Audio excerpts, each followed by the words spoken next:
Chapter 674, 268 Roses look good in her hands only, ranked number 1 in points. Every stage of life has its own significance. Jiang Fulai always had a clear plan for his life, wanting to show her the beautiful and mysterious side of this world was true, as was his desire to take her to see the snow-capped mountains.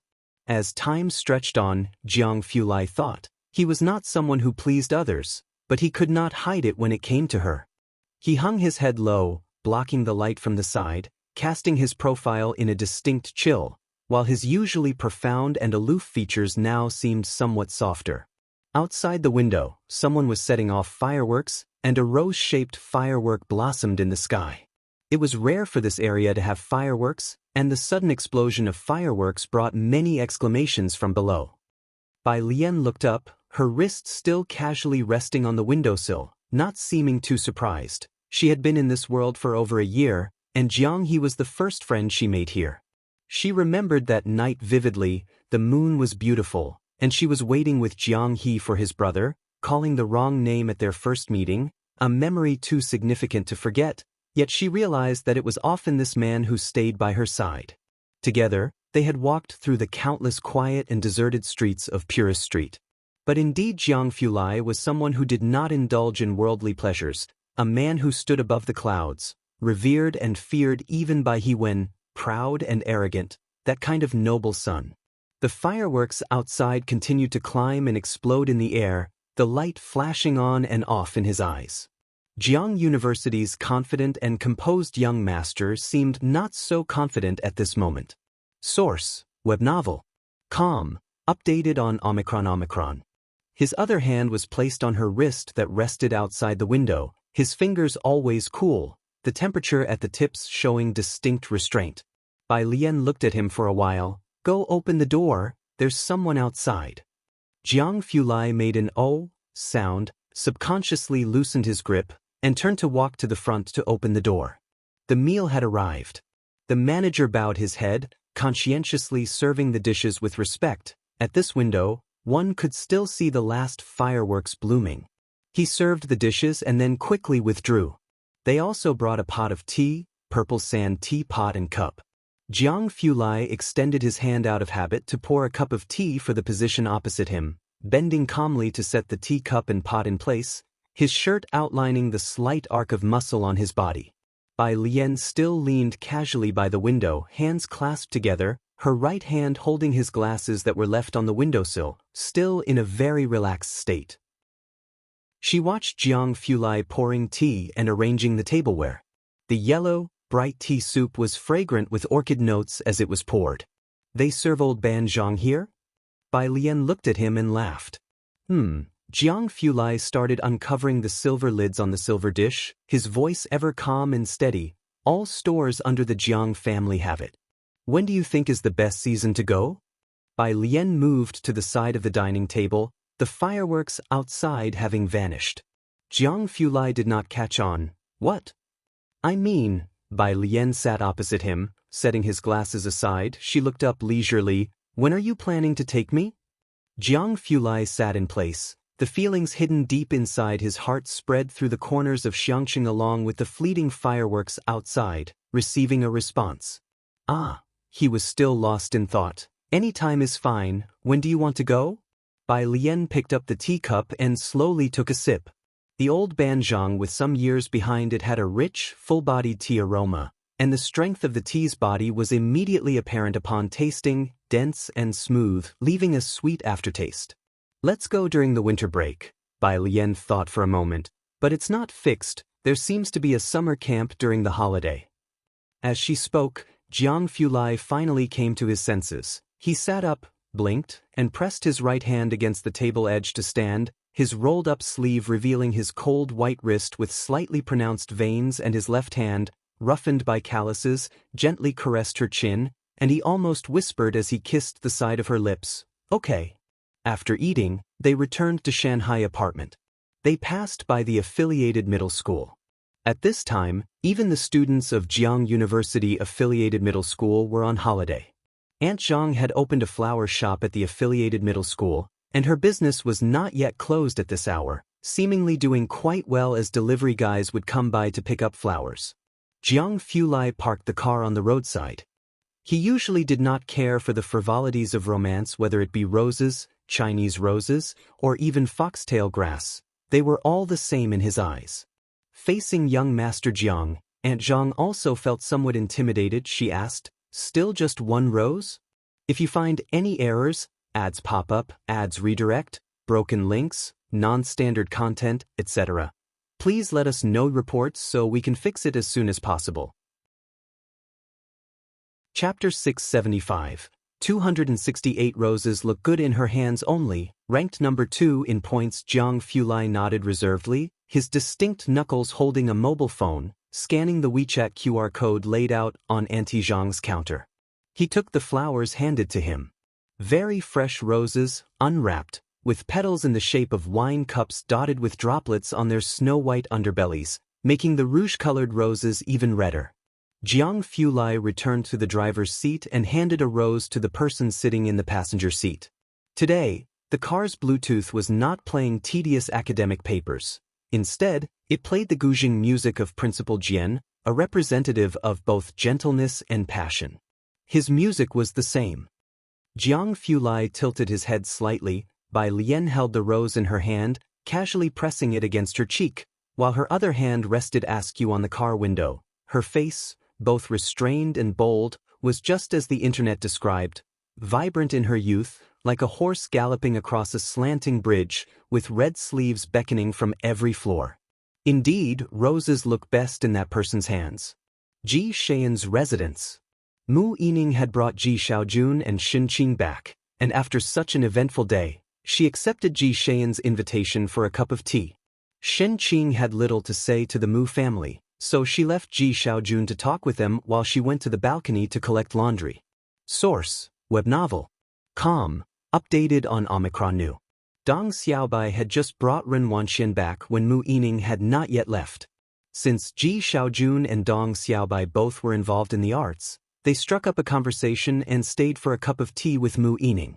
The tea was rich in flavor. Mu Yining did not know how to appreciate tea, but Dong Xiaobai did. He looked down, contemplating. This didn't seem like a tea the Mu family would give to Ji Xiaojun. Curious, he asked an extra question. Shen Qing answered with reserve, "This is tea brought by Xiaojiang." Xiaojiang? Which one? Dong Xiaobai wanted to ask more, but seeing Shen Qing's expression, he retracted his question and began to talk about Ren Wanxian with Mu Yining and Ji Xiaojun. "You're saying the Calligraphy Association president wants to recruit her?" Mu Yining was surprised to hear Dong Xiaobai's words, as the Mu family seldom studied calligraphy, but thanks to Dong Xiaobai, she knew that the Calligraphy Association was very strict about its membership. After all, it was backed by the Chen family and the Jiang family, comparable to Principal Jian's status in the National Music Circle. She had not expected Ren Wanxian to be able to join the Calligraphy Association. Ren Wanxian, feeling uncomfortable with Ji Shayan's serious demeanor, looked down, just lucky. She knew Bai Lian was also proficient in the Liang script, and wondered whether her calligraphy had improved over the year. "There's a bit of luck involved," Dong Xiaobai smiled. Ren Wanxian was far behind in skill. After all, calligraphy needed a certain talent, and Ren Wanxian lacked it, but due to the Dong family's connections, the Calligraphy Association president was willing to show some face. The calligraphy circle really favored the Liang style. My dad himself didn't master Liang script, but he sees Wanxian is quite fond of it. The Dong family had many who studied painting and calligraphy, but only a few seriously knew the Liang script. And among them, not a single girl.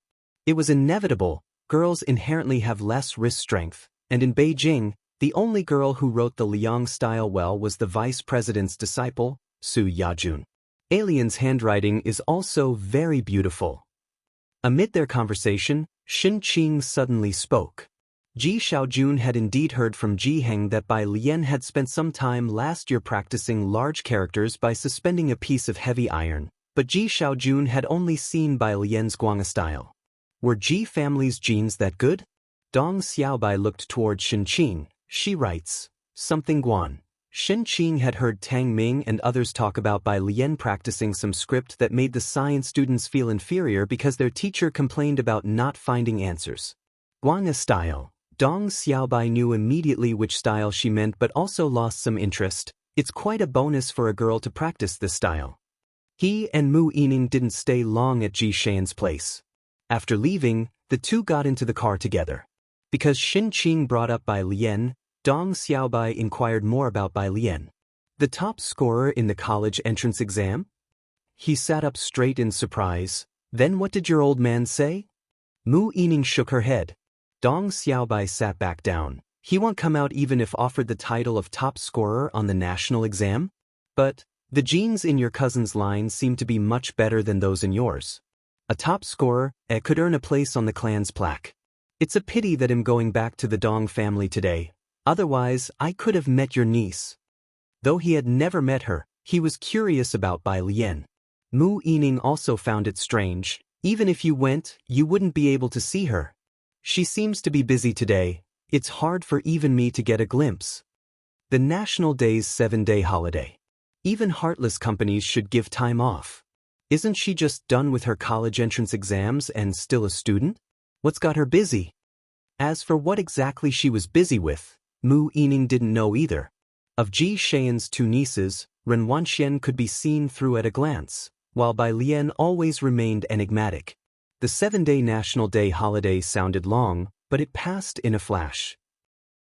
Many people woke up on the 8th day wishing they held a time machine in their hands, so they could press a button and return to the first day of the holiday to start over.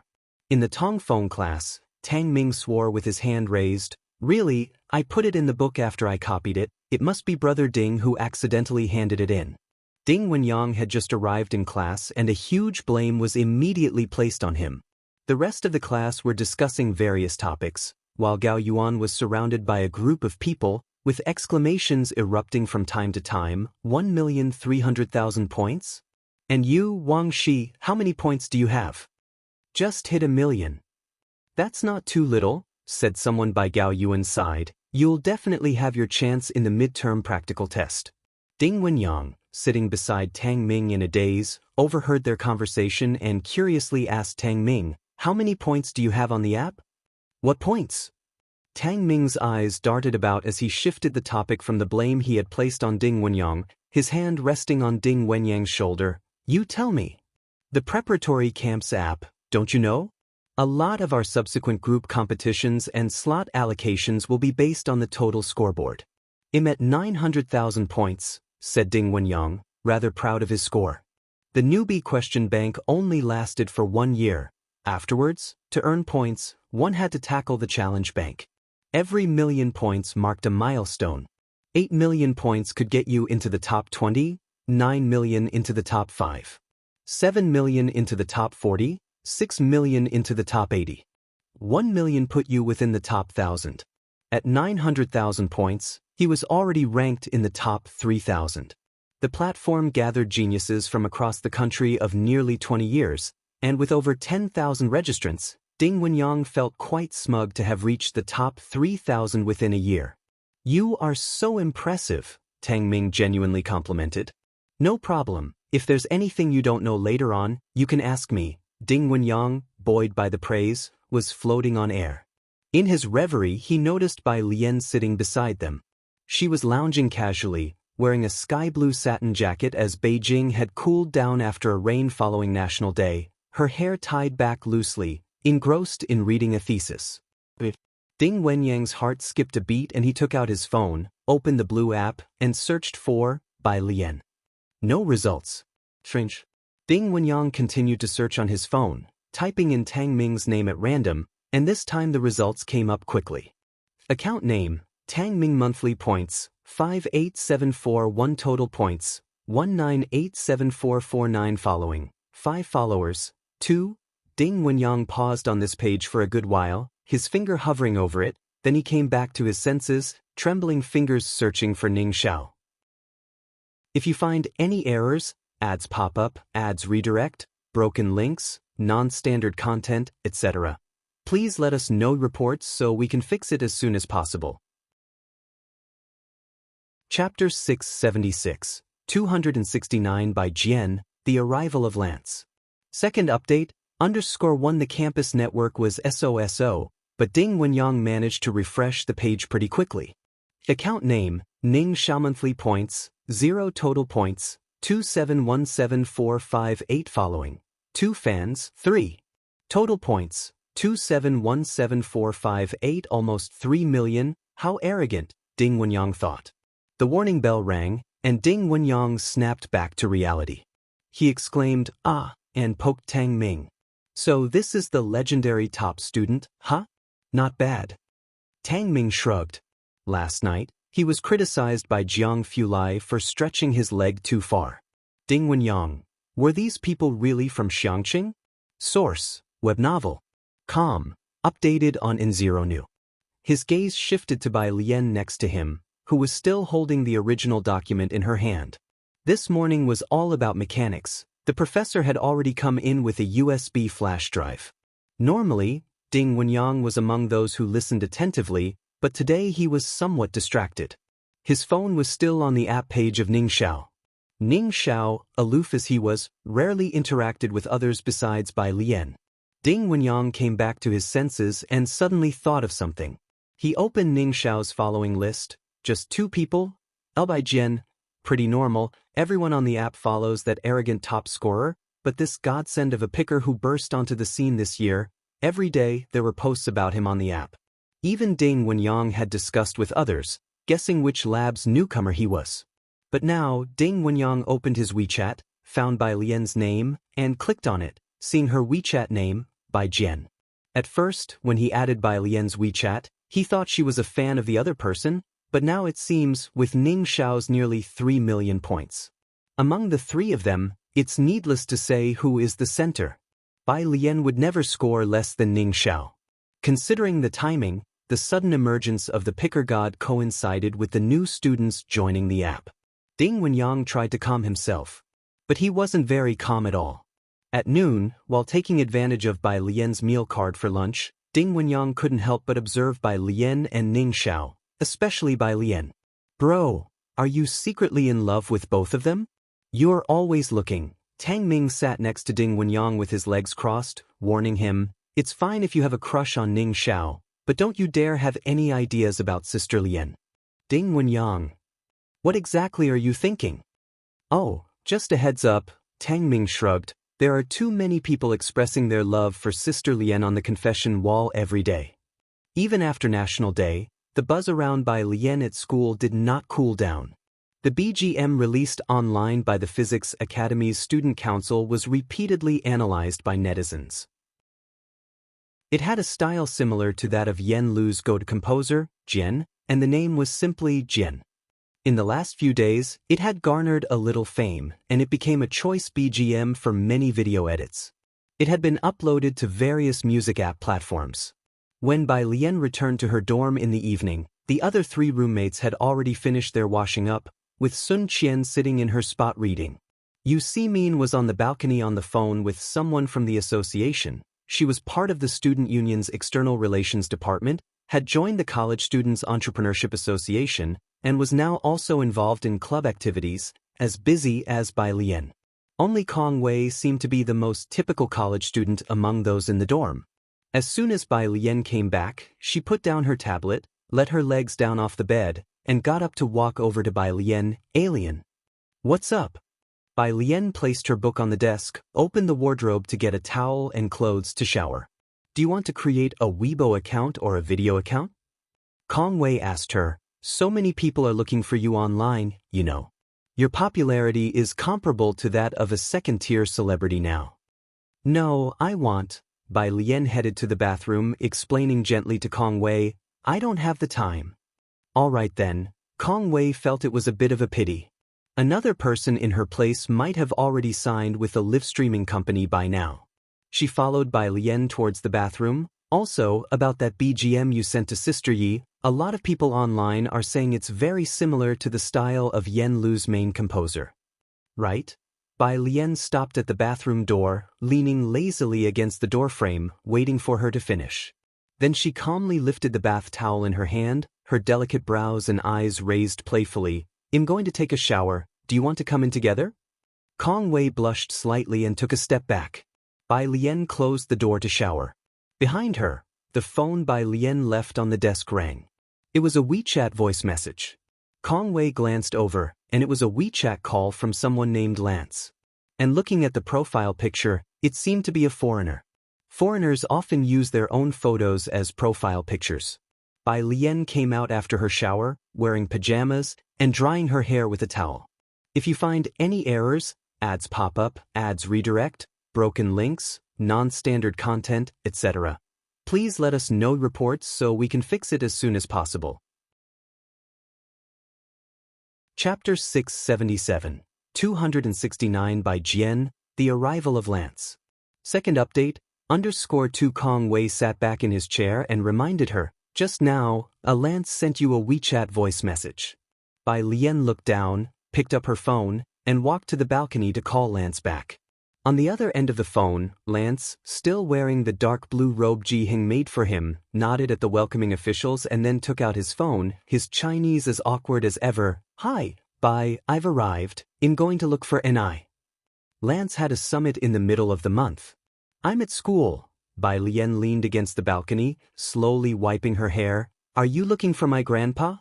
Exactly. Bai Lian hung up the phone and sent the address of Shanghai apartment to Lance. After thinking it over, she also sent a WeChat message to Ji Hing, telling him that Lance would be visiting that evening. In the private residential area of Jiangjing, the cemetery. A shower had just passed, and it was nearly autumn, the sky as if washed clean. Source, web novel. Com, updated on new. This was a joint tomb. The woman bent down to place the chrysanthemums she held in her hand, then took a handkerchief to wipe the photo of the woman on the tombstone, mumbling to herself for a while before stepping down the stairs. At the bottom of the stairs, Jiang Fulai was wearing a black trench coat, one hand in his pocket, the coat making his figure look extremely slender, his brows and eyes as clear as the rain-washed sky, deep, cold, and serene. He didn't look friendly, and his presence was strong. Ming Dongheng held a long-handled black umbrella, standing a meter away. I've heard from Yen Yen, said Gao Shu, dressed in a Chong Sam, the deputy head of the National Theater, holding a high position, having recently gone abroad with the theater for international exchanges, and having just returned home. She exuded a graceful and elegant air. I didn't bring anything back as gifts, so I bought her a hairpin, but I don't know if she'll like it. She wasn't very tall but had a gentle demeanor. She had seen the photos sent by Gao Yen. Walking down the stairs with her, Jiang Fulai's voice was cool and clear. You should change the gift. He didn't explain why. Gao Shu was slightly surprised. She glanced at Jiang Fulai and after a long pause smiled. All right, I'll discuss it with Yen Yen again. But, when do you plan to take me to meet her? She's busy. Jiang Fulai stood tall and straight, his features like jade. He was always concise, no matter who it was. The two walked down a few paths and reached the old Jiang family mansion. The Jiang family estate was too big, and Gao Shu hadn't quite figured out which way to go, so she left with Jiang Fulai. Outside the door, the two's cars were parked. Jiang Fulai's black car was also parked quietly, with Jiang AG6 starting its license plate. Gao Shu's car had the license plate of Jiang AG9. Ming Dongheng, holding the car keys, opened the rear door of the car, and from Gao Yan's car, a young man and woman got out. The girl, with a clear and beautiful face, politely greeted Gao Shu, Aunt Gao. Shuha, Gao Shu smiled at her, you and Xiaojia wait for a moment, I'll be right there. Jiang Fulai didn't greet the others, giving only a slight nod to Gao Shu before bending over to get into his car, his black trench coat hem wrapped in a layer of cold frost. Gao Shu wasn't surprised because she was his aunt, and his politeness to her was already quite adequate. The black car drove off, and at the other car, the driver lowered the window. Mom. How did you explain it to Shuha? Gao Shu got into the back seat, looking at Lu Jiao in the driver's seat. Does your teacher have time today? Mom wants to invite him for a meal. Gao Shu didn't delve into the scientific research field like the Gao family, and her son Lu Jiao was also in the theater and at the same time studying the guzheng. Leng Shuha, sitting in the passenger seat, explained to Gao Shu, Auntie, My teacher is not available today. He seems to be going to have fish soup. Fish soup? Gao Shu didn't quite understand for a moment. Had there been some delicious private kitchen in Jiangjing this year that had become as famous as Qingxin Building's desserts? The car drove off. Soon they were at a stoplight, and as the Gao family lived in Xinjiang district, Gao Shu glanced at Jiang Fulai's car, which was heading toward Jiangjing University Avenue, to Chang'an district. At the Mu family branch, Ji Xiaojun planned to head to Shanghai apartment as soon as his workday ended. Xin Qing had gone earlier that morning. Mu Yining and Dong Xiaobai had just come here to check on the business. Seeing Ji Xiaojun, they stopped to chat for a bit. President's US private fund, we're planning to invest 80 million. Xiaojun, you go and communicate with him. After the last National Day, the Mu family and Su family had started cooperating gradually. Su In had a good eye. His private fund could not only find financiers but also find people for post-investment, backed by the Federation of Industry and Commerce and the Chen family tree. Okay, Ji Xiaojun carried his briefcase, looking down at the time. Seeing his hurried actions, Mu Yining was struck with a thought. Going to Shanghai? Yes, Ji Xiaojun nodded. Speaking with Mu Yining, my dad and old Jian went fishing, so there's fresh fish soup and fish head hot pot. Do you want to come? Old Jian? This seemed to be a new person. Mu Yining felt a bit of regret and shook her head. I need to go to the state guest house. Say hello to my great-uncle and the others for me. Several researchers from MTR had arrived, and she, along with the butler, planned to go ahead and make reservations with them. Dong Xiaobai wasn't very fond of fish head hot pot either. He'll go to the state guest house with Yining. Ji Xiaojun nodded, still with Xiaojie driving him. It was rush hour in Jiangjing and traffic was jammed, but Xiaojie was patient and explained the situation in the car. The old master is in poor health, and Miss intends to take advantage of this medical conference to contact doctors abroad. Emmer has many special medications, so she couldn't come. However, with this conference inviting people from families like Emmer, there would be many, and Mu Yining might not be able to secure a reservation. Is he very unwell? Ji Xiaojun fell silent for a moment, remembering that the old master was a little younger than Ji Heng. Xiaojie shook his head, harboring long-term pent-up feelings could only deteriorate one's health, couldn't it? Passing by a small supermarket, Ji Xiaojun had Xiaojie park the car and bought a bottle of soy sauce.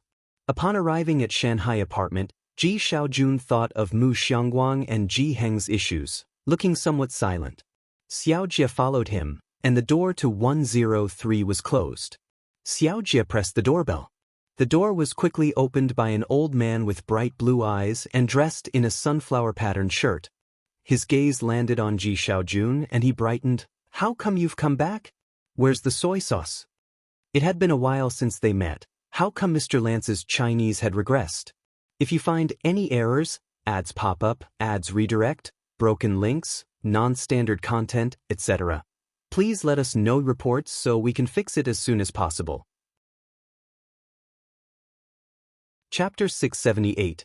Jiang Family's Unique Ruler. The invitation from President Jian_1 Ji Xiaojun carried the soy sauce in, and the voice of Director Chen from the kitchen promptly came through, instructing Ji Xiaojun to quickly bring him the soy sauce.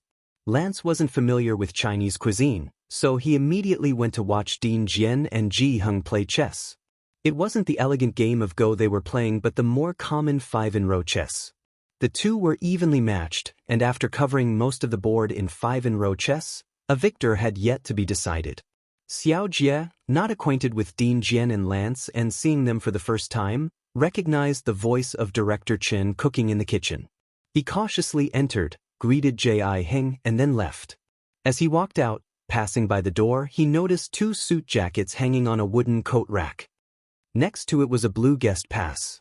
Xiaojie gently closed the door behind him, and just before it shut, he saw the line of words at the top of the blue guest pass and the emblem, X4 Annual Global Medical Summit. The door closed, and Xiaojie, standing outside, suddenly realized. Wasn't this the medical summit that was particularly popular in Jiangjing recently? This year, the summit was held in Jiangjing, so since the National Day holiday, Jiangjing had attracted a large number of visitors. The medical summit was a gathering of the elite, and many patients' relatives took this opportunity to seek appointments. Source: Web novel. Com. Updated on Omicron News 0. Neither the Ji family nor the Mu family had anyone in medicine, which was a bit odd. As he walked out, just exiting building number 5, he saw Su En carrying 2 jars of alcohol, not the whiskey loved by top-end clubs, but 2 jars of aged wine wrapped in red cloth. Knowing Su En was this year's new face of affluence in Yunshao district, Xiao Jie stepped aside. President Su. Su En had set up a private equity fund. Mu Yining herself had thrown in 80 million to join their game, not much, but still indicating her stance. Su En was originally from the hotel and catering business, and this time starting a private equity, despite his familiarity with Director Chin, faced many internal skeptics. Mu Yining was currently the highest investor. The name of the fund was quite interesting, Little Grape, a small fund stock that had just started to be listed. Su En greeted Xiao Jie amiably. Jiang University. Today was still the bi-weekly literature presentation. Giving the presentation was still by Lian, but this time, the main body of the literature review was written by Ning Xiao and Ding Wenyang, not achieving an A but getting a B+, which was enough to excite them as their best expectation was only a B. Each Tongfeng class literature presentation was public, not restricting students from other majors to observe. Today, there were even more onlookers than last time, with seats filled with students from other majors. At 8:30 p.m., the presentation ended, and Bai Lian left with her group. On the road to the left outside the lecture hall, Jiang Fulai had been waiting there for 10 minutes, with the western gate of the university closer to Shanghai apartment. He hadn't driven, instead walking over. The evening brought another sprinkling of autumn rain, moistening the air. Grass and trees along the path were covered in droplets, and the pavement was still damp, occasionally with a small puddle reflecting the sheen of the streetlights. The atmosphere of the school was always serene and harmonious.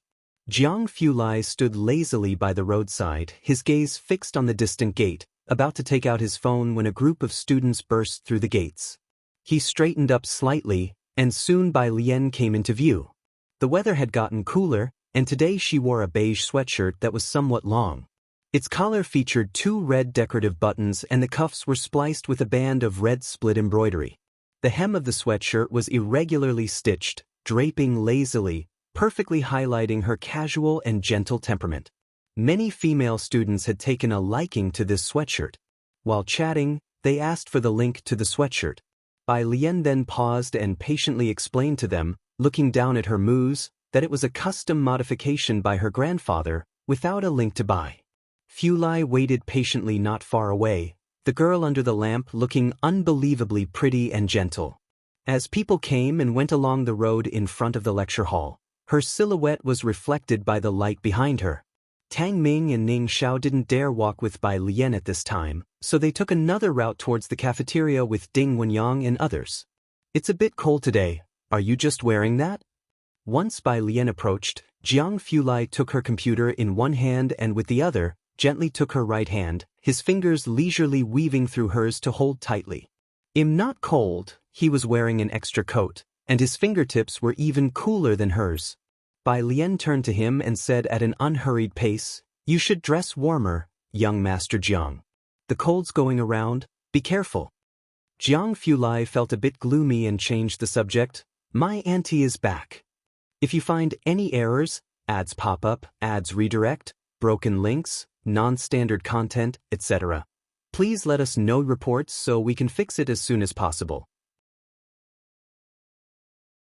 Chapter 679, Jiang Family's Unique Ruler, the invitation from President Jian _2 last time he mentioned that he only had one relative, which was his aunt.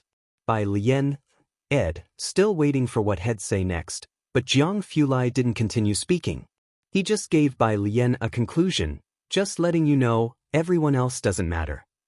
Young Master Jiang, the unique ruler of the Jiang family, never used to take other people into consideration in his schedule, mentioning them only to change the subject. After all, even the current second-in-command, Jiang Shijue, hadn't met Bai Lian in person yet. The two of them walked all the way to Shanghai apartment.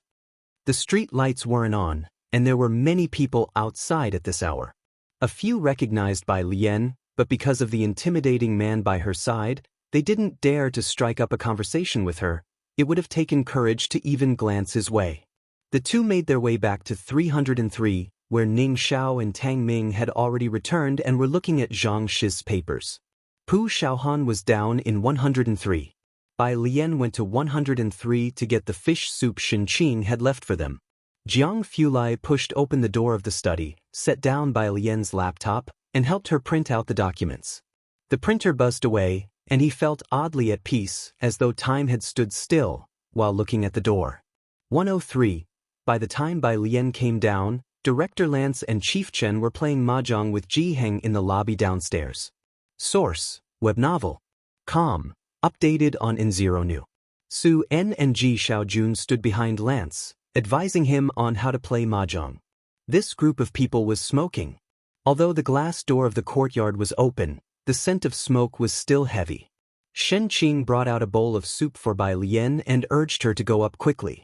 Director Lance put down his cigarette. He was rarely this leisurely, and when he saw Bai Lian, he nodded. The day after tomorrow at 6 in the evening, you'll have old who come to pick you up. He was talking about the music exchange event. Bai Lian, who was already standing at the door, heard him and made an okay gesture in response. Pu Xiaohan, who had been asking Su En questions, saw Bai Lian coming back and went upstairs with her. After the two went up, Su En finally had the chance to chat with Ji Xiaojun. I heard that Chairman Mu is going to help you and Mu Lan with a ceremonial return to the clan? Ji Mulan was still recovering. She had bled a lot, and her body was not in good shape. The Mu family had yet to inform Ji Mulan of the plans, but based on Su En's and Ji Shayan's understanding of her, she would definitely agree to hold the ceremony. Speaking of which, Su En was surprised to find out that Ji Mulan was a member of the Mu family. Although the Mu family had fallen on hard times, a skinny camel was still bigger than a horse, and their centuries of family heritage were something to be envied, a lineage almost comparable to the direct line of the Su family. A family of true noble standing. Play the Two of Bamboos. Ji Xiaojun stood behind Lance and directed him to play the Two of Bamboos. Then he responded to Su En, our household registration has all been moved there, and Aliens is still with my dad, she's not moving it. When will you contact my cousin and move Mu Lan's registration to? Bai Lian's registration was with Ji Heng's lonely household registration. Old Mrs. Su and Mu Yining were both very envious, but neither had dared to make a move. As for Ji Mulan, everyone present knew her well. She never concealed her own self-interest. That household registration was probably something nobody would want to move, except for Ji Mulan. Is there a set time? Su En, upon hearing Ji Shayan's words, was also full of wonder. Who would have thought that the Ji family from Xiangqing would turn out to be descendants of the Mu family from Jiangjing? The news was bound to cause excitement in Jiangjing. Su En was pondering this when he began to wonder about the Bai family from Beiqing and what they might think of this revelation. Ji Xiaojun was unhurried in his reply, end of the month. Originally set for the beginning of the month, because of Ji Mulan's situation, the Mu family had postponed the ceremony to give Ji Mulan time to recover. Jiang Fulai had just finished printing when Bai Lian came up from downstairs. Pu Xiaohan was excitedly discussing the little grape incident with Tang Ming. Jiang Fulai took an extra look at Pu Xiaohan. Pu Xiaohan also had a good grasp on her stance toward young Master Jiang, and she began to explain the little grape fund incident to Jiang Fulai in a lower voice. She didn't study finance and had just been inquiring about private funds from Su in downstairs. Little grape. Jiang Fulai leaned back elegantly against the sofa, his distinct knuckles resting on the armrest, his posture relaxed and graceful as he watched Bai Lian sitting at the living room table, picking up a pen to write down answers for Zhang Shi's. He stood upright and made his way downstairs with poise and elegance. Private funds all have thresholds. Once the Little Grape Fund was launched, some big players adopted a wait-and-see attitude while others were already looking for ways to get involved. The Yin family was no exception. On a weekend, Song Min went back to the Yin family to discuss the matter with Mr. Yin. Meanwhile, Bai Shaoqi and Mrs. Song were discussing the music exchange event. If you find any errors, Ads pop up, ads redirect, broken links, non-standard content, etc. Please let us know reports so we can fix it as soon as possible. Chapter 680, Jiang Family's Unique Ruler, the invitation from President Jian _3, Professor Jia is taking you to the music exchange event? It was no surprise to Madame Song that Professor Jia valued Bai Shaoqi so highly, given that the Bai family and Song family had poured quite a bit of money into his support. It's on Sunday. Dean Jian and the principal of Jiang'an will also be there. Bai Shaoqi set down her teacup. Auntie, will you be joining us? Such large-scale music exchange events were filled with people from the inner circle, so naturally, Madame Song wouldn't miss it. After their chat, Song Min also finished discussing private equity matters with President Yin. Once Song Min and Bai Shaoqi went upstairs, President Yin turned to Madame Song, and upon hearing about the music exchange event, he couldn't help but speak up. You haven't been in touch with this Dean Jian? I heard the private equity is somewhat related to the Chen family. He should know some inside information. No, Madame Song shook her head. Forget it, Dean Jian isn't so easy to approach. Having lived in Jiangjing for so long, she was well aware of the local dynamics. Indeed, President Yin nodded. Jiangjing's large music exchange event. There were still 2 days left until the medical summit concluded, and now there was the music exchange event. The past month in Jiangjing had been truly lively. 6:30. Source, web novel. Com, updated on new. Lao Hus car stopped at the site of Jiangjing Music Exchange event. Bai Lian got out of the car, took her phone and the invitation Lao who had given her, and entered while talking to Sister Xan on the phone. Sister Xan was asking her if she had time, as Mei Yi was in Jiangjing during this period, and together with Wan Qiushan, they wanted to invite her to dinner. Bai Lian handed her invitation to the hostess at the entrance in a calm and unhurried manner and followed her through the gates. I'm quite busy with classes, I might only have time in the evening. A woman happened to come out of the door, and Bai Lian stepped aside to make way. The other's gaze fell on her.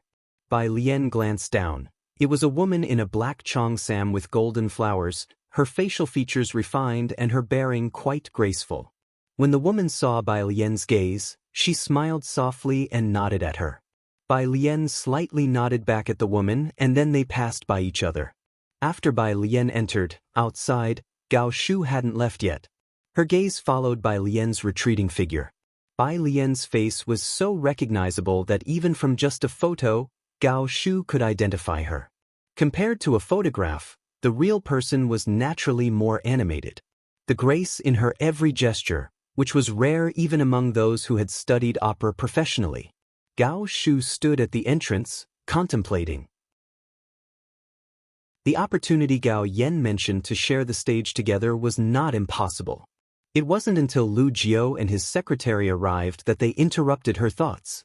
Secretary Shui inquired, Vice President, what did Dean Jian say? He said he's too old to take on such a big responsibility. Speaking of serious matters, Gao Shu also shook her head and withdrew her gaze, sighing, I couldn't persuade him. Blossoms on the Tree was a new play launched by the old dean of the Drama Institute, and the main theme music had not been settled yet. This matter was very important for Gao Shu. With a promotion on the horizon, the issue wasn't a huge one, but it wasn't minor either. Another vice president was eyeing the position, waiting to see who could handle it better. The teacher hasn't composed any music in recent years. Lu Jiao stood aside, speaking in defense of the teacher. Truly, he has no more energy for it. I was just asking. Gao Shu turned her head and asked Shui Na, what did Master Shua say? She was referring to Shua Qingyu, the master of classical music composition. Many dramas, and even those ancient-style epic TV series produced by the national station, were composed by him. Master Shua has some time lately. Secretary Shui opened her notebook. I've booked a table at the Qingxin building for 8 o'clock tonight. Will you go straight there? Let's go, Gao Shu nodded. Dean Jian's lounge. Bai Lian knocked and entered. Dean Jian was in the middle of a conversation when he saw Bai Lian. He stood up with a smile and introduced her. This is the president of our Jiangyin, President Yun. President Yun, Bai Lian greeted the other party. President Yun looked at Bai Lian and naturally recognized her as the spirited girl with the zither under Pu Xiaohan's lens. However, thinking that she belonged to Jiang University and was out of reach, he felt quite despondent. Ms. Bai, the doors of Jiangyin will always be open for you. Dean Jian, please rest. Knowing that Bai Lian and Dean Jian had matters to discuss, Yun Chang didn't linger and opened the door of the lounge to leave. Downstairs, Bai Xiaoqi was together with Mrs. Song, accompanied by that girl who often studied with Bai Xiaoqi on the 5th floor, while Professor Jia was networking with some people in the front. As Yun Chang descended, Professor Jia quickly put down his cup and walked over. President, you've come down. President Yun put away his despondent expression and maintained a calm and steady demeanor. Is Dean Jian in good health? When will he come out? After asking a few questions, Professor Jia remembered the students behind him and introduced them. All of these are my students. Bai Xiaoqi and Yaning hurriedly greeted Yun Chang, President. Yun Chang nodded to them and, raising his eyes, already spotted several leaders from the music exchange meeting. He walked over to network with them. After Yun Chang left, Mrs. Song lowered her voice slightly. Was that the president of Jiangyin just now? He must be quite familiar with Dean Jian, right? Right? Bai Xiaoqi also withdrew her gaze. Although Jiangyin didn't have the influence of Jiang University, it wasn't an institution ordinary schools could compare with. Holding the position of president of Jiangyin meant having significant political influence. The Song family was able to sway Professor Jia with money because Bai Xiaoqi was introduced by the president of Beijing Music School. They were all acquaintances. They could offer resources and gifts to Professor Jia who would accept them, but if it were the president of Jiangyin, without a familiar intermediary, who would dare to accept mysterious gifts from a stranger? Upstairs. Let Yen Lu go receive the award. Bai Lian inquired Dean Jian about the Hua Chu Award. Dean Jian casually mentioned, I have to talk to a few sponsors for a while. Let Old Hu take you down for a bite. It doesn't start until 7. There are many booths downstairs. Okay. The two of them left the lounge together. Old Hu followed behind Bai Lian. At the staircase entrance, Dean Jian suddenly remembered something. By the way, there's a play needing composition, an ancient-style battlefield type, and the theme music hasn't been decided yet. I think it's very suitable for you. Are you interested? Bai Lian hadn't written music for quite a while. Not to mention Yen Lu's fans are eagerly waiting. Dean Jian himself was persistently urging, but Bai Lian remained immovable as a mountain. Nowadays, few young people seem to be studying drama, and Dean Jian thought that if Bai Lian composed, he was willing to do the arrangement for her. Given Bai Jian's appeal among young people and the impact of every single one of Bai Lian's songs, Dean Jian thought, why should the name Bai Jian only circulate in the entertainment circle? He always felt that there was still an unreleased energy in Bai Lian's heart. Look at her, writing about gambling and reminiscing about the old days with such lightness, yet every song she writes becomes a hit. If she really exerted that energy, might there appear a piece as enduring as Bai Yi Xing, White Robe? A rare surge of enthusiasm welled up in Dean Jian's heart, and he stopped, hands clasped behind him, looking at Bai Lian. What do you think? Do you want to get serious and have a go? If you find any errors, ads pop up, ads redirect, broken links, non-standard content, etc., please let us know reports so we can fix it as soon as possible. Chapter 681, 271. Following her was the special assistant to President Jian, Gao family _1, ancient-style battlefield? The dean spoke with earnest, prompting Bai Lian to seek clarification. A play! Aside from the composition, Gambling with Liquor, she created for Yen Lu, she had written many pieces with varied styles. The National Theatre's original play, Blossoms on the Tree, the dean explained, outlining the context. It's a work launched by the former head before retiring, and its theme song remains undecided. Bai Lian had also heard of the National Theatre. Yen Lu was currently preparing for examinations at the National Theatre. This was true art, an original work launched by the previous head. Dean Jian, Bai Lian withdrew her gaze. You must be joking. If it was about opera, she had seen plenty during palace banquets, but she had never watched a play and didn't understand the form or style. The essence of what we're interested in is the drama's core. Dean Jian discerned Bai Lian's reluctance. Drama is just another form of performance. Once you've seen the script, you'll understand why I recommended you. Lifting her eyes, Bai Lian noticed that the organizers were already waiting nearby. She made her way downstairs. You should attend to your important tasks. She descended the stairs while Dean Jian stood at the top. Bai Lian was probably one of the few challenging people he had met in his life. Source: Web novel. Com. Updated on New Zero.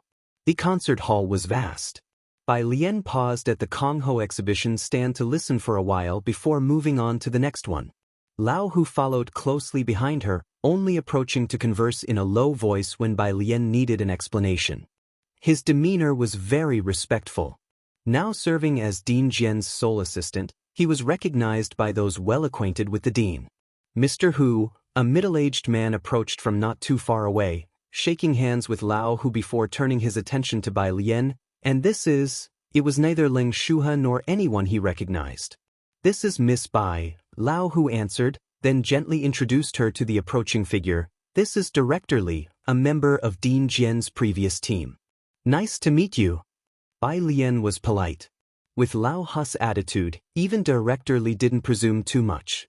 Looking at the stand and listening for a while, he said, surprised, "So you're Miss Bai. You originally studied the pipa." He had just wanted to make conversation, and finding Bai Lian knowledgeable about pipa music, they talked a bit more. After meeting several people who knew Director Li, Bai Lian finally excused herself to check out another exhibition. When Professor Jia arrived with 2 students, Director Li was getting ready to head backstage. This is Yaning, I've mentioned her to you before. Professor Jia introduced his protege to Director Li, and as for Bai Xiaoqi, because she was studying as an amateur, he didn't elaborate more. This is Bai Xiaoqi, my student from this summer's intake. Both Yaning and Bai Xiaoqi greeted Director Li respectfully. Before coming, Professor Jia had already informed them that Director Li had been a part of Dean Jian's team, a cultural bureau's core member, and also served as a professor at Jiangyin specializing in pipa. Director Li's demeanor was quite official. In such a setting, Madame Song stood beside Bai Xiaoqi without getting involved in the conversation. It was evident that Professor Jia was keenly paving the way for Yaning, introducing her to many industry moguls throughout the evening. As both were about to leave, Director Li caught sight of a group through the crowd. He moved forward, smiling and greeting the arrivals. Principal Miss Bai. Yun Chang, who had run into Bai Lian, was in the midst of discussing Jiang University's matters, asking about her studies, when Director Li called. Both stopped. Old Li, I was just about to take Miss Bai to see that new instrument that arrived. The tone was one of familiarity. Speaking, Yun Chang explained to Bai Lian, previously, the museum housed a precious instrument for a long time, which was sold last year. Many regretted not purchasing it earlier. This year there's a new instrument, not as fine as last year's but better than none. Bai Lian wasn't dressed in a gown like the others. She wore a twisted knit cardigan with a mandarin collar and batwing sleeves, paired with a water blue swirling skirt, exuding a restrained and calm temperament. The jade hairpin at the back of her head shone delicately and moisturized under the lights, radiating a gentle beauty, smooth as cream. She wore no other jewelry. Even in an assembly of famed individuals, she didn't seem out of place next to Yun Chang, composed and at ease. Lao Hu followed her at a distance of 2 steps behind, smiling without joining the conversation. So you're going to see the instrument? Director Li laughed. Then you should go ahead, I need to prepare for the opening. If you find any errors, ads pop up, ads redirect, broken links, non-standard content, etc., please let us know reports so we can fix it as soon as possible. Chapter 682, 271. Following her was the special assistant to President Jian, Gao family _2. It was only after the group had left that Professor Jia acknowledged Yun Chang with a greeting, while Bai Xiaoqi and Madame Song did not exchange a single word with Bai Lian, though Madame Song's gaze lingered on Bai Lian's departing figure. This was the first time both of them had encountered Bai Lian at such an event. With one hand clasped behind her back, Bai Lian conversed with Yun Chang with such an air of casual elegance that she seemed as if she had stepped out of a painting, the epitome of a noble scion, humble yet holding her own, more natural than anyone else they had seen. Compared to these two, Yaning recalled that this was the young lady she had met in the elevator before. "Teacher," Yaning said, looking at Bai Lian's retreating figure, "the beautiful woman next to the principal is lack of manners." Professor Jia reprimanded with a smile any term that addressed beauty inadequately. "I don't know who she is, but you all need to be polite when you see her." Director Li didn't introduce her to him, but since she could hold a conversation with Yun Chang, Professor Jia knew this young lady wasn't ordinary. "Be polite." Bai Shaoqi unconsciously blurted out. Madame Song also withdrew her gaze and looked towards Professor Jia. "Yes. Didn't you see Director Li calling her Miss Bai, and accompanying her to see the instruments was none other than the principal of Jiangyin," Professor Jia said without doubting Bai Shaoqi's question, instructing her with the most important point. "And, did you notice the person who was following her on her left?" Yaning and Bai Shaoqi turned their heads back again, but Bai Lian and Yun Chang had already walked far away. Nevertheless, they could still see old Hu, dressed in unremarkable gray clothes, respectfully following behind Bai Lian. Source: Web Novel. Com, updated on Omicron Nu. 0. Professor Jia said gravely, "That is Dean Jian's first assistant. Even Dean Jian's 3 senior disciples call him uncle, and his status in Dean Jian's heart is by no means lower than that of his disciples."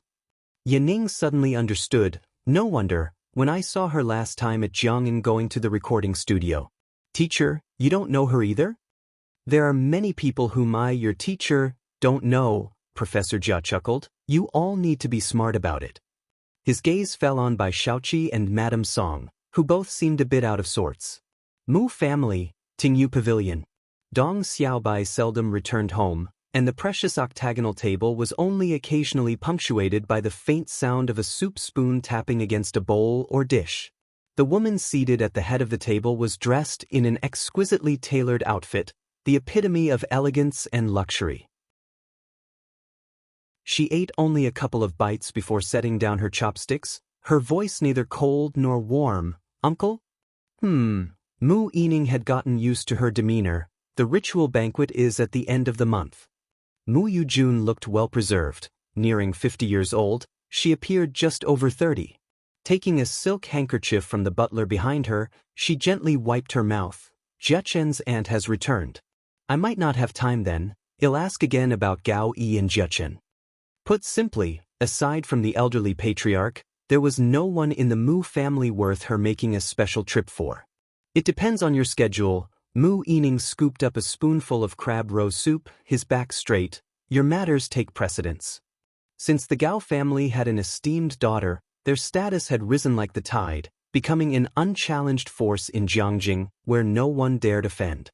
As for the nearly diminished Mu family, the Gao family naturally didn't consider them important.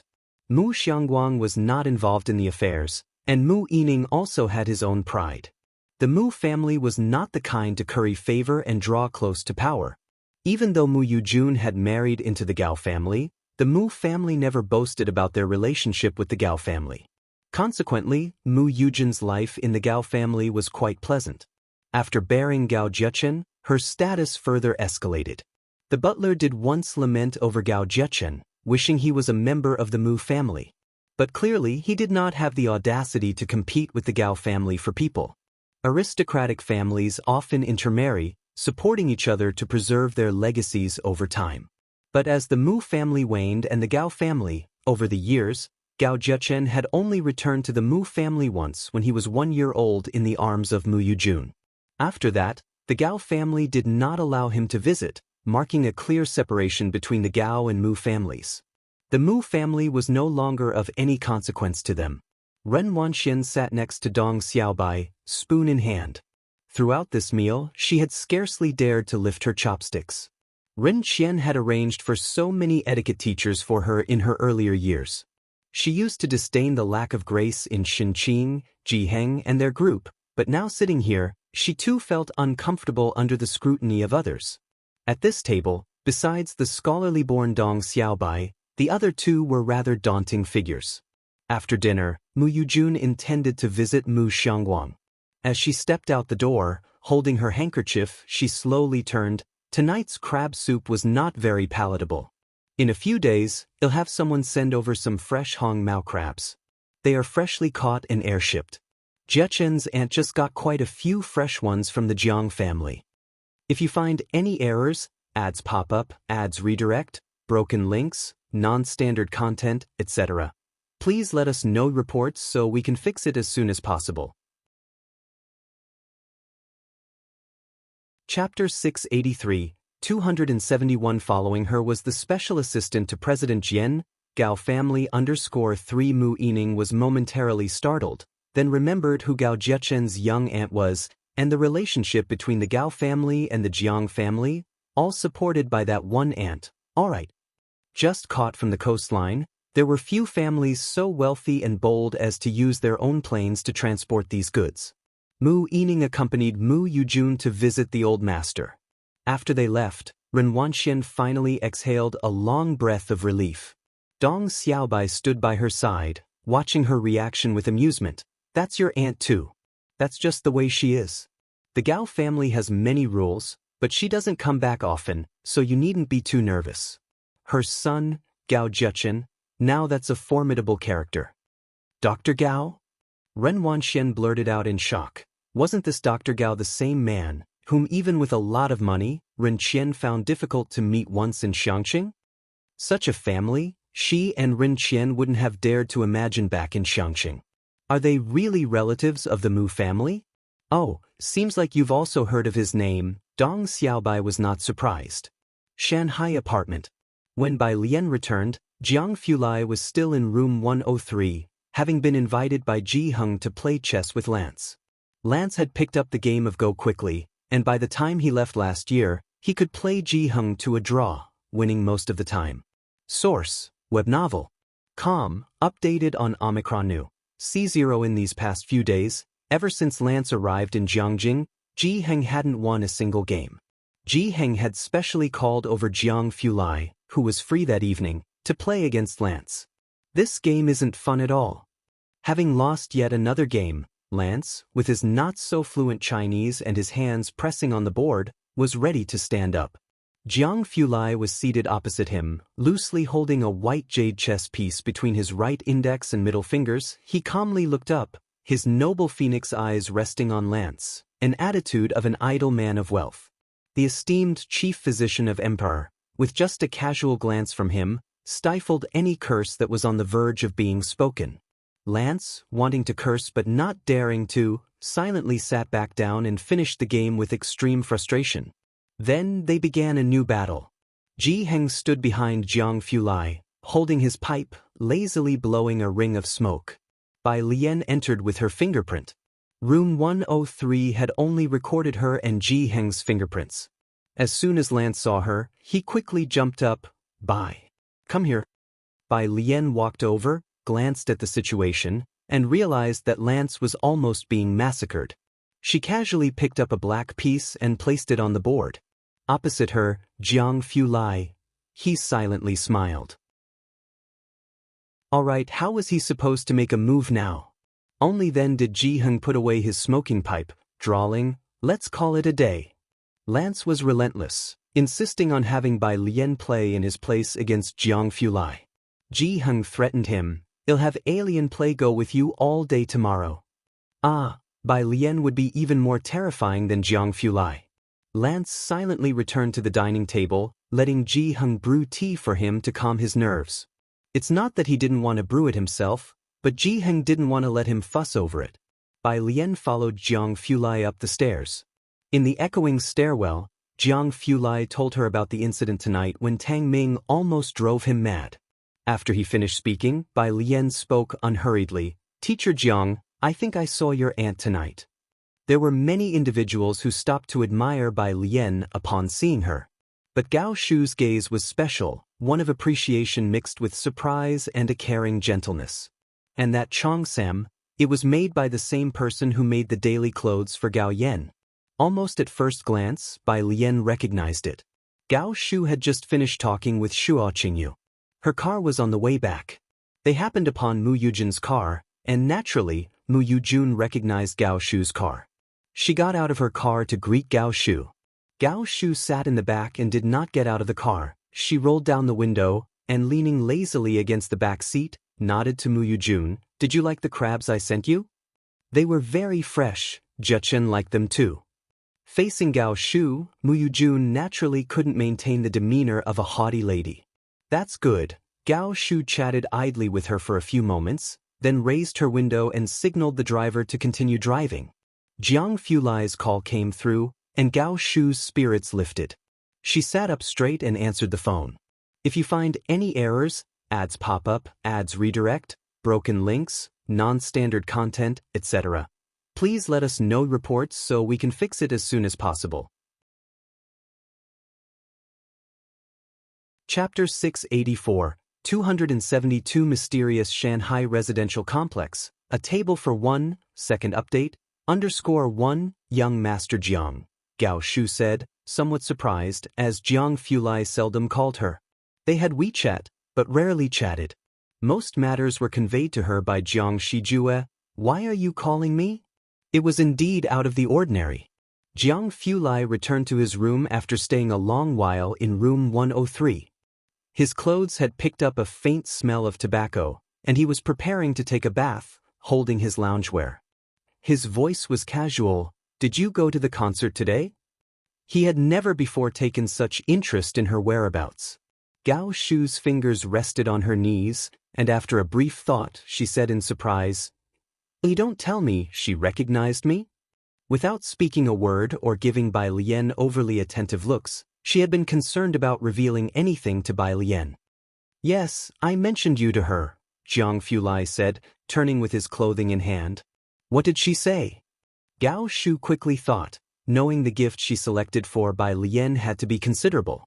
She had gone out of her way overseas to find a collector to select an imperial green hairpin for Bai Lian.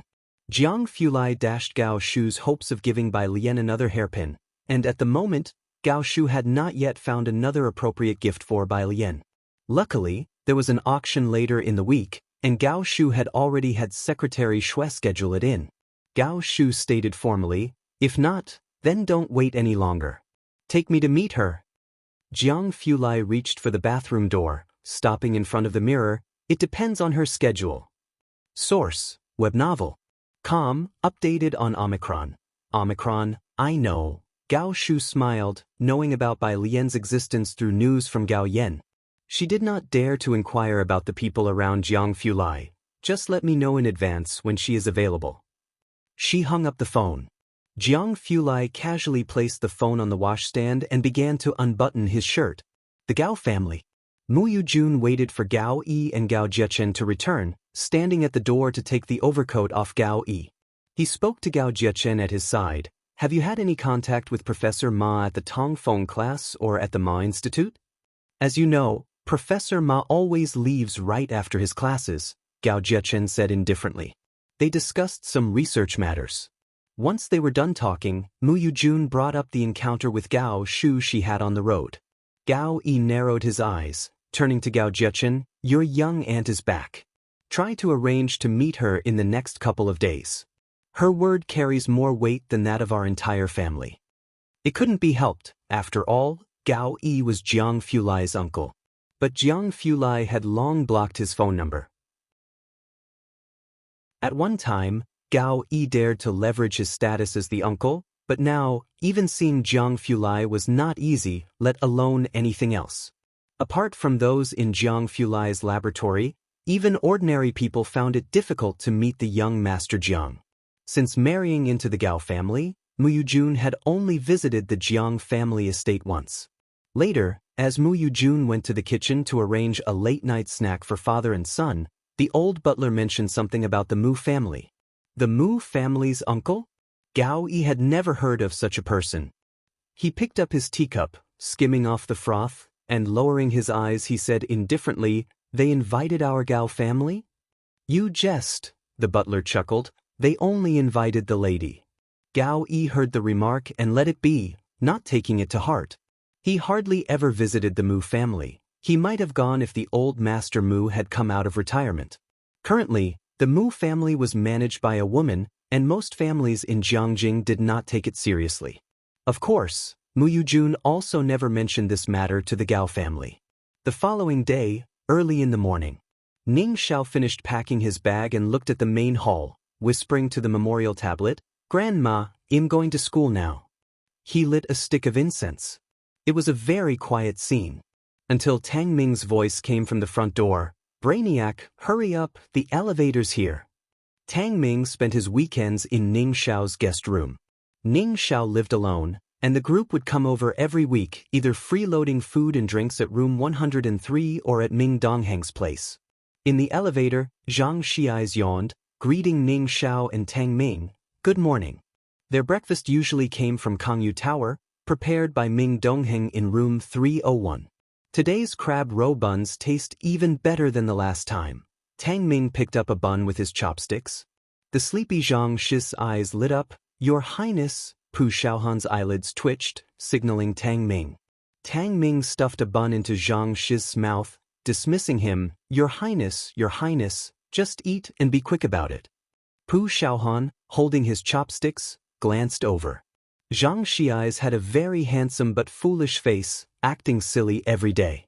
It hadn't been long since they came out, and he was already showing his true colors. Why couldn't he be more like Qi Lu, who was always steady? If you find any errors, ads pop up, ads redirect, broken links, non-standard content, etc., please let us know reports so we can fix it as soon as possible.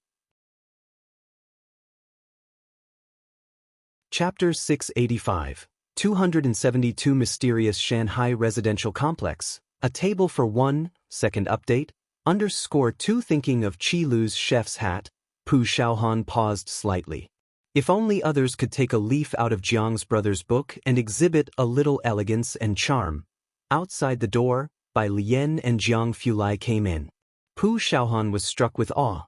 Yes, there was an air of grandeur. Bai Lian had a fondness for the breakfast at Kangyu Tower, which itself boasted a century-old heritage and had produced several imperial chefs. Their breakfasts were delivered from there every weekend. From Monday to Friday, Ming Dongheng also wanted to deliver breakfast to Bai Lian. The chefs at Kangyu Tower, of course, wanted to please Miss Bai even more. But she had refused them, preferring the cafeteria while at school. After all, she still held the canteen card from Master Jiang. Since then, Ming Dongheng had lost a morning task each day, which left him quite desolate. There was also a food container beside them, filled with freshly prepared crab roe buns. Ji Heng and Lance had not yet woken up so early, so Ming Dongheng had saved them for the two of them. "The buns are very fresh today," Bai Lian said as she held the chopsticks, having eaten 2 more crab roe buns than usual today and not touched the other snacks as much. Ming Dongheng picked up his small phone, made a note, and instructed Jiang Shijue to dispatch 2 more teams to procure crabs. It was indeed the right season for enjoying crabs. Source: Web Novel. Com. Updated on Omicron New. These fresh items might not yet have appeared at the Jiang family home, but here at Bai Lian's place, they were already on the table. Days flew by. Lance's medical summit came to an end on Tuesday. During this period, instead of staying at the state guest house, he lived with Ji Heng. There were many waiting for him there. After attending the last summit, even the assistant who drove Lance to Shanghai apartment found it surprising. One would think, given Lance's status, many in Jiangjing would want to meet him. Wherever he was, there were always many people lying in wait, many of whom were business tycoons with hired personnel on the lookout. Oddly enough, there were none at Shanghai apartment. This complex maintained a state of tranquility. The assistant escorted Lance to Building 5 and saw Lance confidently get out of the car without seeking any protection. "Professor, please be wary of the crowd," he cautioned. Lance waved it off, unconcerned. "No problem, don't worry about me." The assistant, watching his back, trembled with apprehension. Thankfully, no one came forward. As he drove out of the complex, he noticed 2 security guards at the gate, both tall and burly. Even those sweeping the streets in the complex flexed noticeable muscles when raising their arms. The assistant glanced carefully. Clearly, this place was filled with capable individuals. Then he called someone from Ember, expressing his admiration. This complex is really incredible. It's quieter here, Professor Lance will have better rest. Whenever Lance was free, he would join Ji Heng, taking their chessboard to the nearby park to challenge the students of Jiang University. The Jiang University Forum even had a post about two mischievous old legends playing Go in the college town park, unbeatable by any gifted student. Many talented students were eager to test themselves, making the morning hours bustling with activity. In the afternoons, the pair would go fishing. They were also invited to attend a small-scale concert by director Jian. On Friday morning, Ji Heng took Lance to visit the Su family to see Su Siki. The two old men seemed busier every day than Bai Lian. Afternoon. 1:03. As the end of the month neared, the building butler came to see Ji Heng with 2 boxes of gifts and to discuss the end-of-month ceremony. He also delivered a crab sent by Mu Yujun to Ji Heng's home. Very fresh, it was just 2 in total. The Mu family kept 1, and the other was for Ji Heng. Half the size of a pot. Ji Heng handed the building butler the 2 large boxes of unsteamed fresh buns to take to Mu Yining, crab roe buns. Lance and I can't eat too much, so take these back for Yining to try. They're pretty good. The butler nodded, accepting the boxes without much question. What delicacy didn't the Mu family have? He then discussed with Ji Heng the matter of the Mu family ceremony at the end of the month. Bai Lian finished her week without literature reports and returned early. She pressed her fingerprint on room 103 and greeted Ji Heng first, "Grandpa, I'm back." Tang Ming followed behind her, calling out, "Grandpa, I'm back too." Ji Heng smiled, his eyes crinkling with joy as he went to the kitchen to bring them fruit to take up to their rooms while they did their homework. The building butler promptly stood up from the sofa to greet Bai Lian. "Miss Bai, will you be coming next Saturday?" To accommodate the students' schedules, Mu Yining had also moved the date to the weekend. Holding her laptop and dressed in a white coat with tendrils of hair falling over her forehead, her eyes and brows relaxed, Bai Lian glanced at the butler. "Next Saturday?" Concentrated on her studies, Bai Lian hadn't been told by Ji Heng about Ji Shayan's upcoming event. He handed her the fruit and explained leisurely, "It's about your uncle."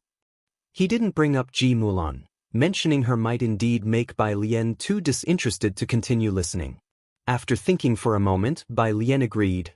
"Then, I'll go." The butler internally rejoiced at her decision. If Miss Bai attended, the old master would certainly make an appearance. He hid his excitement and added, "Your classmates are also very welcome." Tang Ming thanked the butler. Without lingering, Bai Lian simply told Ji Heng before leaving, "Grandpa, I'll be going out to eat later." Ji Heng acknowledged with an "oh," and asked Tang Ming, shouting, "Will you all go out to eat too?" "Grandpa, she's going to eat with Brother Jiang," Tang Ming whispered, raising his hand to speak with Ji Heng. "Ji Heng." He lifted his smoking pipe just as Jiang Fulai was mentioned. "Is Xiao Jiang coming on Saturday?" Bai Lian, unbothered, replied that Jiang Fulai was having dinner with his aunt later. "I'll ask him later." "He wouldn't miss it," Tang Ming muttered under his breath. As the young people ascended the stairs, Ji Heng closed the door, stuffed his pipe with tobacco, and lit it up. To prevent a repeat of the last incident, he methodically said to the butler, "Xiao Jiang will probably go too. Su In is sitting with your business partners. Just prepare a separate table for us.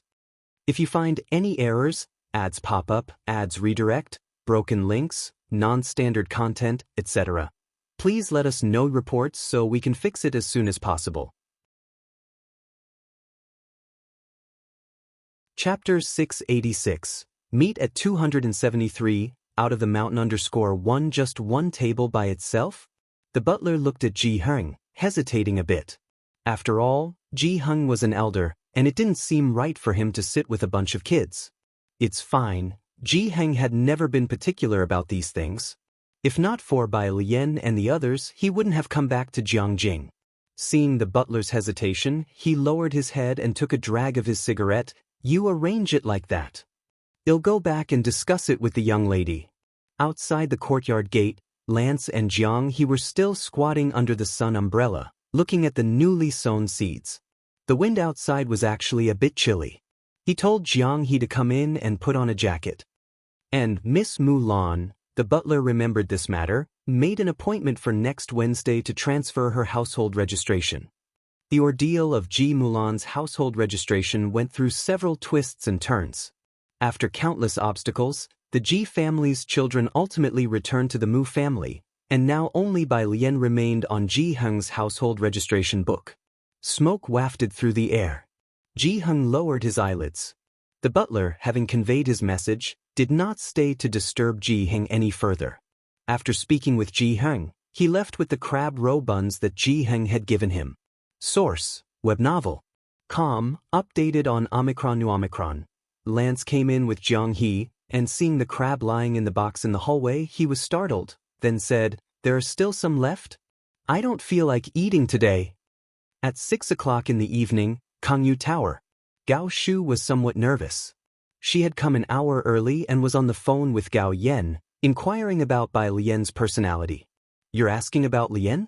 Don't be nervous." On the other end of the phone, Gao Yen set down the fan in her hand, walked out to the porch to look at the koi under the bridge. "She's very well behaved and polite." Gao Yen leaned on the bridge railing, her figure illuminated by the light in front, uttering a string of praises for Bai Lian. These things had already been discussed between her and Gao Shu over WeChat. It was the same old story. Gao Shu briefly met Bai Lian once before and could tell just from her appearance that Bai Lian was a person of cultivation and grace, no doubt nurtured in culture and the arts from a young age. Speaking of which, Gao Shu, like Gao Yen, found it strange. Where had Bai Lian encountered such traditional cultural influence? "I know, but am still a bit nervous," Gao Shu responded with a wry smile. She had reached the position of deputy director in her 30s, and now a promotion was imminent. She had never been this nervous, not even when she alone had managed to protect her unconscious nephew. Sigh, it hasn't been easy getting to today, and I still don't know if that girl can put up with his temper. Jiang Fulai and his sister and brother-in-law bore no resemblance to each other. Since his parents passed away at the age of 8, he turned into a completely different person, aloof. He was indifferent toward everyone, sparing little words or laughter, even scolding Jiang Shijue for no reason. "You don't have to worry about that," Gao Yen said, raising her eyebrows when Gao Shu mentioned this subject. Gao Shu hung up the phone, somewhat surprised. She had just asked Gao Yen about Bai Lian's preferences and had Secretary Shui call over Kangyu Tower's manager to discuss the dishes, pastries, and teas to be served later. The manager bowed respectfully as he entered, replying to Gao Shu, "Jiang Shao has already arranged these." "He did it himself?" Gao Shu stood up, surprised. "Yes." Gao Shu was quite astonished. Considering Jiang Fulai's expression, which always seemed to say, "Who are you?" he was nonchalant even about his own meals. Jiang He was so picky, and only Ming Dongheng and Jiang Shijue would look after him. It seemed somewhat fantastical. After the manager left, Gao Shu took her seat by the window again, and Secretary Shui poured her a cup of tea. "Now you can relax too." Gao Shu took the teacup and nodded his head. There was still time. Secretary Shui stood beside her, bringing up a formal issue. "Yesterday Shaoli saw Mr. Shua having dinner with Deputy Director Jiu." "Deputy Director Jiu? Why is he so persistent in his grudge against you?" "Shua Qingyu had dinner with Gao Shu last week, where they discussed the issue of composing. This week, Jiu Yinghui reached out to Shua Qingyu. Gao Shu had a certain influence in both the Jiang family and the scientific research circle. However, in the drama theater, Gao Shu had fought her way to where she was today all on her own. Her son, though learning piano behind Master Jian, knew Master Jian treated all 3 of his disciples equally. "If only Master Jian were still composing now," Gao Shu said softly, skimming off the surface foam, "I wouldn't have to contend with Jiu Yinghui anymore." Master Jian was Gao Shu's first choice. Secretary Shui was momentarily at a loss for words, aware of the difficulties Gao Shu had faced along her journey, but aside from Lu Jiu, no one in the Gao family stood side by side with her. Lu Jiu was still an apprentice and hadn't inherited Gao Shu's artistic talent. What he could do was indeed minimal. At 6:50, Bai Lian and Jiang Fulai arrived. If you find any errors, ads pop up, ads redirect, broken links, non-standard content, etc., please let us know reports so we can fix it as soon as possible. Chapter 687, Meet at 273, out of the mountain _2 Gao Shu hurriedly set down her teacup, dusted off her sleeves, and stood up to look toward the door. The door was pushed open by a pair of hands with distinct knuckles, and a houndstooth scarf was neatly draped over the arm. This was Jiang Fulai. Gao Shu's gaze fell behind him, where a girl in a red embroidered vest stood, wearing an apricot-colored dress underneath, her eyes cast down. Last week when she saw Bai Lian, she had been dressed in plain clothes, graceful and restrained. Today's red coat was bright and captivating. It made Gao Shu pause slightly once again. "Auntie," Jiang Fulai said as he closed the door of the private room, greeting Gao Shu politely. Even this address of "Auntie" carried an extreme blandness. Bai Lian also greeted Gao Shu with ease and without constraint. Secretary Shui quietly moved aside, watching the young woman inconspicuously, and was quite surprised internally. The Gao family was known for its beauties. Gao Si had married Jiang Sheng, which became a celebrated match in Jiangjing, followed by Gao Yan's marriage to Su Juling. In Jiangjing now, there were also the young ladies of the Ming family whom Secretary Shui had seen, and indeed they were beautiful. But having seen Miss Bai today, Secretary Shui felt that even Ming Zongyao would have to step back. Merely the temperament Miss Bai possessed was something the Ming family could not match. Source: Web novel. Com. Updated on In0 New. Others, even if it was Elder Chen seated beside Jiang Fulai, would be overshadowed by it. Yet, Miss Bai remained calm and collected, with an effortless poise. Jiang Fulai picked up the teapot and poured a cup of tea for both himself and Bai Lian. Outside, the manager had started to serve dishes. "Is the academic pressure at Jiang University very high? Last time I saw in the news that the probe successfully landed on Mars," Gao Shu said to Bai Lian beside her. She had heard from Gao Yan that Bai Lian was academically inclined and might end up spending her future in the lab with Jiang Fulai. Gao Shu studied art, but during the past 2 years, because of the Gao family and Jiang Fulai, she had come to understand a bit as well. Just last night, she asked the Gao family for some scientific research materials to review, but to the ears of the experts, there were always discrepancies. Bai Lian subtly steered the conversation away. The conversation began with scientific research and eventually shifted to art. Once the topic of art arose, Gao Shu inevitably spoke at length, mentioning how her art teacher had great expectations for Jiang He. Bai Lian nodded. Jiang He's paintings have a strong sense of illusion. The two chatted intermittently. Jiang Fulai seldom spoke, only occasionally serving Bai Lian some vegetables.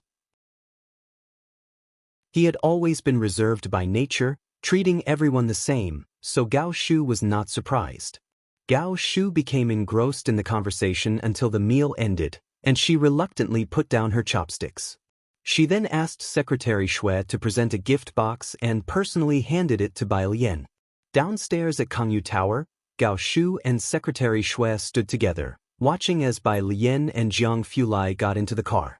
Once the car turned the corner and was out of sight, Gao Shu turned with a smile. "This child is truly remarkable." She finally understood why Gao Yan was so bent on taking Bai Lian as her goddaughter. Secretary Shui saw that she was pleased but didn't want to distract her with other matters. Nevertheless, he spoke up. "Dr. Gao has asked to meet with you." Dr. Gao. There was no one else it could be but Gao Jiachen. Gao Shu's smile faded as she pressed her brow. "Tell him I don't have time." The Gao family members only sought her out to join Jiang Fulai's group or to enter the Ma Institute. What else could they want? Recently, Gao Shu had been busy with matters of the theater and indeed had a full schedule. When Gao Shu returned home, Lu Jiao was practicing piano. Seeing her come in, he came over to help her with her house shoes. "Mom," Lu Jiao said, placing the slippers beside her without leaving, but instead he said, "My teacher asked if he could see the script for Blossoms on the Tree." The play had not yet premiered, and rehearsals were underway. Even the theme song was not settled. Copies of the script for Blossoms on the Tree were only held by those involved internally. Last time, to convince Dean Jian to compose the music, Gao Shu briefly shared the main plot with him. "Your teacher wants to see the script for the play?" The script was not a secret, and Gao Shu couldn't figure out why Dean Jian would want to see the script if he wasn't interested in composing, but she didn't refuse. "I will send it to you from the study." Jiangjing Shuo family. Shuo Qingyu was an elder artist, and recently, two rising stars from the theater had approached him. He was weighing the pros and cons. He stepped out from the back seat of Jiao Yinghui's car. Jiao Yinghui exited the driver's seat and looked at Shuo Qingyu with a smile. "Mr. Shuo, I heard your son's asthma has been troubling him. I have an invitation card from an MTR doctor that I hope could be of some help to you." With that said, he handed a gilded business card to Shuo Qingyu. Shuo Qingyu accepted it, looking at Jiao Yinghui. "Thank you, Dean Jiao. If you find any errors, ads pop up, ads redirect, broken links, non-standard content, etc., please let us know reports so we can fix it as soon as possible." Chapter 688. Meet at 273, out of the mountain _3. Furthermore, I will definitely recommend your composition to Dean Jian. Jiao Yinghui smiled, and let him personally arrange it for you. As a Guzheng heir, Dean Jian's reputation in Jiangyin was well established, to say the least. In the recent 6 months, as Yan Lu's master arranger, he had far surpassed others in the art world. Shuo Qingyu himself was not inept at arranging music, but not to mention that Dean Jian's skill level was above his. Having the words Dean Jian on his work would also add a different value to it. He returned home with the business card, beginning to ponder over this matter. He had always been aware of the old theater's dean canvassing for a theme song, and had even had someone get a copy of the script, Blossoms on the Tree. The Jiao family had been involved in theater for generations, with his grandmother being a Peking opera heir, holding significant weight in the art industry. Gao Shu may not have had such a profound heritage, but she was a member of the Gao family.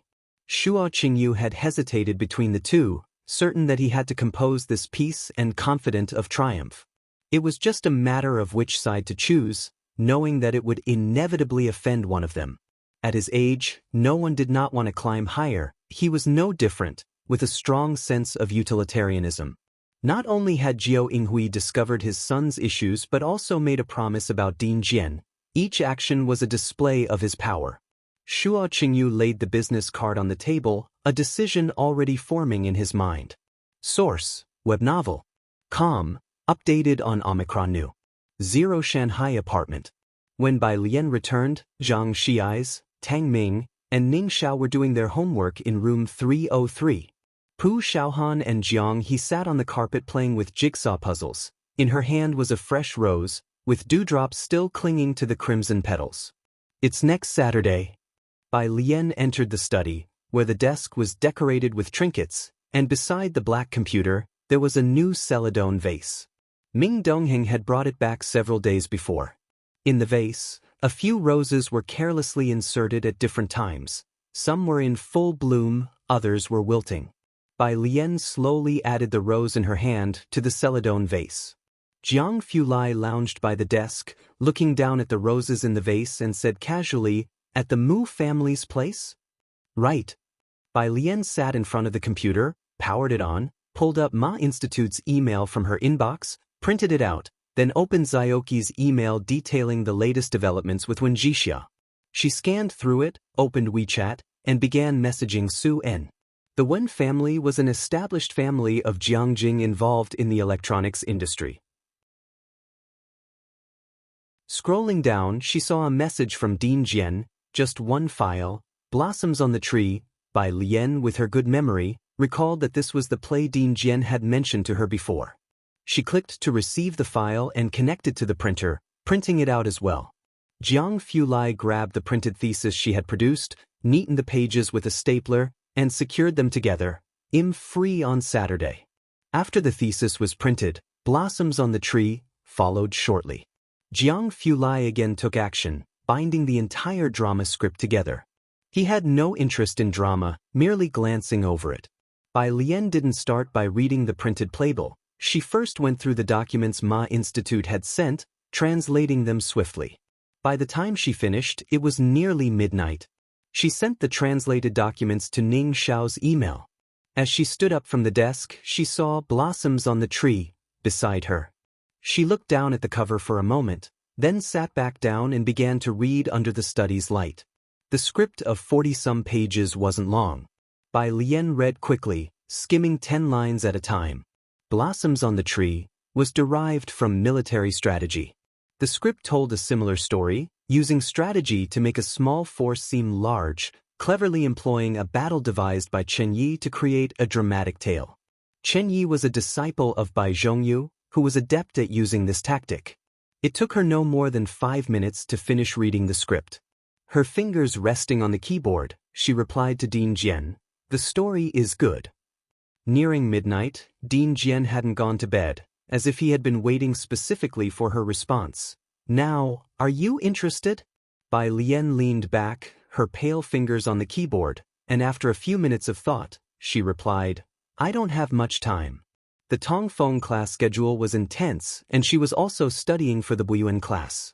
Physics was based on mathematical foundations as well, so tackling Wangzu's problems also served to improve her own skills.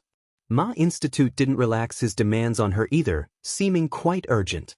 Bai Lian really didn't have much time, and she thought, for such an art form, she was too young. Even if Dean Jian trusted her, the theater's people probably wouldn't, she guessed. If you find any errors, ads pop up, ads redirect, broken links, non-standard content, etc., please let us know reports so we can fix it as soon as possible. Chapter 689. Meet at 273, out of the mountain _4. Of course, she had no idea that the name, Bai Jian, had caused such an earthquake in the music world over the past year. The winters in Jiangjing were quick to get cold. It was simple for Ji Heng to make summer dresses for Bai Lian, but winter clothes were not done as quickly as before. One piece of clothing could take half a month or even longer to finish. Bai Lian's wardrobe had some additional clothes sent over by Ming Dongheng. After Gao Yan learned of this from Ming Dongheng, she asked Bai Lian to meet at Qingxin Building on a Sunday afternoon so that the tailor could measure her size. Upon hearing this, Gao Shu also brought out several pieces of rare fabric. Looking at the fabrics she brought, which were fine and shimmered on the surface. These were jobs that only Gao Yan and Gao Shu could undertake, apart from those Jiang Fulai hurriedly worked on. Bai Lian stood on the carpet, her arms casually extended, her brows and eyes lazily drooping, letting others take her measurements. The female tailor noted down the figures on paper. Source: web novel. Com. Updated on Omicron New. Jao Shu and Gao Yan stood to one side, looking on at this scene from an angle, which was quite harmonious. After the measurements, the female tailor took the data and left. Gao Yan gestured for Bai Lian to come and try the new pastries at Qingxin Building to see if they suited her taste. It was at this moment. Secretary Shui came in from outside, appearing somewhat flustered. She was slightly impolite, knocking and barging in. "Madame Su, Miss Bai." She stood in the hall, greeted Gao Yan and Bai Lian, then looked towards Gao Shu. "Mr. Shuo has categorically declined your invitation. Today, he accepted Vice President Jiao's invitation and is watching a rehearsal at the theater." These were all insiders here. Gao Yan and Gao Shu had decades of friendship, and as for Bai Lian, she was someone that Jiang Fulai and a few others had high hopes for. Secretary Shui had no intention of avoiding the topic. So as not to make Bai Lian feel uncomfortable, she did not treat Bai Lian as an outsider. He made it clear he's siding with Jiao Yinghui. Gao Shu put down her teacup and stood up. She was the first to find Shuo Qingyu, thinking she had a fair chance of success.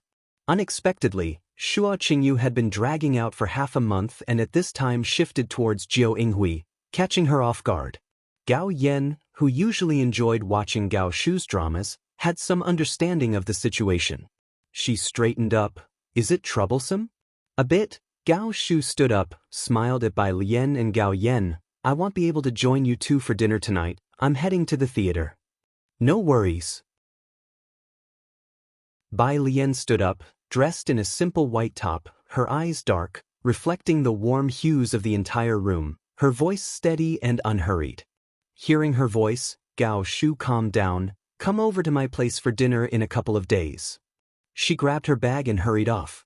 After Gao Shu left, Gao Yan finally had the chance to explain the theater situation to Bai Lian. It hasn't been easy for her these years.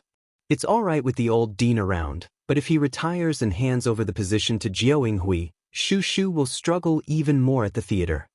Butler Su stood behind Gao Yan, frowning as well. This Jiao Yinghui always plays dirty politics.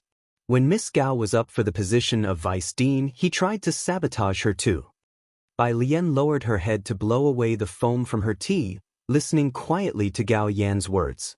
It wasn't until Gao Yan mentioned blossoms on the tree that Bai Lian looked up. Blossoms on the tree? Yes.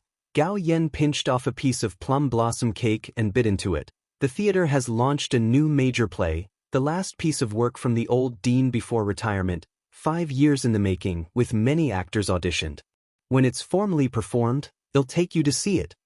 Couldn't find anyone else? Bai Lian closed the white porcelain lid of the teacup. Such a masterpiece, most people don't dare to take on. Shu Shu initially approached Dean Jian. In Jiangjing, it's pretty much just the two of them, but Dean Jian didn't agree. Saying this, Gao Yan tapped her fingertips on the table, looking at Bai Lian, an idea crossing her mind. Lian, you're close to Dean Jian, how about you persuade him? Gao Yan was aware that Bai Lian and Dean Jian were very close, almost paternal friends. She had seen Leng Shuhe with Dean Jian. There wasn't the same ease and harmony as when Bai Lian was with him, and Gao Yan always felt there was some indescribable respect from Dean Jian when he spoke of Bai Lian, especially when mentioning Bai Lian's teacher. Gao Yan looked anxiously at Bai Lian. Bai Lian didn't speak, only picked up the white jade bone fan she had set aside earlier. The fan felt cool in summer and surprisingly warm in winter. Holding it with her right hand, she casually opened and closed it, her eyelashes drooping as if mulling over something. The private room fell into silence. Gao Yan, watching Bai Lian deftly play with the fan, knew the gift was well chosen. Never mind, she chuckled, shaking her head. If Dean Jian is saying he's lost his creative inspiration, even your persuasion might not work. It's just that this time for Shu Shu. No, I'm just thinking. Bai Lian snapped the fan shut, the end pressing against her palm, her demeanor relaxed. When does she approximately need it? Gao Yan didn't expect Bai Lian to suddenly ask this.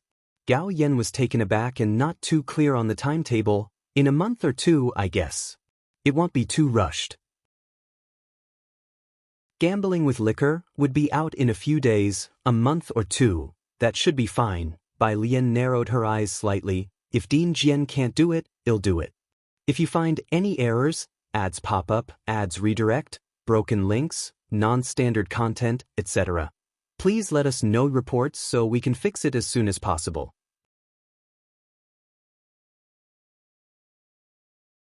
Chapter 690, 274 by Jian, an expert. Mu Lao Yi steps out of the Buddha Hall, 2 watches combined. _1 Bai Lian had listened to Jian Zongyi's collections, The White Snow of Tsang Mountain, The Peace of Autumn, and The Sounds of Home. She had heard them all. These were works from Jian Zongyi's middle period, characterized by simple, steady rhythms and a warm atmosphere. So, when she learned that Jian Zhongyo had become famous for playing The White Robe Journey, and that his later compositions turned out to be as plain and sincere as Qinjiao's, Bai Lian was somewhat surprised. Blossoms on the Tree tended toward a tense style with an overwhelming sound, and as the script progressed toward the middle and later stages, it created an anxiety similar to the empty fort strategy. It wasn't a style that Jian Zhongyo excelled in, and indeed he didn't have much energy to continue to create. If he hadn't been unable to find the right person, he would have already retired. Bai Lian put it this way, but Gao Yan and the butler were choked by Bai Lian's remark that Director Jian can't do it. However, they quickly caught the meaning of Bai Lian's words. Alien you, Gao Yan set down the plum blossom cake and sat up straight. Can you compose music? She knew Bai Lian could play the guzheng, but she had never heard her play it. And judging by the way Director Jian interacted with her, Gao Yan knew that Bai Lian's guzheng skills must not be too shabby.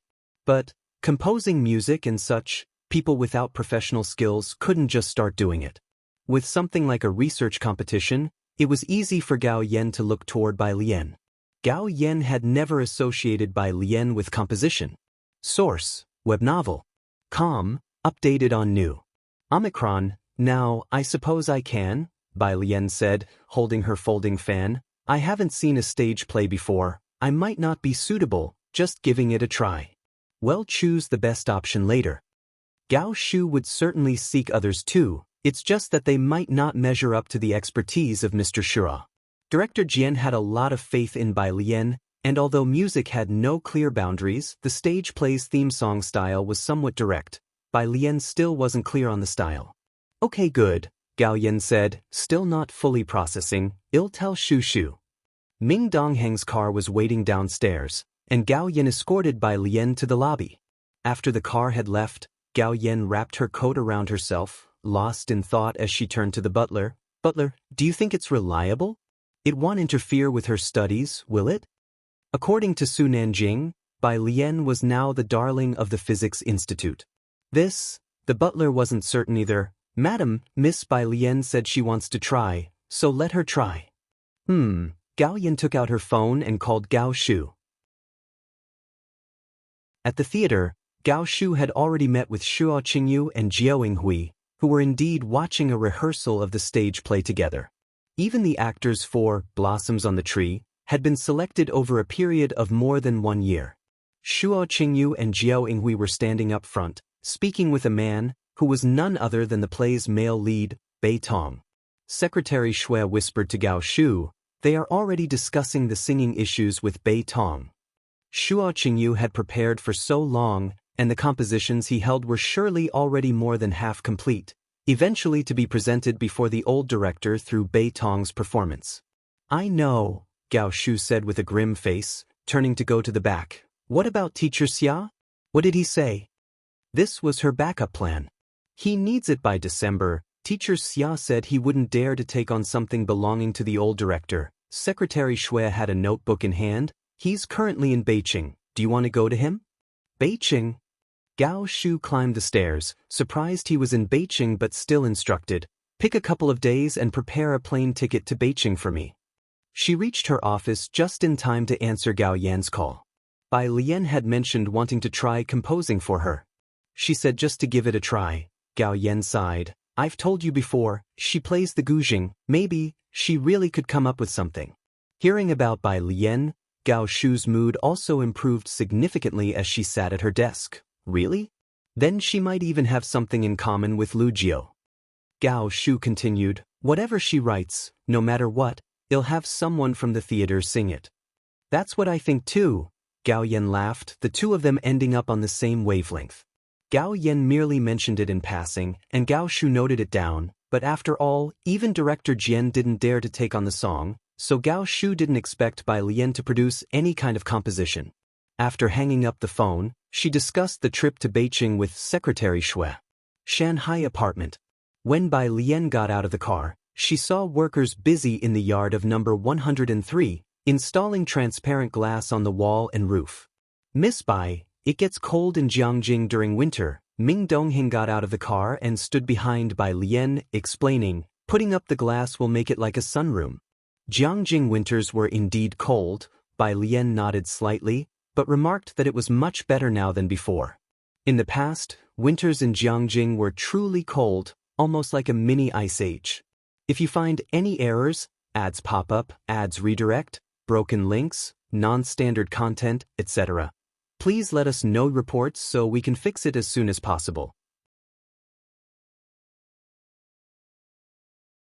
Chapter 691, 274 by Jian, an expert. Mu Lao Yi steps out of the Buddha Hall, 2 watches combined, _2103, Ji Heng and Lance weren't there, as the old rascals had gone fishing in the afternoon. In another month, Jiangjing would be ready for ice fishing. She returned to 303, where only Zhang Xiais and Tang Ming were doing their homework.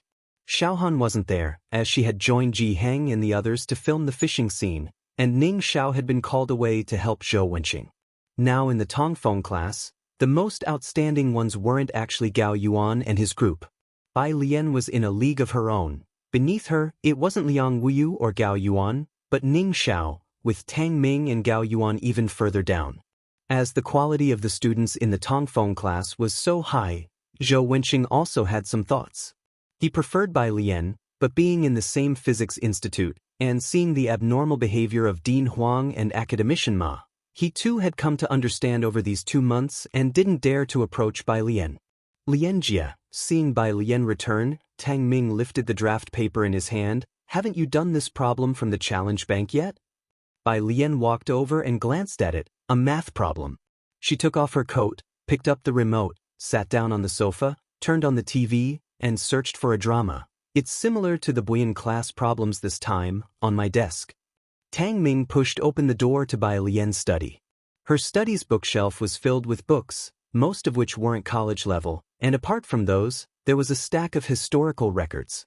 Tang Ming approached her desk where a stack of neatly bound A4 papers was placed, with the translation Bai Lian had just done for them the day before being the topmost on the left.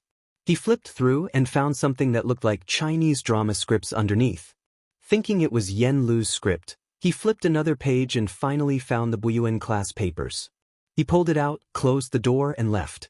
Bai Lian was lying leisurely on the sofa watching the play, and Tang Ming glanced at it but didn't have the artistic talent to appreciate it. Downstairs, the group that had gone fishing had already returned. Tang Ming received a message from Shun Qing and went downstairs to get fruit. The glass roof in the courtyard was almost finished, the workers were skilled, and there was hardly any noise during installation. "I'll take these too."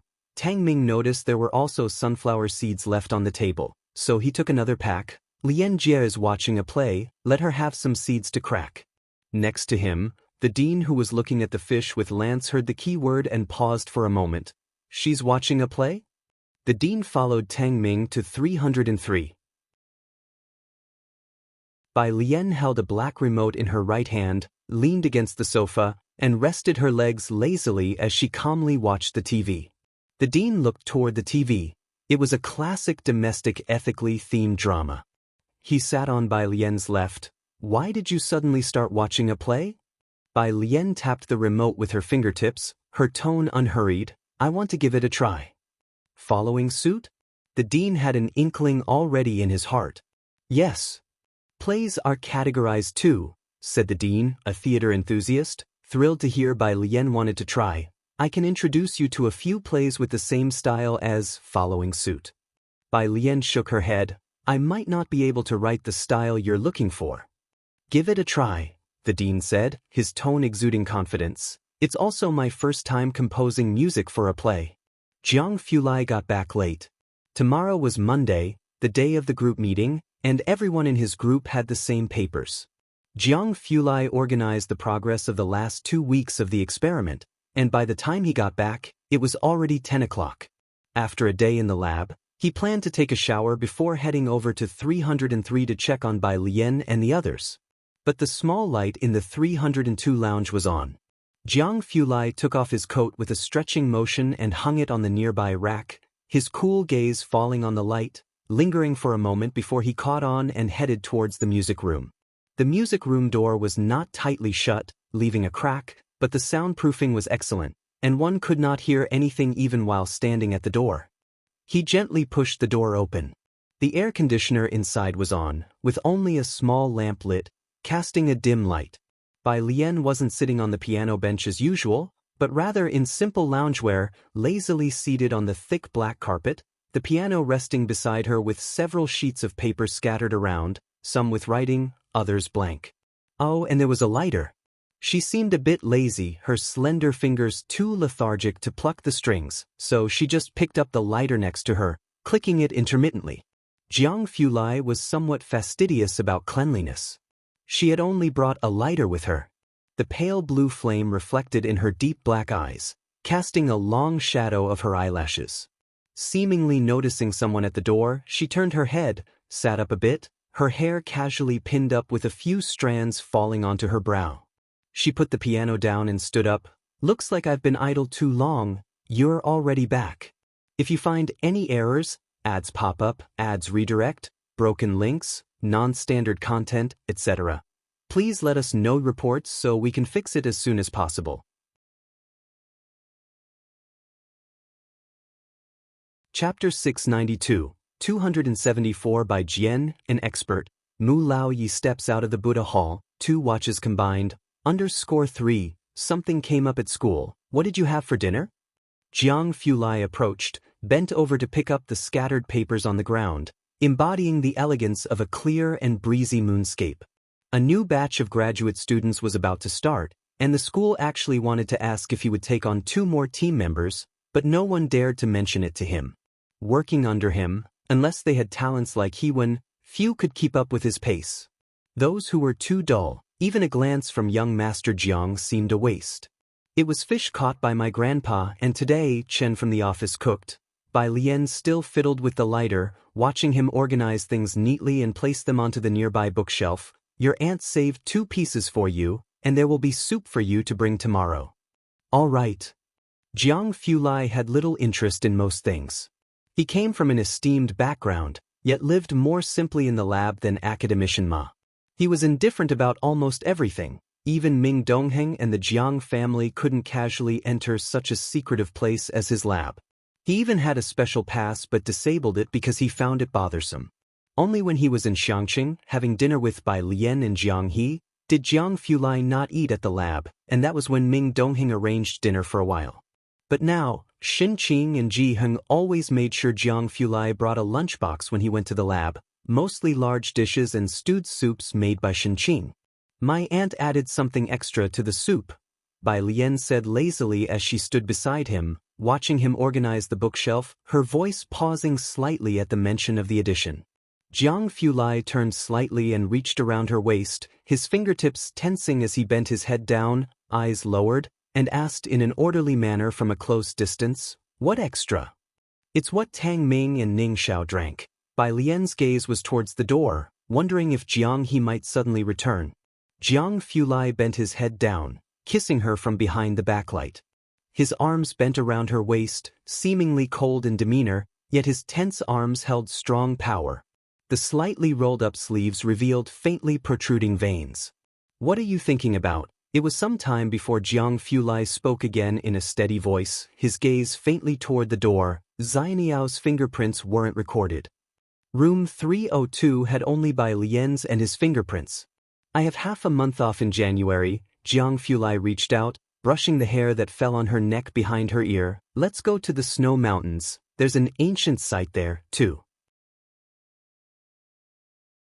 Taking such a long break, Bai Lian looked at him. "Aren't you researching dark matter anymore?" "There's no rush," Jiang Fulai chuckled, looking down at the qin still on the ground. "Why are you so late in the music room today?" He recalled Bai Lian's schedule. Yen Lu was in Beijing preparing for a new play, and there was no intention to release new music. "I wanted to try composing for a stage play," Bai Lian replied to him. Jiang Fulai thought for a moment about Gao Shu and narrowed his eyes slightly. Monday. Early morning. Mu Yining got up early. She lived in an outside house and only steamed some breakfast with Dong Xiaobai. Dong Xiaobai set down the milk for her, and the two discussed the matters of Saturday. How many distinguished guests? Not many. Mu Yining sat beside him, took a sip of milk, and then spoke. "The Gao family won't come, but Elder Chen and President Su will arrive on time, along with my business partners." That was almost enough. Mu Yining's partners were also among the top circles in Jiangjing. It wasn't as grand as Elder Zu's birthday celebration, but there were still many who were eager to get in.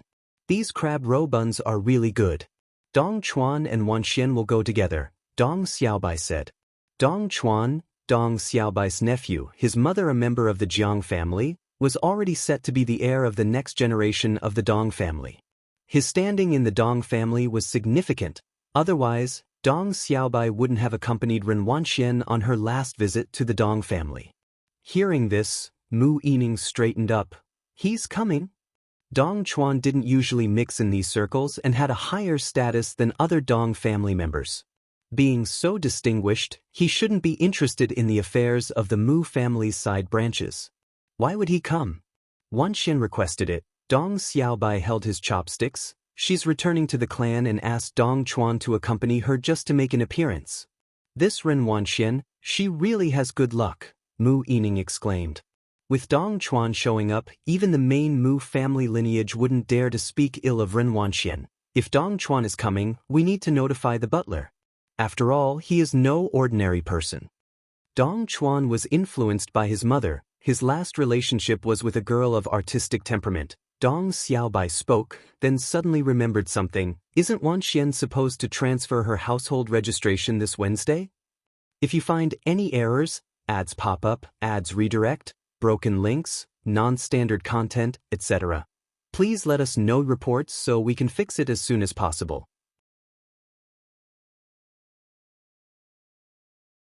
Chapter 693, 274 by Jian, an expert. Mu Lao Yi steps out of the Buddha Hall, 2 watches combined, _4 it's confirmed. These are indeed the people of the Mu family. With such a vast family enterprise, the wealth left to them is innumerable. Together with Mu Lan, Mu Yining also picked up a crab roe bun with her chopsticks.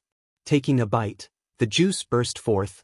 The crab roe was fresh and delicate, the crab meat tender, and the soup profoundly rich. Even for Mu Yining, who had tasted so many delicacies, this was a particularly dazzling experience. The last time Mu Yujun visited the Mu family, she began to disdain the crabs they ate during the season. Every year, Jiangjing could only provide so much to this elite circle.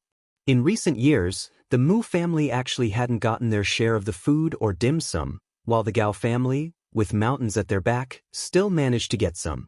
After Mu Yujun brought them over, Mu Yining only saved one for the old master and sent one to Jiheng. Now, tasting this crab roe bun, she was also quite surprised. Such quality in a crab roe bun was rare even in her childhood, during the Mu family's golden age. After breakfast, the housekeeping aunt cleaned up, Mu Yining got into the car, and called the floor butler to inquire about the source of the crab roe buns. Learning that it was sent by Jiheng, Mu Yining was very surprised. The Ji family was becoming more and more mysterious to her. Bai Lian was still in the dining hall eating when she received a call from Su En. Alien, good morning. Driving, Su En sounded cheerful. After exchanging pleasantries with Bai Lian, he went on to tell her about Ji Mulan's request to transfer her household registration. Su Siki was registered under the Su family, and the Su family matriarch wouldn't allow him to transfer it. But Su En still decided to inform Bai Lian about the important matter of transferring registration. Aha, I got it, Bai Lian said after swiping her card, picked up her breakfast, and handed the card to Tang Ming standing beside her. Tang Ming, with utmost respect, received Bai Lian's card with both hands, not daring to let his gaze linger on the 3 characters, Jiang Fulai, printed on it for too long. Ding Wenyang had perfectly integrated into their group. As long as Bai Lian was at school, they would all flock to dine with her. Seeing Tang Ming showing such reverence for a card, he was somewhat puzzled. Brother Tang, you're a contestant with 2 million points now. One of the top students of the elite Tongfeng class at Jiang University was showing undue respect to a card. Brother Ding, you don't understand. Tang Ming thought back to Monday morning when the young Master Jiang heard about his points and gave him a expression. He said gravely. Tang Ming swiped the meal card.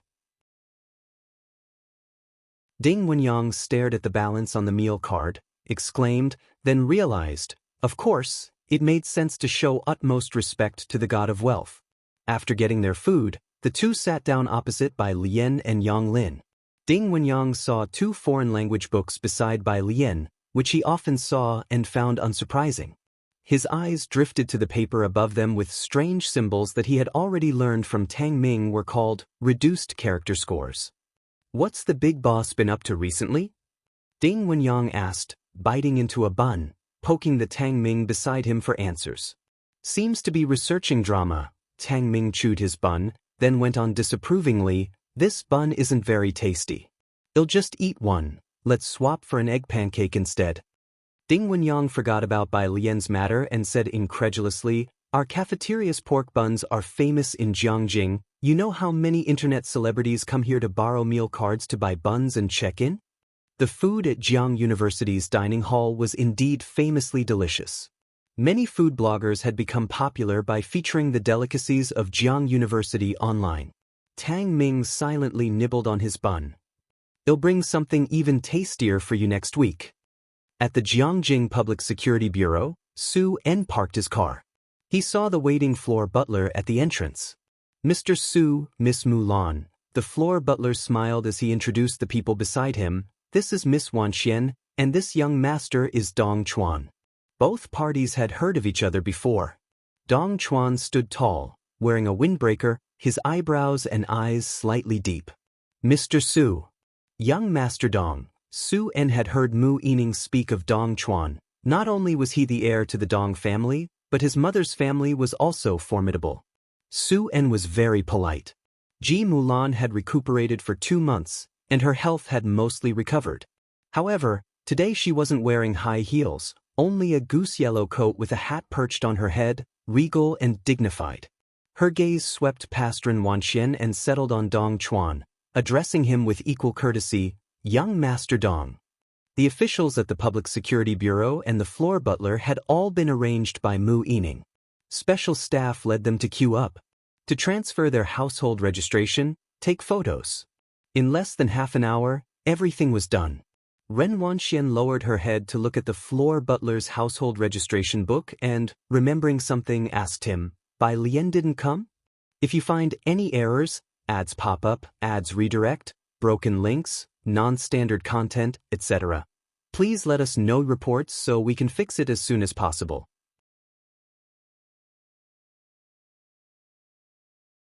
Chapter 694, 274 by Jian, an expert. Mu Lao Yi steps out of the Buddha Hall, 2 watches combined, _5, Miss Bai. The butler mentioned Bai Lian, his eyes and brows also softened considerably. She doesn't intend to move her household registration here. I see. Ren Wanxian lost interest at that. Bai Lian not moving her household registration was actually good news for her. Beside her, Dong Chuan had been keeping her company. Hearing her mention Bai Lian, he didn't ask further. He knew that the Mu family had a few more relatives, but apart from Wanxian, he didn't pay them much attention. Inside the car not far away, Ji Mulan was looking at the rearview mirror. The boyfriend she found seems quite decent. I heard his mother's family has no simple connections. One could tell, even the butler treated Dong Chuan with great respect. Not bad. Su En started the car and assessed seriously, but suddenly he thought of Jiang Fulai.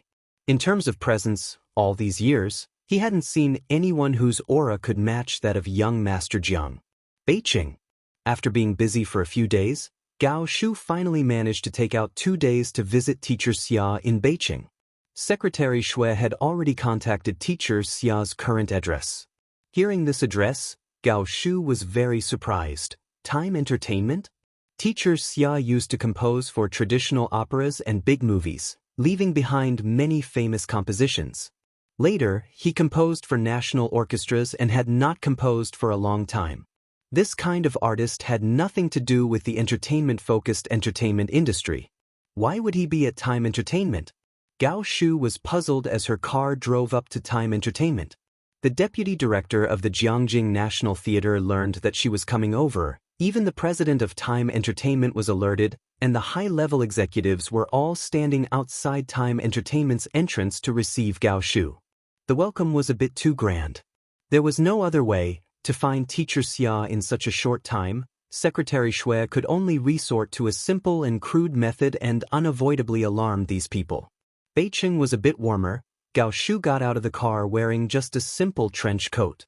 Director Gao, the president of Time Entertainment, respectfully led Gao Shu to the president's private elevator. Teacher Xia is training Yen Lu to sing on the 29th floor. He'll take you to the resting room. Yen Lu? Gao Shu had an impression. She had also seen Great Yong. In the resting room, Teacher Xia entered with a roll of sheet music. Director Gao, since you've come personally, I won't beat around the bush. I've grown old and lost my passion for composing. I've also seen blossoms on the tree, but there's someone I want to recommend to you. After much consideration, I think only she is the most suitable. Who? Gao Shu quickly stood up. Teacher Xia tapped on the sheet music, sighed. The composer of Gambling with Liquor, by Jian. This song, Gao Shu had also looped it many times.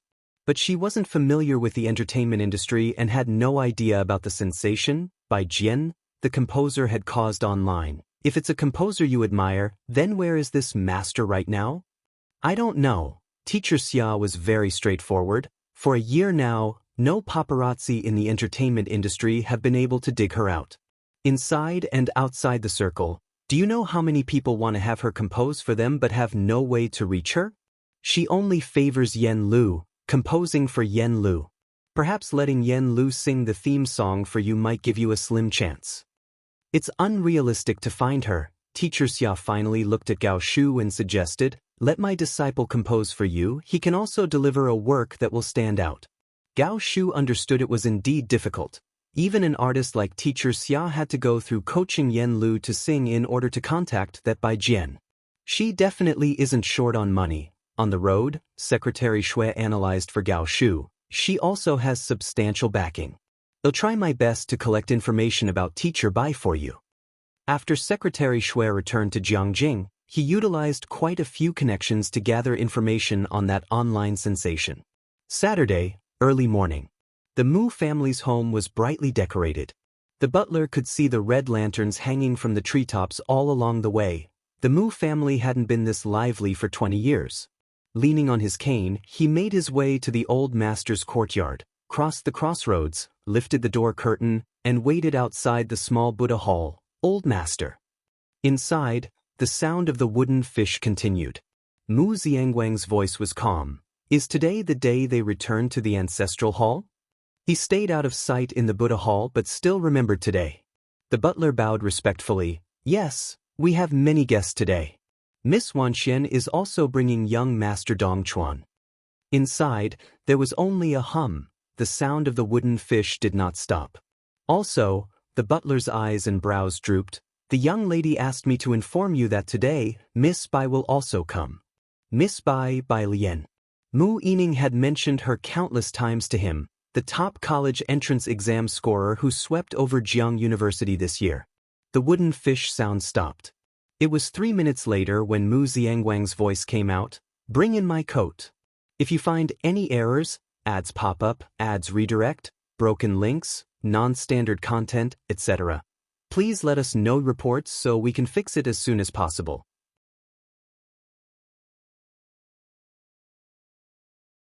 Chapter 695. 275 Not-So-Simple Guests, Part 1. By the end of October, the weather had become colder again. The Gao family. Today, Mu Yujun had not originally planned to go to the Mu family. It wasn't until she heard that Mu Xiangguang had come out of the Buddhist hall that she made a slight effort to dress up. Are you and Jiachen going? She asked as she put on a newly tailored outfit and draped a string of jade beads around her neck. Gao Yi picked up his coat. Today I'm taking Jiachen to the theater. Next to him, Gao Yi's assistant glanced at Mu Yujun. That glance made Mu Yujun feel momentarily embarrassed. Once, the Mu family could discuss matters on equal terms with the Gao family, but later the Mu family gradually faded from the circle, and the Gao family became somewhat disdainful of Mu Yujun's status. Think about the women of the Gao family, one married into the Jiang family, another a distant relative married Su Juling. Yet Gao Yi married Mu Yujun. If it weren't for the fact that she had given birth to Gao Jiachen, she might have separated from Gao Yi years earlier. The Mu family's business car arrived at Shanghai apartment early in the morning. Assistant Wang drove, with Xiaojie in the passenger seat, driving into building number 5 of Shanghai apartment. Passing by the security guards standing at attention, Xiaojie couldn't help but take a second look. What's up? Asked Assistant Wang. Xiaojie spoke. That security guard looks like he's from a special training camp. Assistant Wang wasn't very familiar with such matters, so he didn't ask any further. In building number 5, Ji Heng had already come out and handed a plain moose green cloak to Tang Ming, asking him to take it up to Bai Lian. Only you. Xiaojie got out of the car with Assistant Wang and opened the door. Yes. Ji Heng held a cigarette holder, his eyes drooping. They still have books to review. Well, just go for a meal, not participate in the ceremony, and arrive later. Xiaojie thought of Bai Lian's group of friends, whether from Jiang University or Media University. They were indeed all diligent in their studies. Upstairs. Tang Ming handed the cloak to Bai Lian and then went to the 5th floor to find Ning Xiao. Has the scholar arrived? He shouted immediately after exiting the elevator. With no one else around, he treated it like his own home. Ning Xiao's door was open as he was still on a call. On the other end of the phone, Wang Yufeng spoke calmly. What's the rush? I'm already in Jiangjing. What time will you arrive? I'll have someone take it to the main entrance. Tang Ming and Ning Xiao had always been looked after by Ji Xiaojun and Xin Qing. When Wang Yufeng found out about today's event, he sent a gift to Jiangjing through a contact. 11 o'clock. This was the time Jiang Fulai had mentioned, and it was unlikely to be wrong. Tang Ming, curious after seeing him hang up, asked, "What gift did your uncle prepare for Uncle Ji?" To give Ning Xiao a gift was to give a whole apartment. In Tang Ming's memory, only Jiang Fulai spent money without batting an eye. Ning Xiao, however, had no idea what the gift was. Just after 10 o'clock, the Mu family. Ancient and quaint door towers were adorned with festive red lanterns. The floor butler, walking with a cane, had especially put on a festive long robe today to receive Mu Yujun. Her arrival immediately drew the attention of the Mu family members. They all knew she was now the lady of the Gao family, and her son Gao Jiachen had a promising future. The clan leader of the Mu family and others formed a line to chat with her. After seeing Mu Yujun, the floor butler spoke. "Mr. Xiaojun has already arrived at the ancestral hall. Elders and uncles, shall we move to the ancestral hall?" Today's event was organized by Mu Yining. Most of those from the ancestral hall would give her face. Originally, the clan leader was Mu Xiangguang, who 20 years ago had passed his position to a distant relative of the clan, with both Mu's second uncle and third uncle being from a side branch. Ji Xian's return had also injected new vitality into the Mu family. "I heard Dong Chuan is coming today?" Mu Yujun had been sitting, sipping tea with downcast eyes, not getting up. The butler of the Gao family stood behind her, without uttering an extra word. She had inquired about Ji Xiaojun before coming back. For decades in Xiangqing he had been an art teacher. Although since his return his methods were quite like the decisive actions characteristic of the Mu family, his return also disturbed the interests of some. "He's coming with Miss Ren." The floor butler thought it over for a moment. Among those coming today, only Chief Chen and Dong Chuan could cause her to move. The mother of Dong Chuan was from the Jiang family, not the core descendants, but as long as one bore that surname, it carried weight. "Well, no rush for the ancestral hall." Mu Yujun put down her teacup. "I'll wait here for young Master Dong to arrive." The floor butler looked up, seeming to want to say something more to Mu Yujun, but at that moment his phone rang. He checked and it was a message that Bai Lian was about to arrive. Without saying more to Mu Yujun, he seemed to become 10 years younger at once, haste in his step as he hurried out with his cane. "Miss Bai has arrived, I'll go welcome her first. If you find any errors, ads pop up, ads redirect, broken links, non-standard content, etc. please let us know reports so we can fix it as soon as possible."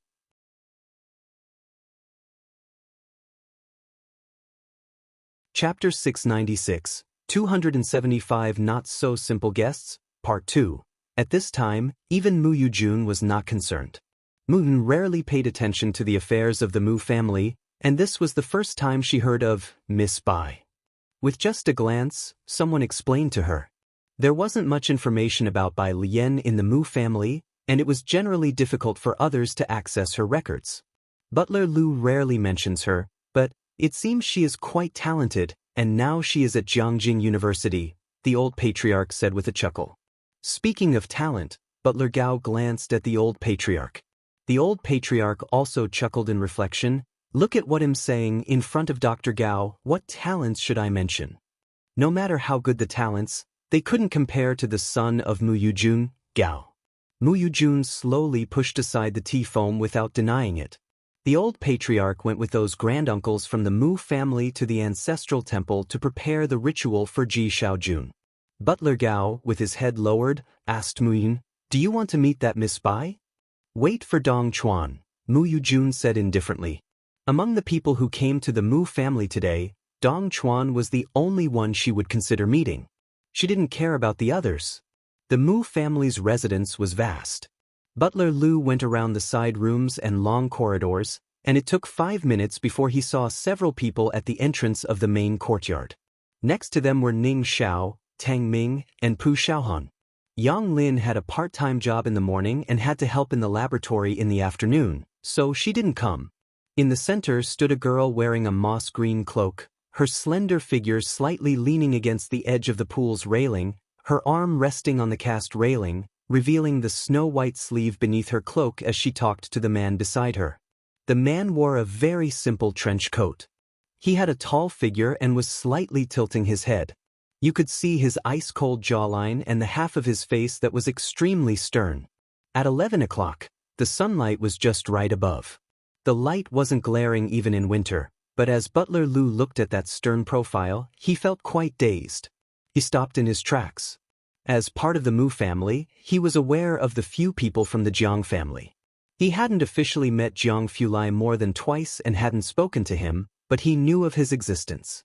A person who led the Jiang family to rise from the same circumstances as the Mu family not only stabilized the precarious situation of the Jiang family but also helped it thrive.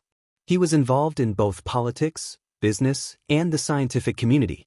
Butler Lu stood in place without speaking. When Tang Ming turned his head and saw him, he hurriedly greeted him. "Butler Lu, are you here to find Sister Lien?" "Ah." Butler Lu came back to his senses. Yes. He turned his gaze to Bai Lien, not daring to look at Jiang Fulai again. "Miss Bai, I will take you to see Mr. Ji. He's talking with the master." Mu Xiangguang was in the main courtyard. Crossing over would lead to a cobblestone path, and just lifting the door curtain would allow them to see him. He didn't see anyone else. Butler Lu left Ning Xiao and Tang Ming outside at a small table, serving them tea and refreshments. There was also one more person. His gaze fell on Jiang Fulai. Jiang Fulai casually sat down, his long and cold white fingers picking up a cup of tea, absent-mindedly blowing on it, his demeanor elegant and posh, showing no intention of going in with Bai Lien. When he looked up again towards Bai Lien, he asked, "Do you want to give me the cloak?" There was heating inside the house, and the cloak made by Ji Heng was very warm. Bai Lien untied her cloak and handed it to him, then flipped open the door curtain and entered the main room. Inside the house, Mu Xiangguang was talking with Ji Heng. He was 2 years younger than Ji Heng, his hair completely gray, his figure lean, the cheekbones on both sides protruding, and the wrinkles on his face were evident. "I know about Mu Qiong's matter," Ji Heng said, sitting close to him, slowly smoking, "but I didn't expect you to be so disheartened." There weren't many people in the direct lineage, and Ji Heng and Mu Xiangguang had a good relationship since childhood without any disputes. Mu Xiangguang held a string of Buddha beads in his hands, his eyes closed, turning them slowly. "Life is unpredictable. I had Yining looking for you for many years, and it was only last year that suddenly there was news." The vast fortune of the Mu family, the share meant for Ji Heng, had always been untouched by him. However, the Mu family had been unable to locate the news about Ji Heng until last year when he came to Jiangjing. It was only then that Butler Lu, following the trail, managed to get a bit of information. Regarding these matters, Ji Heng offered no explanations. As the two talked, the door curtain was lifted, and Butler Lu said softly, "Miss Bai has arrived." Mu Xiangguang stopped turning the Buddha beads in his hand and opened his eyes. The lighting inside the room was dim, but Mu Xiangguang still managed to make out the figure who walked in. The visitor was dressed all in white, with an erect spine, walking unhurriedly as if she had severed the bonds with a century of time. That kind of demeanor. Mu Xiangguang was somewhat stunned. "Grandfather," Bai Lien approached and greeted Ji Heng. "If you find any errors, ads pop up, ads redirect, broken links, non-standard content, etc., please let us know reports so we can fix it as soon as possible."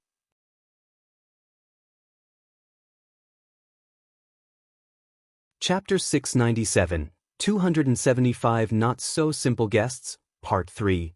Ji Heng knocked his pipe, shaking out the ash, and introduced casually, "This is your second grandfather." Bai Lien looked towards Mu Xiangguang and spoke with composure, "Second grandpa." Mu Xiangguang came back to his senses. He was usually a man of few words, but upon seeing Bai Lien, he couldn't help but ask a few more questions. "Sit down. I heard from your grandfather that you're in the Tongfeng class?"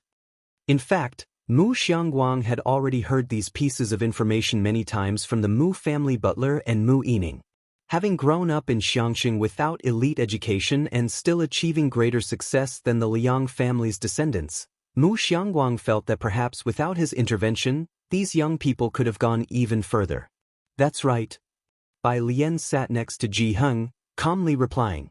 Despite being out of management for many years, Mu Xiangguang still had a keen eye. Such a demeanor, even Mu Yining couldn't match. He took out a wooden box from the side and pushed it in front of Bai Lian. Since you call me second grandpa, I don't have much for a meeting gift. Let this be my present to you.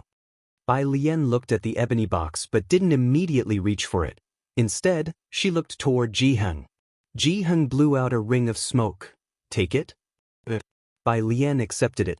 11:30. Mu Yujun, along with Dong Chuan and Ren Wanxian, went to the clan ancestral hall. The entire registration ceremony wasn't long. Firecrackers and fireworks exploded outside. Mu Yujun, considering Dong Chuan's face, stayed a little longer. Once the ritual was complete, the guests started to take their seats. The guests exchanged pleasantries with the three of them, and Mu Yining did not expect that Mu Yujun would still be there. She introduced Ji Xiaojun and Xin Qing to her. Sister, this is Xiaojun, and this is his wife, Xin Qing. Xiaojun and I will go outside to greet others. You can sit down and have some tea first. Mu Yujun's gaze swept past Xin Qing, who was always intimidated by such imposing figures, and gave Mu Yujun a somewhat ingratiating smile. Congratulations. Mu Yujun didn't look at Xin Qing, curtly saying the words and covering her nose with a handkerchief. With Mu Yining and Ji Xiaojun gone, only Su En, Xin Qing, and Ji Mulan were left. Why would Mu Yujun demean herself by wasting time chatting with them? She coolly withdrew her gaze and turned to speak to someone else, little Dong Wanxian. She addressed Ren Wanxian quite intimately today, and Ren Wanxian was pleasantly taken aback by the honor. But Ren Wanxian also knew it was because of Dong Chuan's influence. Today, no fewer than 10 people had greeted her, all clan chiefs and estate managers. For a while, Ren Wangshuan's table was extraordinarily lively. Dong Chuan and Mu Yujun were the popular figures of the day. Do you want to join your aunt for a while? Dong Chuan asked, looking down at Ren Wanxian. Ren Wanxian, seeing the situation clearly and catching a glimpse of Ji Heng and Ji Xian's group from the corner of her eye, didn't go over to greet them and just stayed at her own table. She didn't have a particularly good relationship with Ji Xiaojun and Xin Qing, especially Xin Qing. Having been in Jiangjing for so long, she had barely interacted with Ji Xiaojun and Xin Qing, and Ji Xiaojun never included her in various social gatherings. Ren Wanxian wasn't without her grievances over this. No need. Ren Wanxian looked down and sat at her table with Dong Chuan. Dong Chuan didn't pay much attention to Ji Xian's group either. Xin Qing and Ji Mulan didn't seem like they came from prominent families, and he noticed that Mu Yujun didn't want to have much contact with that group either, so he didn't purposely get close. Mrs. Gao, I've heard that Dr. Gao, he conversed with Mu Yujun, bringing up Gao Jiechen. For a moment, the distinction was as clear as day.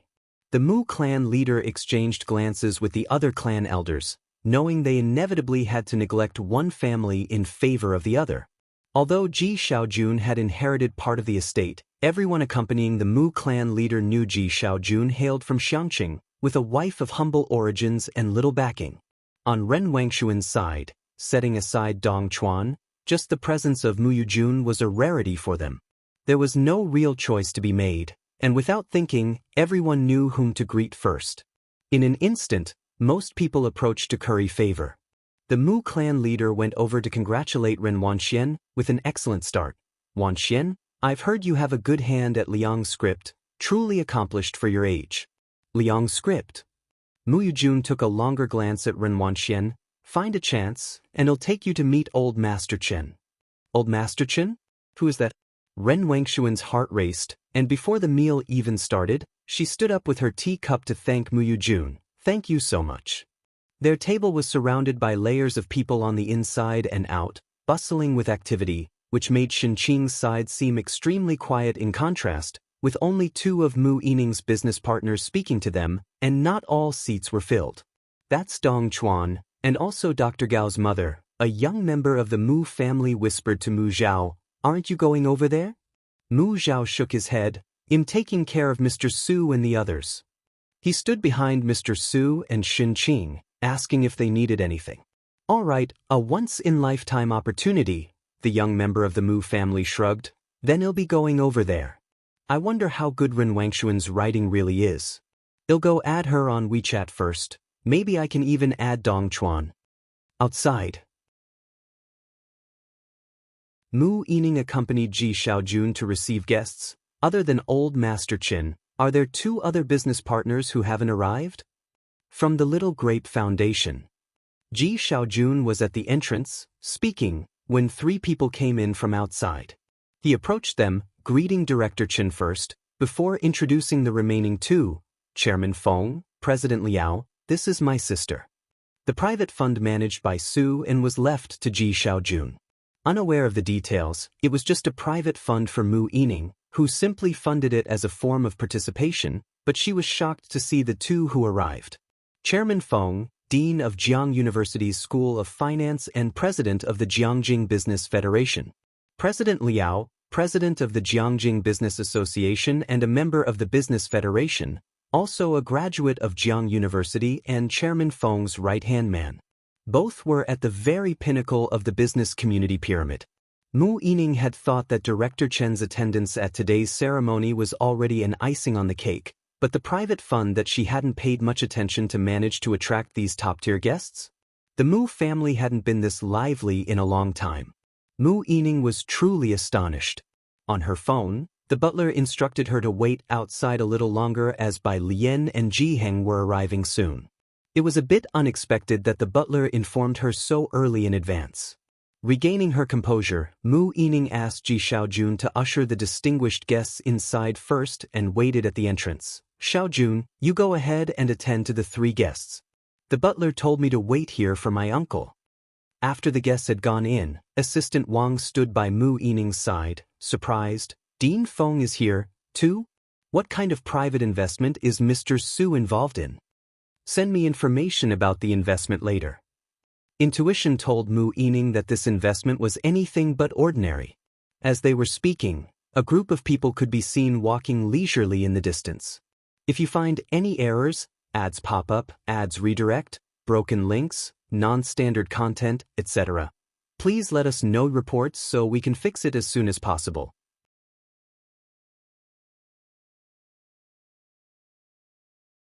Chapter 698, 276 gathered, second update, _1 Mu Yining caught sight of Ji Heng walking ahead, a long smoking pipe in hand, with Tang Ming by his side. Mu Xiangguang hadn't come, which Mu Yining had expected. As the cold wind blew, they could hear Tang Ming's cheerful voice. "Grandpa, look, that duck can fly." Ji Heng looked up and smiled as he took a puff of smoke. "That's a spotted goose." The Mu family's estate was located in a garden area, where many protected wild birds would take refuge, and Ji Heng recognized at first glance what bird it was. Next to him, the butler followed on Ji Heng's left, uncharacteristically silent.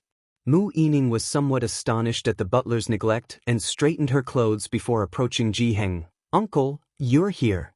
When she looked up, she finally saw Bai Lian and Jiang Fulai, who were lagging behind.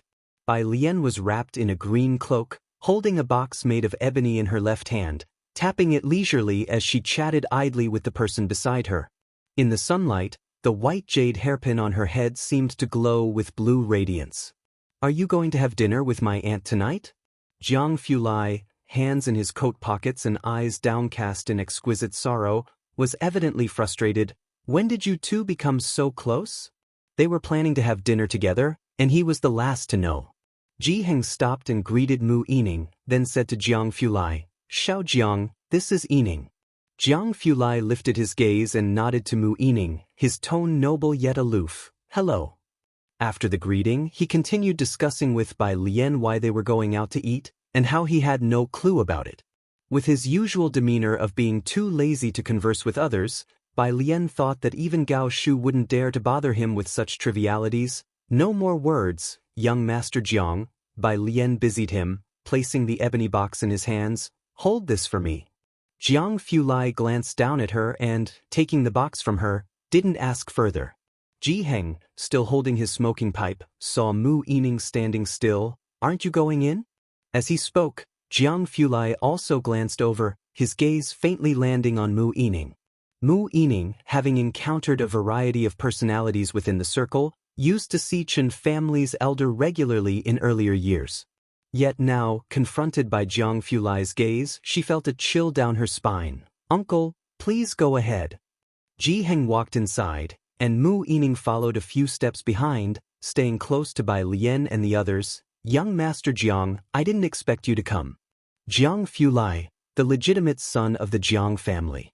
Rarely appearing in public, even Chen family's elder would rise to greet him. How could Mu Yining not know him? "I came with Grandfather Ji," Jiang Fulai, holding the ebony box and following Bai Lian, replied indifferently, "You don't need to mind me." His words revealed so much. Today's Jiang Fulai didn't come as a representative of the Jiang family, but with the Ji family.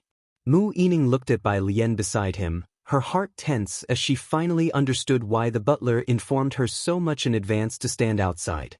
Otherwise, if the butler had simply stated, "The eldest young master of the Jiang family has also arrived," Mu Yining would have definitely not believed it. She followed behind the group, looking at the silent butler, and let out a breath of murky air. The two of them." The butler nodded towards Mu Yining. "The ancestral hall." Knowing that Ji Xiaojun had gone to meet with collaborative partners, the Mu clan's leader and his entourage didn't pay much attention, simply chatted and laughed with Dong Chuan and Mu Yujun, until Ji Xiaojun arrived with the three individuals. The person in the middle, Director Chen, was seldom seen smiling. After becoming the head of Yunshao district, his authoritative presence had grown even more evident. Ren Wanxian, who had seen Director Chen before, recognized the man she had met in Xiangqing instantly, setting down her teacup. "Chen. Mr. Chen?"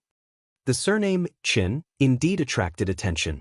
The Mu clan leader and Dong Chuan quickly turned their gaze, and Dong Chuan didn't hesitate to put down his teacup and rise from his seat, both surprised and respectful. "Mr. Chen."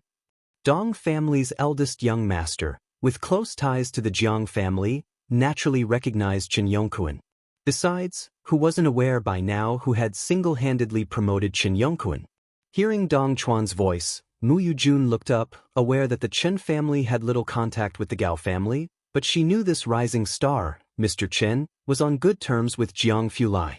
In the past 2 months, Gao Yi had tried to meet with Chen Yongquan more than once, and lately in Jiangjing, many sought to ingratiate themselves with Chen Yongquan, with no shortage of gifts sent from many within the Jiang family. But Chen Yongquan was an enigma, accepting no gifts and living a reclusive life, skillfully handling affairs without getting involved. These individuals found it difficult to establish connections with Chen Yongquan. Mu Yujun was extremely surprised to encounter Chen Yongquan here, a truly unexpected delight. She set down her teacup and stood up, very polite. "Mr. Chen, what brings you here? We've met before at the Su families." Behind her, the high-ranking Gao family butler, who had barely interacted with the Mu family, looked up, surprised to find that the present Mu Yining had such connections that she had invited Chen Yongquan. He greeted Director Chen respectfully. A crowd had gathered around Ren Wanxian, both inside and out, several layers deep. Director Chen's gaze fell on Mu Yujin's group, while in the corner of his eye, he saw Shun Qing's side looking deserted, with only Mu Zhao attending to the guests.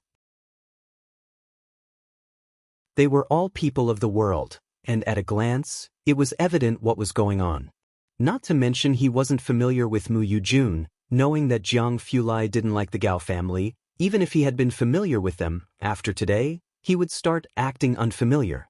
Director Chen just nodded towards their side as a polite gesture.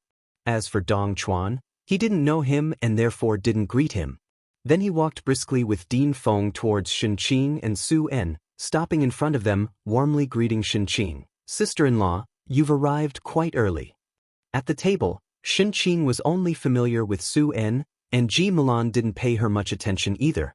Although Su En was looking out for her feelings, he was unable to attend to her fully due to the presence of 2 other business partners, and Shun Qing found herself at a loss for words. Sitting in the spacious hall, surrounded by the powerful elite, she felt very uncomfortable. Fortunately, Mu Zhao, who was sitting beside her, often spoke to her, which prevented her from feeling too constrained.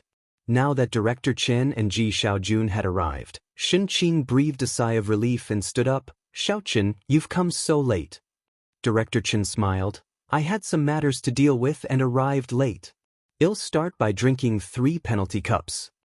Su En stood up. He was familiar with Director Chen and dispensed with the formalities, greeting the other two, Dean Feng, Chairman Liao. This side was filled with joyful laughter and chatter. By greeting Shen Qing like this, Director Chen had done his duty for appearance's sake. On the other side, the group with Mu Yujun and Dong Chuan quieted down. When the head of the Mu clan found out who Director Chen was and learned the identities of Dean Feng and the others, he, too, grew restless. He wanted to go over, but having not greeted Shen Qing and the others earlier, he couldn't find a good reason to do so now. A sense of regret welled up inside him. Who could have known that Shen Qing and Ji Xiaojun, having returned to the Mu family for so long and always acting low-key, would know people of such stature? Even the Gao family's butler could not help but bow his head and ask Mu Yujun in a low voice, "Madam, is the Mu family so close with Director Chen?" Mu Yujun's mind was in disarray. How could she know that Shen Qing, a woman whom she thought she could see right through, would actually know Chen Yongkuan? And be on familiar terms with Chen Yongkuan? Dong Chuan, seeing Director Chen seat himself next to Shen Qing, couldn't help but look at Ren Wanxian, asking, "Wanxian, should we not go over and greet your uncle and auntie?" Ren Wanxian looked up but didn't get a chance to respond to Dong Chuan. At the entrance, Assistant Wang led Ji Heng and others in. Ji Heng wore a gray robe, carrying a long smoking pipe, his hands clasped behind his back, while the usually chattering Tang Ming, seeing the crowded hall, also stopped.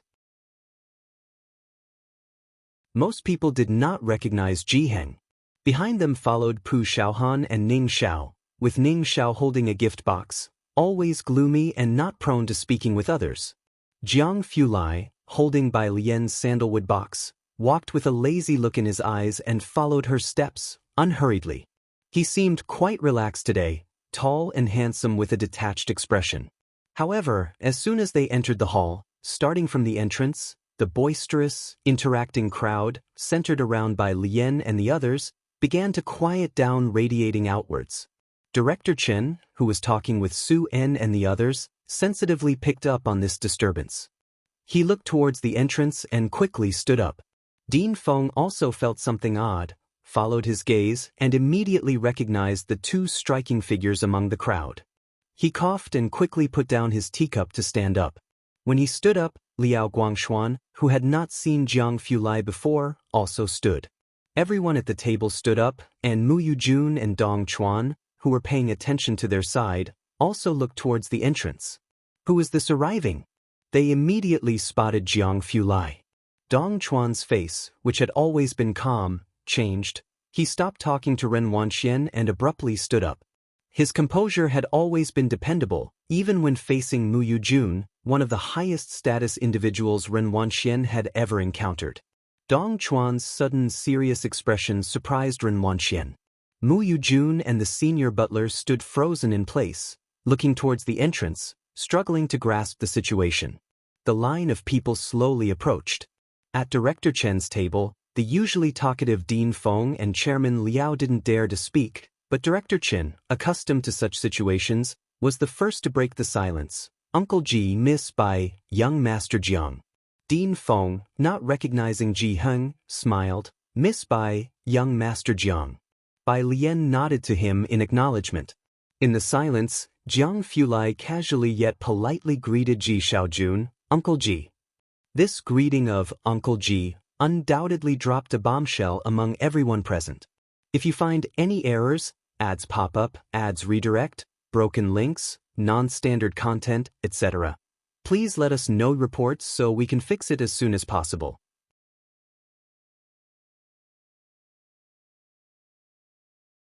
Chapter 699, 277 The Relatives Who Flew Onto the Branches, The Great God Files. First update, _1 Gao Jiachen observed the atmosphere of the entire hall. He glanced at Jiang Fulai in surprise but didn't say much, just asked them to sit down first. Earlier, Ji Heng had spoken to the butler, asking him to arrange a separate table for them. But Ji Heng was of a higher seniority, and the Mu family cared about these things, so the butler placed their table to the left of Ji Shan's, side by side, at a distance where they could speak to the adjacent table just by turning around. Jiang Fulai greeted Ji Xiaojun, his gaze then falling onto the others at the dining table, his black windbreaker accentuating the aloofness of his eyes and brow. The dean and the president of the federation as well as various major business partners began to avert their gazes. Shen Qing had breathed a sigh of relief when Ji Xiaojun had arrived earlier. Now that Bai Lian had arrived, Shen Qing relaxed even more, while Tang Ming chatted cheerfully about the spotted goose with her. Their table was the only one in the entire quiet hall where the atmosphere was relaxed. Ji Heng and Jiang Fulai sat next to Shen Qing and Bai Lian one after another. Shen Qing was still talking with Bai Lian. It's all thanks to Mu Zhao. She introduced Bai Lian to Mu Zhao. Bai Lian thanked Mu Zhao. Thank you. This is what I should do, he replied nervously.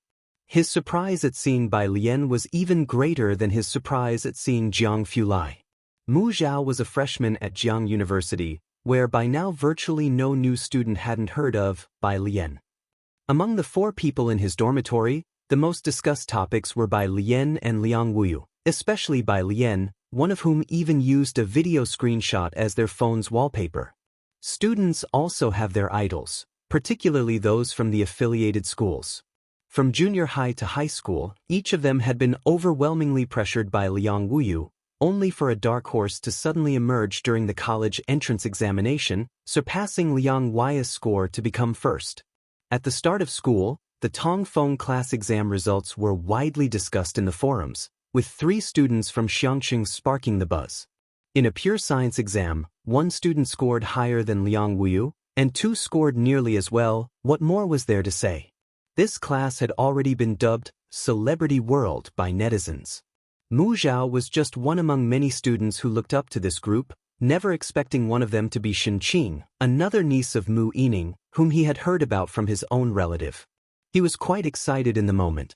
With Bai Lian seated at the next table, Mu Yining came over and asked Mu Zhao to return to his own seat. Mu Zhao nodded and before leaving, asked Shen Qing if he could add Bai Lian on WeChat. WeChat? Shen Qing took out her phone and recommended Bai Lian's contact card to Mu Zhao, asking him to keep it off the internet and not pass it to others. I know, thank you, Mu Zhao said, taking his phone back to his table. As Bai Lian and the others took their seats, fireworks were lit outside, and the silent hall slowly began to buzz with quiet conversation. There weren't many people moving around the venue. A distant uncle from the Mu clan sat on edge at Mu Yujin's side, constantly asking in a low voice, "Clan leader, when do we go over?" Just moments ago, when they greeted Mu Yujun and Dong Chuan, it was casual, but now the thought of returning seemed forced. And now, returning to engage in conversation with Ji Shayan's table seemed questionable. The clan leader was at a loss as well. If they were already regretting their presence after the arrival of the bureau chief and the dean, their regret peaked internally with the arrival of Jiang Fulai. Moon stood still for a good while. Jiang Fulai just glanced over coolly from afar, making her feel a chill rising from the soles of her feet. Butler Gao, seeing him at the Mu family residence, was bewildering to Mu Yujun, and she looked dazedly at Butler Gao. Butler Gao, having seen Jiang Fulai more times than Mu Yujun, also realized, it's young Master Jiang. Mu Yujun sat down absent-mindedly, no longer concerned about Dong Chuan or the clan leader, tightly clutching her handkerchief. Why would he be at the Mu family? Jiang Fulai, along with Gao Jiechen and Gao Yi, were figures they hardly ever saw, except for a personal meeting during Elder Zu's birthday. He had not been seen in any public venue, but now he had appeared at the clan initiation ceremony for Ji Xiaojun and the others. And he called Ji Xiaojun Uncle Ji. Chen Yongkuan also arrived at the Mu family at this time, everything strange yet traceable. When it was time to eat, Mu Yujun picked up the wine glass beside her and went to find Ji Heng. As she left, Ren Wanxian finally caught her breath. She looked towards Dong Chuan, becoming aware that Jiang Fulai's identity might not be ordinary, and looked at Dong Chuan in astonishment. Dong Chuan remained silent, unwilling to elaborate, and only asked her to pick up her glass and head over to Ji Shayan's table. If you find any errors, ads pop up, ads redirect, broken links, non-standard content, etc., please let us know reports so we can fix it as soon as possible.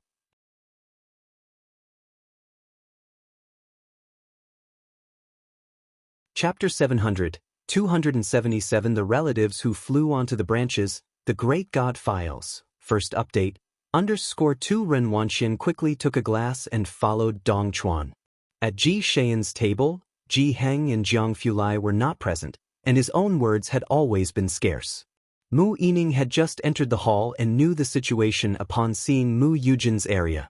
She glanced at Dong Chuan and Ren Wanxian, then introduced the people at the table with a light smile. Xiao Chuan, these two here are Director Feng and Chairman Liao, and this is CEO Su. As she introduced them one by one, Dong Chuan finally understood who Director Feng was.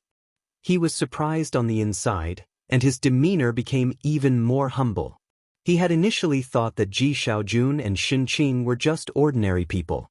In fact, Ji Heng was indeed born of a concubine and later chose to leave the Mu family voluntarily.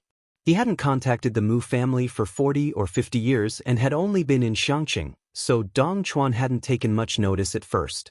Who knew that this relative would pull such a grand move? Dong Chuan thought to himself that this year, for the Lunar New Year, their elders and mother would personally visit the Mu mansion to pay their respects. Dong Chuan had always held himself with high status and dignity, even when facing Mu Yujun. This was the first time that Ren Wanxian saw him lowering himself to such an extent. As for the table behind them, Dong Chuan didn't dare to take another glance. Ren Wanxian looked back. At Bai Lian's table, Director Chen had left in the middle of his meal to join Ji Heng for a drink, while Su En and Ji Xiaojun were discussing business at the table behind. Amidst the clinking of glasses, even Xin Qing was repeatedly toasted.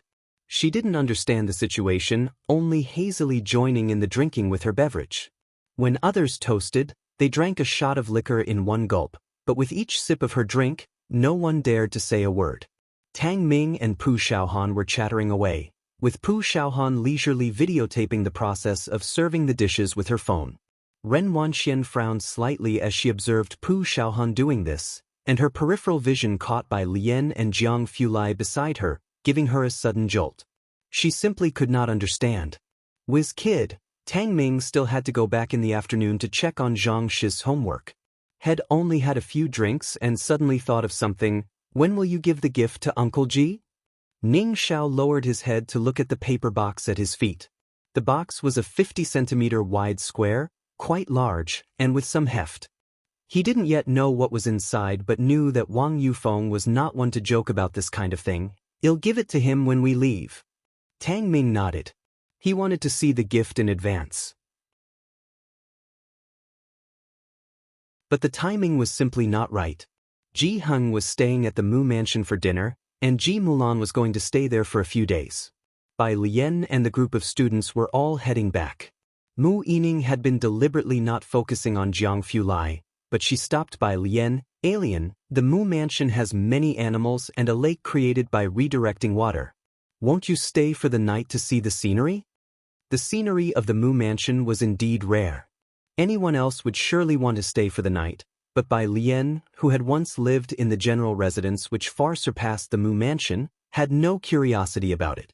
No, thank you, Bai Lian said as she lowered her gaze and methodically tied her cloak strings, looping them into a loose knot. All right. Mu Yining had no other options. As Bai Lian and Jiang Fulai were about to leave, a bunch of people from the Mu family saw them out. But the only one who could speak with them was Mu Yining. The Mu clan leader wanted to add a word, but since they had no prior interaction with Ji Xiaojun and Xin Qing, they were not close enough to speak. Mu Zhao was indeed familiar with Xin Qing. Bai Lian found Mu Zhao in the crowd and raised her eyebrows. Was it you who sent me the friend request just now?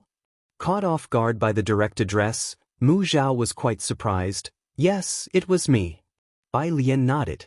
On hearing about this connection to Bai Lian, Jiang Fulai, who had already moved aside, also raised his eyes indifferently, giving Mu Zhao a glance. Mu Zhao's back stiffened under the gaze. At the right moment, Ning Xiao handed the paper box to Ji Xiaojun, concisely stating, "Uncle Ji. Is this for me?" Ji Xiaojun, who had had a bit to drink and was conversing with Liao Guangxuan, took the square paper box with a smile, thinking it was a small token from a child. "Thank you." After receiving it, he felt its few pounds of weight, not heavy, not knowing what was inside. A bunch of people stood at the entrance of the Mu mansion, waiting for the car carrying Bai Lian and the others to drive away, and the breath that had been hanging in everyone's hearts finally dissipated. Ever since Bai Lian and Jiang Fulai had appeared, Mu Yujun had been much more silent. She walked back a distance with Mu Yining before speaking up. "Why didn't you say earlier?" "I also just found out." Mu Yining shook her head, her expression serious. "You can see as well, he's come because of our great-grandfather and others, not directly related to our Mu family." Mu Yujun fell silent. There was another family banquet in the evening, but Mu Yujun didn't stay, hastily returning to the Gao family. If you find any errors, ads pop up, ads redirect, broken links, non-standard content, etc., please let us know reports so we can fix it as soon as possible.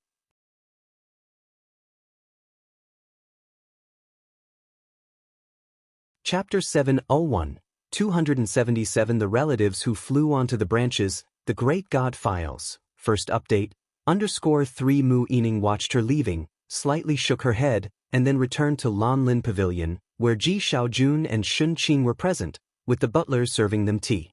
Ji Xiaojun and Shun Qing were opening boxes. Mu Yining sat in her seat, lifted the teacup, and gazed at the cardboard box.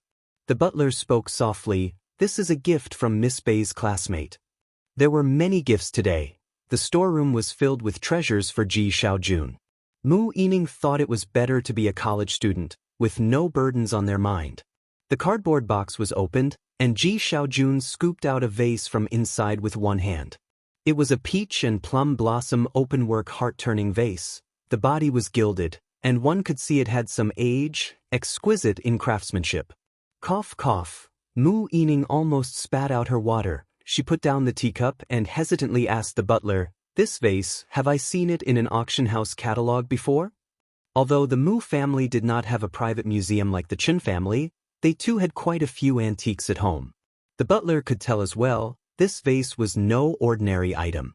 In the afternoon, Ning Xiao went to the school to help Zhou Wenqing. Bai Lian went to meet Gao Shu in the evening. Gao Shu usually lived in the apartment assigned by the drama theater, a 3-bedroom and 1 living room place, mostly occupied by her alone, very spacious. Bai Lian brought a bouquet of fresh flowers from Aunt Zhang's to her place. When Gao Shu opened the door, she saw the two people outside, Bai Lian holding a bright bouquet, dressed in white clothes with a green cape draped over her, sheer elegance in simplicity. Looking at the person beside her, Jiang Fulai stood with one hand in his pocket, indifferent and aloof, like the distant sunlight of a winter day. "Auntie." Even his tone was casual. Gao Shu was taken aback and then smiled. She took the flowers from Bai Lian's hands and stepped aside to let the two in. Lian, you even brought flowers," she said cheerfully as she put them into a vase. "You two sit for a while with Yen. I'll go to the kitchen to see if there's anything I can help with and make an extra dish."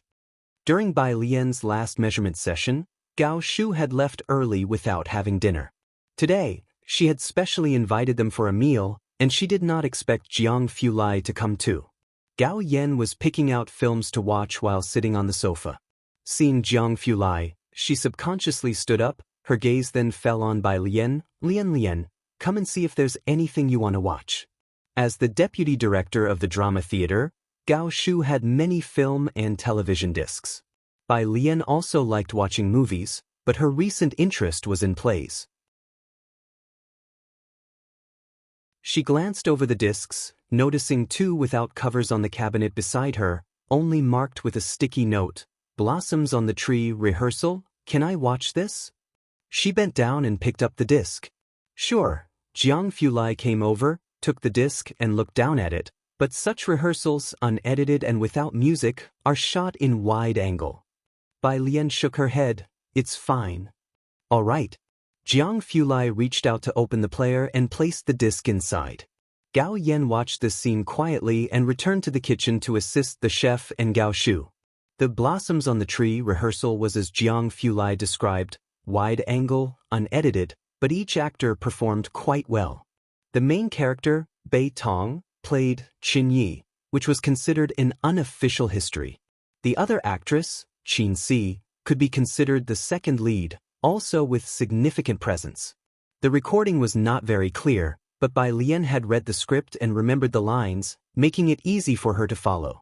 Bai Lian lounged on the sofa, having removed her cape, dressed only in white clothes and a white skirt. Her slender fingertips tapped intermittently on her knee. She began to contemplate the direction of the music and the overall tone. The first part quickly ended, and Jiang Fulai, who had been leaning on the armrest next to her, stood up to change to the second disc for her. Outside, the doorbell rang.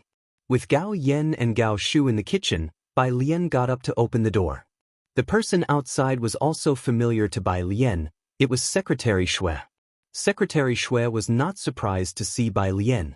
Glancing past her, she saw the aloof figure switching discs and quickly retracted her gaze, not daring to enter. She handed Bai Lian a file. "Miss Bai, this is the document Vice Director Gao requested.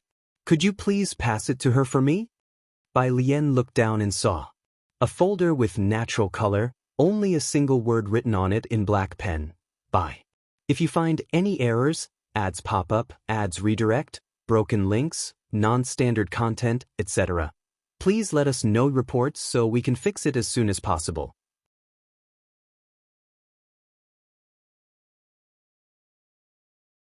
Chapter 702, 278 is also the second watch. _1 commonly used by her, by Xiangjuan. Bai Lian took the file from Secretary Xue's hand and entered the room. In the kitchen, Gao Shu also heard the faint sound of the doorbell and poked her head out. Lian, is that the document from Secretary Xue? Just put it on the table." Hearing Secretary Xue, Gao Yan, who was watching the chef prepare the food with her arms crossed, also turned her head. "Is it about the theater company?" Gao Yan knew that the theater company had not been progressing well recently. "It's nothing," said Gao Shu, coming in to help the chef. "Teacher Xia's student is covering for me and is already working on it." She could cook, having taken care of Jiang Fulai for a while when he was injured as a child. During that time, she cooked everything herself, refusing to let him eat anything not prepared by her hands. Later, when Jiang Fulai regained consciousness and gradually took over the Jiang family's power, she was finally able to relinquish this great responsibility. It was also for this reason that Jiang Fulai had never touched the Gao family, and the Gao family's fortunes had risen ever since. Gao Shu did not harbor thoughts of revenge, but everyone knew that the only person in Jiangjing who could earn Jiang Fulai's respect was Gao Shu. And there's Lian. Gao Yan remembered Bai Lian who was outside. She had not been interfering with Gao Shu and the chef, just standing in the corner. "Isn't she also writing something?" Mentioning Bai Lian, Gao Shu also smiled. With Bai Lian busy with her studies yet still caring about her theater company's affairs, Gao Shu didn't have high hopes for Bai Lian's work but was pleased internally. That's true. Gao Shu had arranged the evening's menu early on.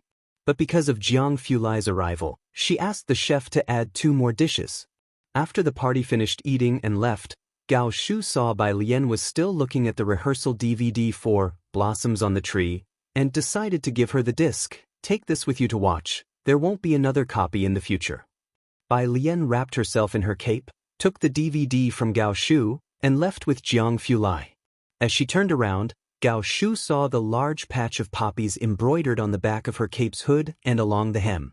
Leaning against the doorframe, Gao Shu admired the embroidery on Bai Lian's cape and thought that the clothes Gao Yan was making for Bai Lian might not be as exquisitely crafted as the ones Bai Lian was wearing. After seeing Bai Lian off, with someone else cleaning up the kitchen, Gao Shu took the materials from Secretary Xue back to her room. When she saw the black letters on the cover, she straightened up. She put on her glasses and carefully opened and examined it. Looking at the sealed file envelope, there was only one piece of paper inside with a few lines of text. Name, by Gender, Unknown age, unknown debut works, gambling with liquor, autumn again. It could be read at a glance. For a moment, Gao Shu felt her astute secretary was playing a joke on her. She took out her phone and called Secretary Shui. Shuina, are you serious with this information? On the other end of the phone, Shuina sighed helplessly. Boss, this person is really mysterious. I couldn't find anything at all. In the evening after work, Dong Chuan's father left the office. The deputy director was waiting specially at his door, greeting him and making small talk for 10 minutes before letting him go. That's strange, a colleague commented to Dong Chuan's father. Isn't Deputy Director Liang someone who doesn't care about anyone except Director Jian? Dong Chuan's father was also surprised. His father was indeed a distinguished member of the Calligraphy Association but had long since retired. In the Dong family, he wasn't the most successful one. His son Dong Chuan was much more accomplished. The Liang family member, who descended from on high to become the deputy director, usually looked down on people. This was the first time he had greeted Dong Chuan's father. With puzzlement, Dong Chuan's father went home, and upon seeing the old master, he learned the reason. Dong Chuan and Ren Wanxian had returned that afternoon and told the old master about Jiang Fulai's news in person. Ren Wanxian had to leave for a family banquet later that evening, and though Dong Chuan had not intended to attend the dinner, he decided to go after all. The old master of the Dong family saw the two out the door with Dong Chuan's father, then turned his head towards his son. Have you confirmed this year's exchange participants for Ink and Ocean with the Calligraphy Association and Cultural Bureau? Ink and Ocean, a four-nation calligraphy and painting exchange event. Held once every 3 years, it always drew significant attention.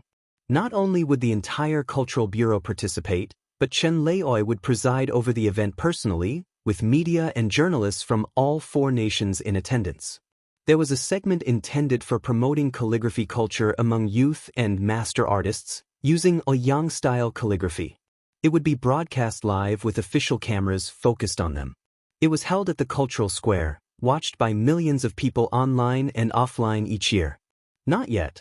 They originally recommended a young woman from the Calligraphy Association, Su Yajun, but she's 6 months over the age limit.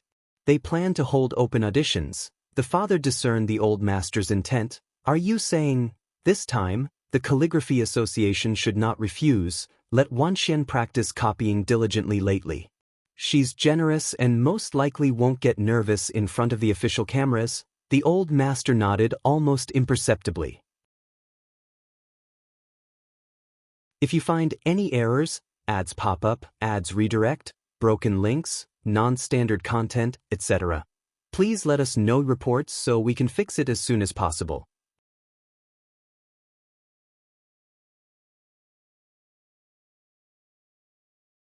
Chapter 703, 278 is also, the second watch, _2 commonly used by her, by Xiangjuan. This showcased their calligraphy heritage to the outside world, representing not just the Calligraphy Association. They had to be cautious, then even more cautious. The Mu family. When Ren Wanxian and Dong Chuan returned, the 4 red lanterns outside the gatehouse had already been lighted up. In the dim light, they could see Ji Xiaojun talking to someone. The butler stood behind Ji Xiaojun. As they approached, both Ren Wanxian and Dong Chuan greeted Ji Xiaojun very politely and respectfully. Ji Xiaojun, who was always indifferent to them, just nodded slightly and then continued to talk to the boy. His expression was clearly much warmer when he spoke with the boy. Dong Chuan subconsciously looked at the person opposite, who appeared young, dressed only in a black fleece hoodie, exuding a gentle and easygoing temperament, like an artist who could sketch anywhere with a drawing board in hand. The temperament was very distinct. Unexpectedly, it matched well with Ji Xiaojun, and considering that Ren Wanxian and Ji Xian's relationship had always been average, Dong Chuan felt that this young man seemed more like Ji Xian's nephew. Who is that? He asked Ren Wanxian. Ren Wanxian glanced indifferently at Xiaoqi. Ji Xian's kindness towards Xiaoqi made her uneasy. He treated an outsider better than his own niece. A thug from Purist Street. Someone who used to hang out with Bai Lian. She naturally didn't have a good impression of Xiaoqi, and now it was even heavier. Is that so? Dong Chuan withdrew his gaze thoughtfully. The temperament didn't seem like that of a thug. Outside the gatehouse, under the gentle light, Xiaoqi smiled very politely. Uncle Ji, please feel free to use it. If it breaks, there's more where it came from. It's also fine for holding flowers. It was originally intended for my sister to hold flowers, but Mr. Ming had already brought her a vase, so our boss didn't send it over. The vase was so precious that the butler mentioned it to Ji Xiaojun, who then called Ning Xiao. Xiaoqi personally came to explain. Upon hearing it was initially intended for Bai Lian, Ji Xiaojun was somewhat doubtful. All right, Xiaoqi, would you like to stay for dinner? Thank you, but I need to get back to oversee the place, replied Xiaoqi graciously as he bade farewell to Ji Xiaojun. He got in his car and left. As Ji Xiaojun watched Xiaoqi leave, the butler behind him spoke softly, "You seem to like Miss Bei's friend a lot." "I always feel a sense of familiarity with him," Ji Xiaojun replied. In the car, Xiaoqi sent a message to Bai Lian, clarifying the situation for her. Shanghai apartment. Bai Lian had just gotten home. While replying to Xiaoqi, she opened the sandalwood box on her desk. Inside was a small black seal, feeling warm, smooth, and delicate to the touch. Black as lacquer, oily as fat. An exquisite ink jade dragon turtle seal. She picked up the seal, examined it against the light of the study, then left for 103. In 103, Jiang Fulai had already taken off his coat and stood before a table in the living room, backlit, his features deep, his hands clasped in front of his chest, observing a design for new clothing that Ji Heng was drawing for Lance. Next to him, Jiang He sat at a small table drawing. He had attended a drawing class all day and was now working on his homework assignment from the teacher. Ji Heng was engrossed in drawing, and Jiang Fulai was the first to notice Bai Lian's arrival. He made room for Bai Lian so she could watch Ji Heng's design drawings. Lance was leaning across from Ji Heng, gesturing at the design. Here, and here should have flowers. Ji Heng ignored his odd and peculiar demands. Not until Ji Heng had finished drawing did Bai Lian show him the black seal she held. Grandpa, he didn't send the wrong thing, did he? It was only then that Jiang Fulai's gaze fell upon the object in Bai Lian's hand. Her fingers were slender, and under the light, they were as white as jade, making the black seal appear even darker, a square seal measuring 4 centimeters on each side. He looked at the seal, his phoenix eyes narrowing slightly. "This," said Ji Heng, glancing at the seal in Bai Lian's hand with indifference, "you play with it if you like. It's not of much use now anyway. You might be able to sell it later." "So casual." Bai Lian tossed the ink-black jade in her palm and replied, "All right." Time flies quickly in the winter days. By the end of November, the cape Ji Heng was making for Lance was near completion. Bai Lian also finished the theme song for Blossoms on the Tree, and with the heating on at this time, the warmth was ample in room 302. She sat on the warm carpet in the piano room wearing only a light garment, shoes off, and with one hand transformed the reduced character score into a staff notation. After verifying it was correct, she sent it to Dean Jian. As usual, she composed the music and Dean Jian arranged it. She had time to learn staff notation, but had little knowledge of modern instruments, so such tasks were best left to the professionals. The Cultural Bureau. Jian Zhongyo was organizing an exchange meeting for calligraphy and painting as vast as oceans. Recently, this was the one international event in Jiangjing. "So we are arranging for Miss Ren with the Calligraphy Association," Vice Director Liang was reporting to him on the side. It was at this moment that Jian Zhongyo received Bai Lian's message. It was a translated score with the same name as the drama written on it, Blossoms on the Tree. It was Bai Lian's composition. From October to November, a composition that took a little over a month, this was the most serious piece Bai Lian had ever worked on since Jian Zhongyo had known her. Jian Zhongyo was stunned for a moment, then stood up abruptly and said to the vice director, "I don't understand the affairs of the Calligraphy Association, just coordinate well with them." Having said that, he left in a hurry. After he departed, a few people in the bureau looked at each other. What did Dean Jian see to make him so excited? After working together for so many years, they had never seen Dean Jian this agitated.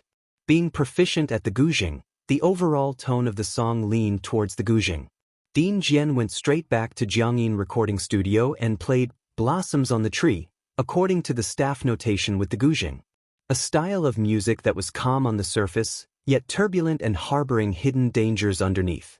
Dean Jian, who had never understood the tactic Blossoms on the Tree, now had an image of a magnificent scene in his head. After he finished playing, he was emotionally stirred for a long time. Even the recording staff approached to inquire, "Dean Jian, what is the name of this piece?" Dean Jian took a deep breath, didn't answer her, and instead made a phone call directly to Bai Lian. He cut straight to the point, "Transfer your studies to Jiangyin." Ah! Bai Lian, who had returned to the study room of 303, was taken aback, then realized that Dean Jian must have replicated her entire piece of music. Her tone was casual, "I just happen to be good at this style." "It's not about being good." Dean Jian's voice was trembling with excitement. "Do you realize what this piece of music means to me?" Dean Jian, the benchmark of the classical music world. "Didn't you say just to take it seriously for a bit?" Bai Lian turned on the printer to print out a paper, her brows and eyes cast down. "I took it seriously, now it's your turn." Blossoms on the Tree, exploiting a situation to lay out a strategy, to wield small force that exerts a great influence. This bluffing tactic to intimidate the enemy was also something Bai Xiangjuan was accustomed to using. This song is beautifully written, absolutely beautiful. Cast a monthly vote for it. If you find any errors, ads pop up, ads redirect, broken links, non-standard content, etc., please let us know reports so we can fix it as soon as possible.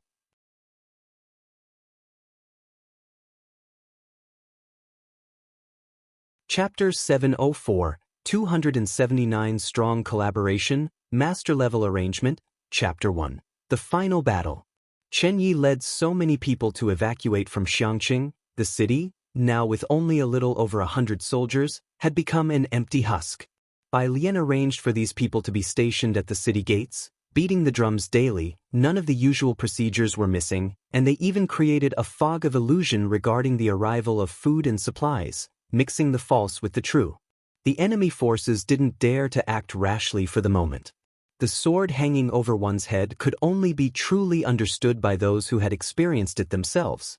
"I need some time," the dean had previously told Bai Lian with ambition, but when it came to his turn, he feared he would mess up the composition. He hung up the phone. The dean turned to ask the sound engineer, "Did you get that recording just now?" The young girl had never seen the dean so meticulous. "I got it, it's recorded." "Go get your teacher." The dean sat in front of the military drum, put on one side of the headphones, listened to the melody, and tried to record a new drum section, then worked on tuning it. This time he wanted to add piano, bass, and electric guitar to create an atmosphere. That's why the dean wasn't confident in the song by himself. He planned to ask 2 more people for their opinions. The young girl, watching the dean's serious demeanor, suddenly had a guess. Could it be that the great god Bai Jian had released a new song? She was somewhat excited, although the song just now didn't quite match Yen Lu's usual style, but then again, Yen Lu never had a fixed style. Suppressing her excitement, she quickly opened the door to go find her teacher. Meanwhile, the dean's phone rang, an old acquaintance asking if he was taking on any new composition projects. "It's for teacher Sure, also an old artist. Someone from the drama theater asked me to contact you." Composition? The dean had little patience for these things now, only saying, "I'm not taking any composition work at the moment." After composing for Bai Lian, all other composition work felt flavorless. The dean found it hard to be interested. He hung up the phone and set it to silent mode. After the song was sent to the dean, Bai Lian's busy spell of composing came to an end. She bound the printed paper she had written into a book and walked outside to don her cotton-padded jacket, then stretched out to grab the cloak hanging on the nearby rack, descending the stairs. It was Wednesday, but already last week Tong Feng had arranged for the students to collectively enter the laboratory, with only one full class in the morning and group activities in Jiang University's various labs in the afternoon. Bai Lian and Ning Xiao and the others were assigned to the best laboratory this time, Professor Sun Fuss Plasma Research Laboratory. Room 103. Lance was trying on clothes, having rented the 7th floor of Building 5. A crow-black cloak, a dark gray cotton robe. Ji-hing had restrained himself, but the crow-black cloak was still meticulously embroidered with an assortment of colored peonies. It had a strong design aesthetic. Bai Lian found it a bit too gaudy for the eyes. Lance adored this cloak, wearing it over a simple shirt even indoors. "This is for her." Ji-hing handed a white bag to Bai Lian. "I finished it this morning." As the heating was on and the doors and windows were closed, Ji-hing didn't smoke in the main hall, generally only smoking with Lance in the sunroom of the courtyard. In the bag was a long down coat that Ji-hing had made for Yang Lin. Yang Lin hadn't left Xiangqing since she arrived in the summer, bringing only a thin suitcase with her, and Jiangjing was cold. In a couple of days, snow was expected, and the temperature would drop even further. At the beginning of the month, Ji-hing had planned to make her a warm, long down coat. Without the neighbored embroideress to help him in Jiangjing, Ji-hing still managed to finish it before the snowfall.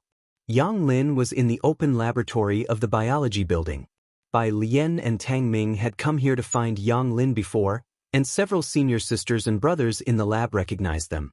Seeing Bai Lian, they greeted her warmly. "Yang Lin is in the 3rd floor lab. Junior sister, you can go straight to find her." The laboratory building also had heating.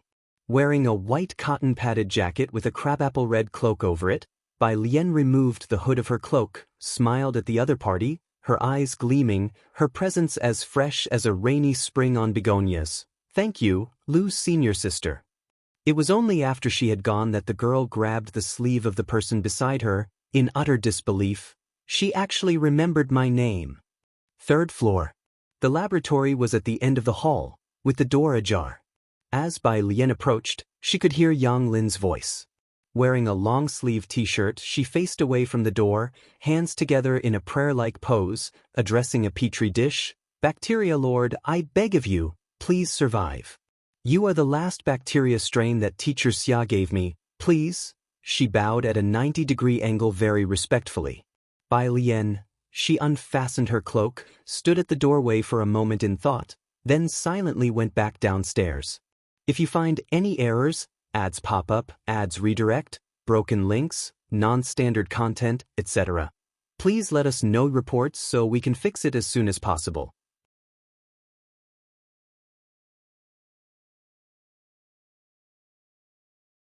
Chapter 705, 279 Strong Collaboration, Master-Level Arrangement. Chapter 2. She phoned Yang Lin at the stairwell entrance. "Sister Lian," came Yang Lin's calm and mechanical voice over the phone. "Grandpa asked me to bring you something." "I'm at the experimental building now," Bai Lian said. Yang Lin's voice was as unvarying as ever, devoid of emotional fluctuation, and she succinctly replied, "The last laboratory on the 3rd floor." Bai Lian hung up the phone and waited at the stairwell entrance for another 2 minutes before heading to the laboratory. The laboratory door was shut tight. When she arrived, Yang Lin was holding a record report in one hand and a black pen in the other, still wearing black-framed glasses, her skin snow-white. Her bangs and glasses concealed her clear and cool eyes. "I'm writing the experimental schedule," Yang Lin said as she placed the pen and report on the table and adjusted her black-framed glasses. Bai Lian's down jacket was already unzipped. She held a cape in one hand and placed her clothes on a chair beside her, speaking at an unhurried pace. "The down jacket Grandpa made for you." After spending a few months with Bai Lian, Ji-hing, and the others, Yang Lin had come to understand them a bit. She didn't refuse and pondered for a moment. "I will visit Grandpa this weekend." "If you're busy, don't make a special trip to see him," Bai Lian said as she left. She still had to go to the plasma laboratory and simply waved her hand lazily behind her, knowing that a professor was supervising Yang Lin and she was busy every day. No rush. After Bai Lian left. In the laboratory, Yang Lin reached out to open the bag.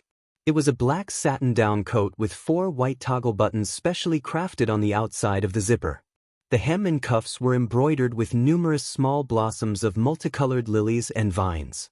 On both sides were 2 large square pockets, the pockets made of velvet, each with a large lily meticulously embroidered on, blooming with elegance.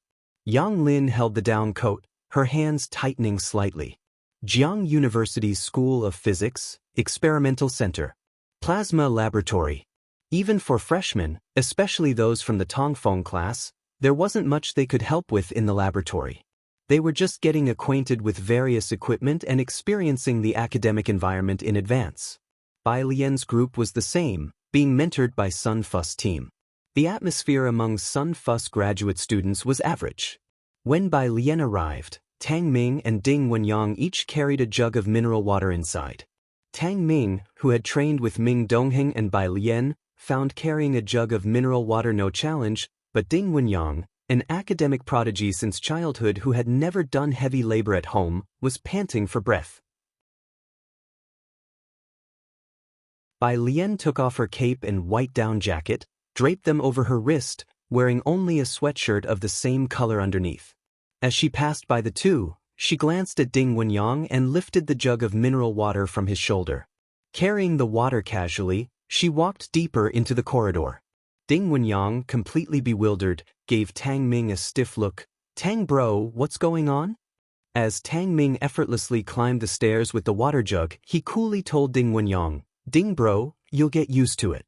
Bai Lian put the water on the drinking fountain outside and then entered the laboratory directly. Professor Sun's laboratory was large, consisting of 3 connected rooms. By the experimental table, only Liang Wuyu was recording data. This was the assignment that Professor Sun's laboratory had given to the group of new students, and it was also the recent research direction of Professor Sun's team, to purify uranium from seawater using plasma technology. Upon seeing Bai Lian, he looked up to greet her. "Where are the other 2? Bai Lian asked about Su Jiue and Ning Xiao. "Jiue is helping sister with printing documents," Liang Wuyu spoke up. "Ning Xiao went to get experimental equipment for brother He.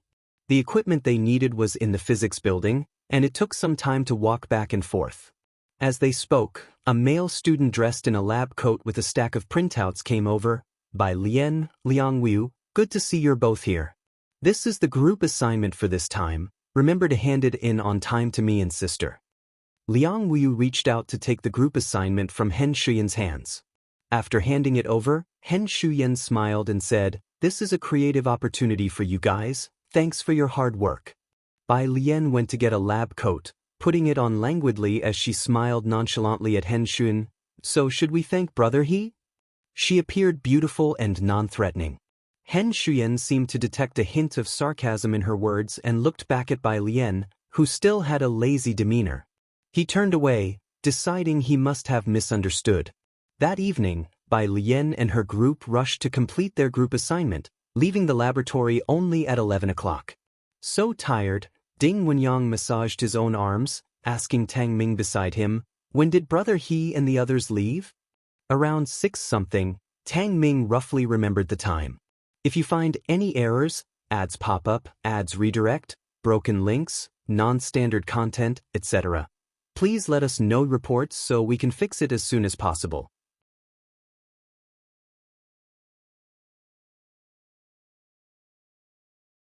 Chapter 706, 279 Strong Collaboration, Master-Level Arrangement, Chapter 3, Ding Wenyang sighed. "It still has to be the chief disciple."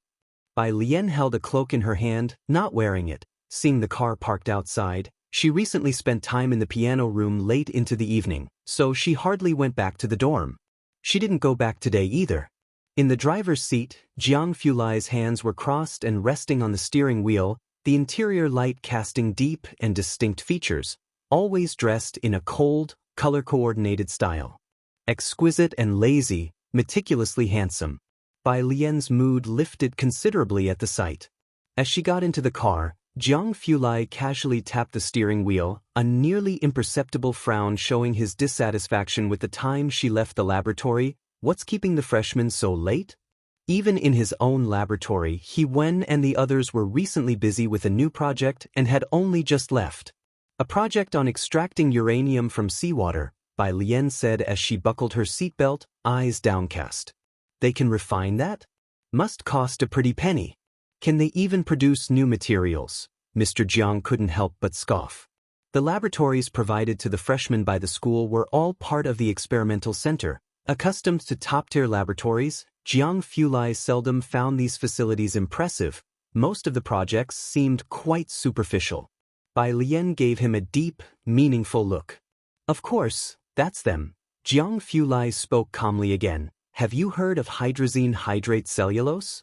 Though Jiang Fulai didn't research this area, he had attended some lectures and could offer a few suggestions. He started the car and headed off campus, discussing the project topic with Bai Lian. As the headlights switched on, snowflakes began to flutter down from the sky suddenly and in large clumps. Leaning against the car door, her finger lazily propping up her chin, Bai Lian watched the snowflakes drizzle down outside, her mind wandering slightly. It's snowing. Jiangjing was cold, and snow had started falling as early as December. Jiang Fulai drove Bai Lian to the parking lot of Shanghai apartment. As the distance to building number 5 was short, she did not don her cloak. The snowflakes spun gently, landing on her eyebrows and the top of her head. After parking the car and turning off the engine, Jiang Fulai walked with her towards the building, their conversation shifting from hydrazine hydrate cellulose to the atmosphere in the laboratories. It's not just about academic atmosphere, Bai Lian said as she caught a falling snowflake with the cloak in her hand. She leisurely described the plasma laboratory group to Jiang Fulai. As he listened, Jiang Fulai brushed off a few undissolved snowflakes from her head. There's always some politics where there are people. Some research groups are like that, but most have a very good atmosphere. The Ma Institute's group, for instance, is very decent. Seeing that Ji Heng's courtyard lights were dimmed, Bai Lian didn't bother to greet them. She climbed the stairs to the 3rd floor with Jiang Fulai. Recalling a sudden thought while listening to Jiang Fulai talk about the laboratory, she asked, "Is it true that no one dares to speak up in your lab?" Given Jiang Fulai's tendency to provoke with just a few words. "It's all right," Jiang Fulai replied indifferently. "There are more who focus on the actual work, without too much cunning. Anyone slightly complex, like Gao Zhechen, even if from the Gao family, he would not accept." After sending Bai Lian home, Jiang Fulai returned to 302. After thinking for a moment, he went to the study, turned on the phone, and made a video call. On the other end, academician Ma had just got home not long ago. Investment or equipment? No. Jiang Fulai settled into his chair, his phoenix eyes narrowed, tone casual. "Oh, goodbye." Academician Ma reached out, about to hang up the video call. Jiang Fulai leaned back. "I just sent her home, talked about the laboratory." Academician Ma's mouth twitched at his, "just sent her home." But knowing Jiang Fulai was reaching out about Bai Lian, he didn't disconnect. "What about it? What's up with the lab?" Director Jian's music composition cycle was also longer than usual this time. He had provided the main theme by Wednesday. On Sunday noon, Bai Lian received a call from Director Jian while dining at 103. At the table, Shin Qing and Tang Ming, Yang Lin, and others were present. The table was laden with fish caught by Ji Heng, Lance, and Director Chen. Shin Qing and Director Chen were the main chefs, preparing fish head pots and a large plate of sauerkraut fish. Holding her phone, Bai Lian stepped into the sunroom to take the call. There was no heating on the outside, but with glass all around and the glass doors of the hall open, it wasn't particularly cold. Standing before a potted plant, she watched as Ji Heng's peony bloomed. Director Jian. Director Jian had spent several days living in the recording studio, not getting enough sleep, yet he remained incredibly energized. "It's done. The chorus isn't very rich. I left some space. Let me play it for you first." The sound was still being burned onto a CD, so he directly played the demo of Blossoms on the Tree, live for Bai Lian. With the addition of military drums and saxophone, blending the sounds of the pipa and bamboo flute, the music oscillated between tension and relaxation. The few seconds of silence in the chorus were a masterful touch, catapulting the tension to its peak. The next moment, the vigorous sounds of the Guzheng matrix clashed boldly and fiercely. Even Bai Lian was moved by the demo. 2 minutes later, Bai Lian finally spoke, an astounding display of creativity. Truly the work of a master composer. "I discussed it with old Ian," said Director Jian. "It'll take an hour to burn the CD. Once it's ready, I'll deliver it to you." The quality of the CD burned in the recording studio was high, intended for use by the opera house. Director Jian had the CD directly burned. Transferring via the internet could affect sound quality, and he would not tolerate any flaw in this song. "Okay," said Bai Lian as she hung up the call. She looked down to see a new message on WeChat. It was from Gao Shu. "Lian, there is a rehearsal of the first half of Blossoms on the Tree this afternoon. Do you have time to come and watch?" Gao Shu knew Bai Lian was very interested in Blossoms on the Tree. This month there had been 2 rehearsals, and she had mentioned to Bai Lian about attending, but Bai Lian, because of her project and work with academician Ma, hadn't gone. Bai Lian regarded Gao Shu's message and leisurely replied with a word. "Okay, if you find any errors, ads pop up, ads redirect, broken links, non-standard content, etc. please let us know reports so we can fix it as soon as possible."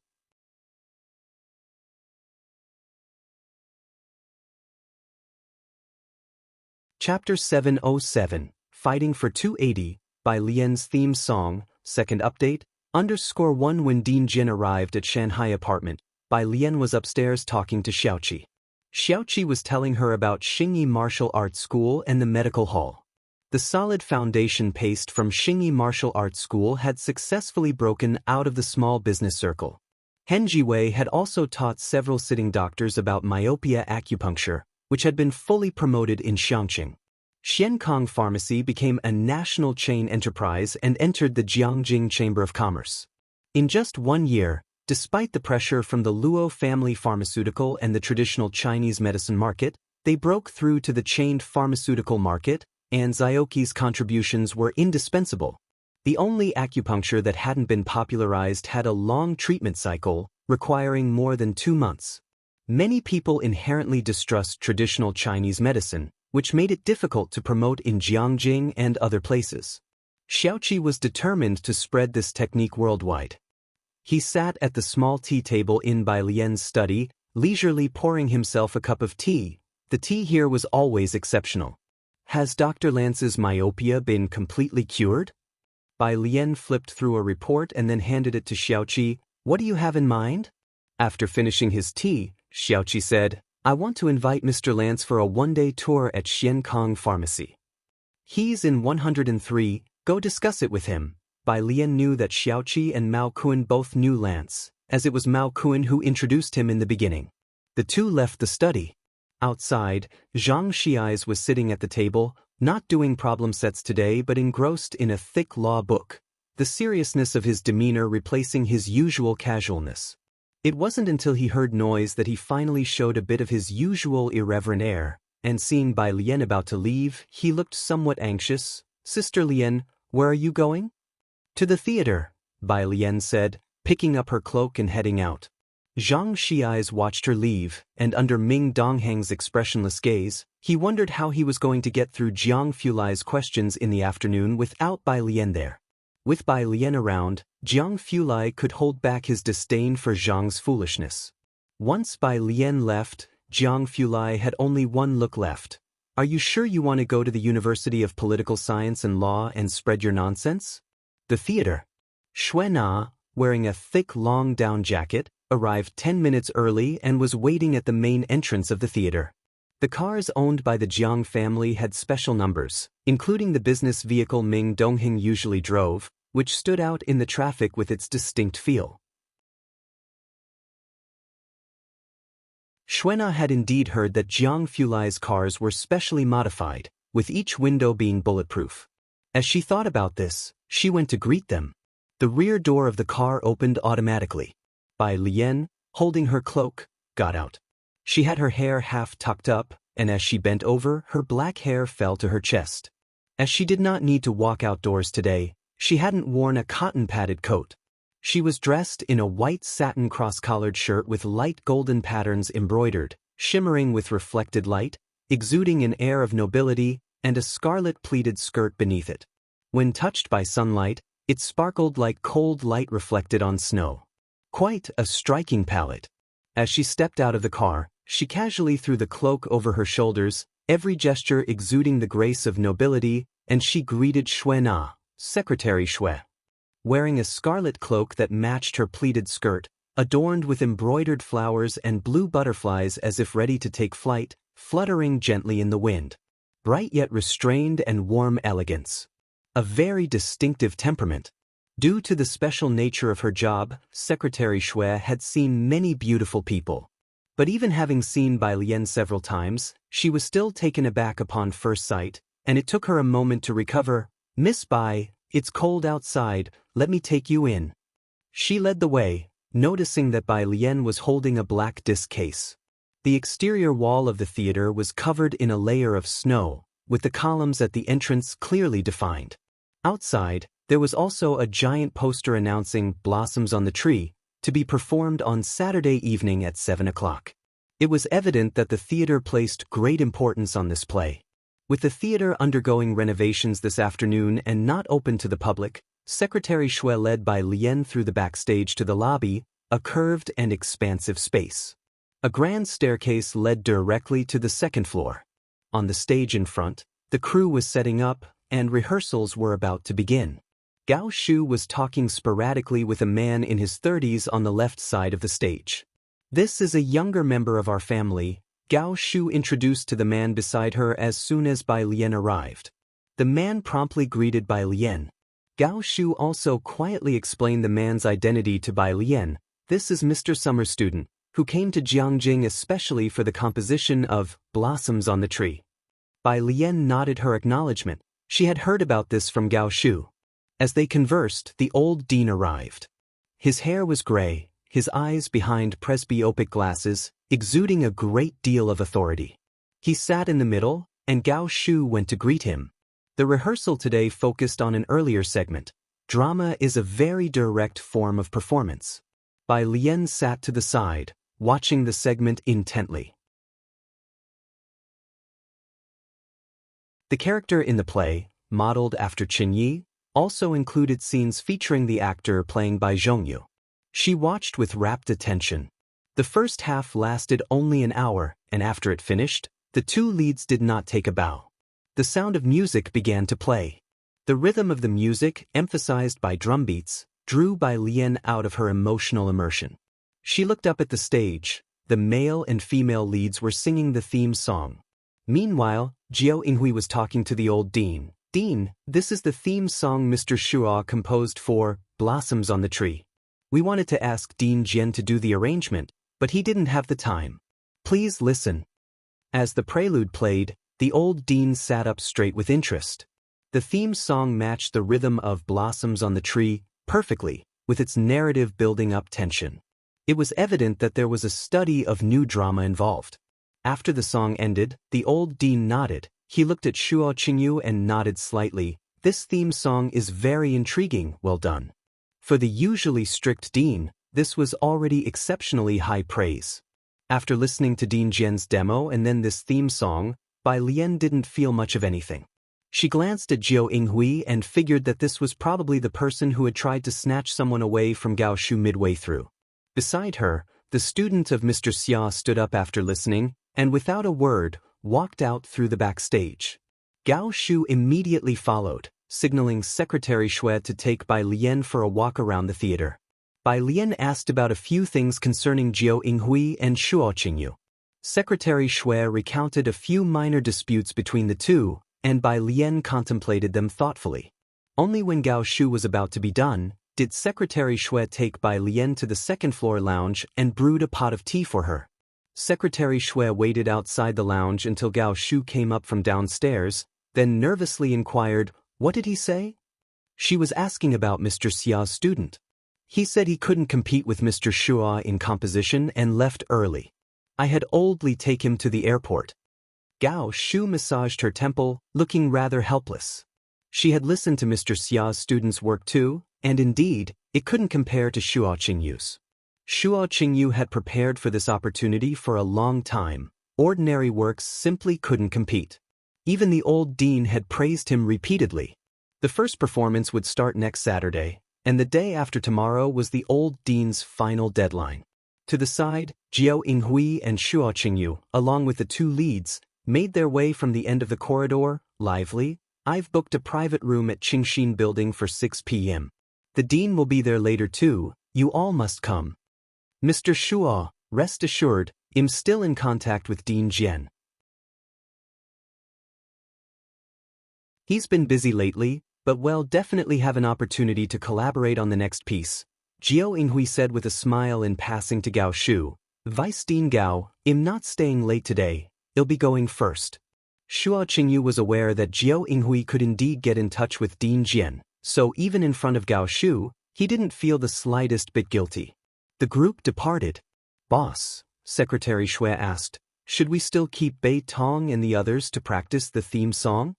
Forget it, Gao Shu pushed the door and entered the lounge. Let them go have a meal.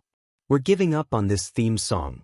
He managed to invite even Dean Jian himself to do the arrangement. What more can I say?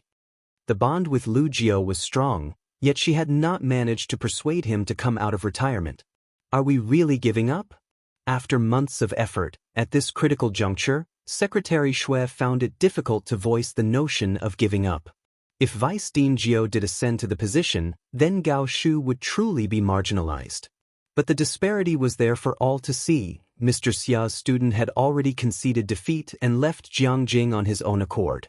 Sighing, Secretary Shui thought to confront whatever came their way, as she picked up her mobile phone to notify Bei Tong and Qin Si not to stay late for practice. Inside the lounge, Bai Lian was on the phone with Ji Heng, who asked if she would come back for dinner that evening.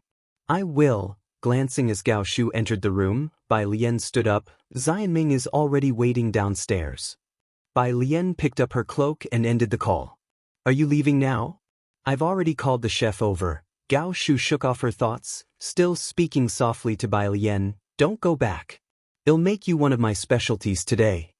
Bai Lian didn't respond, simply passing the CD she held in her hand to Gao Shu. What is this? Gao Shu asked, puzzled. In the past month, Gao Shu had been frequently exchanging details with Mr. Xia's student, and he had reached out to her often. Bai Lian had never asked Gao Shu anything.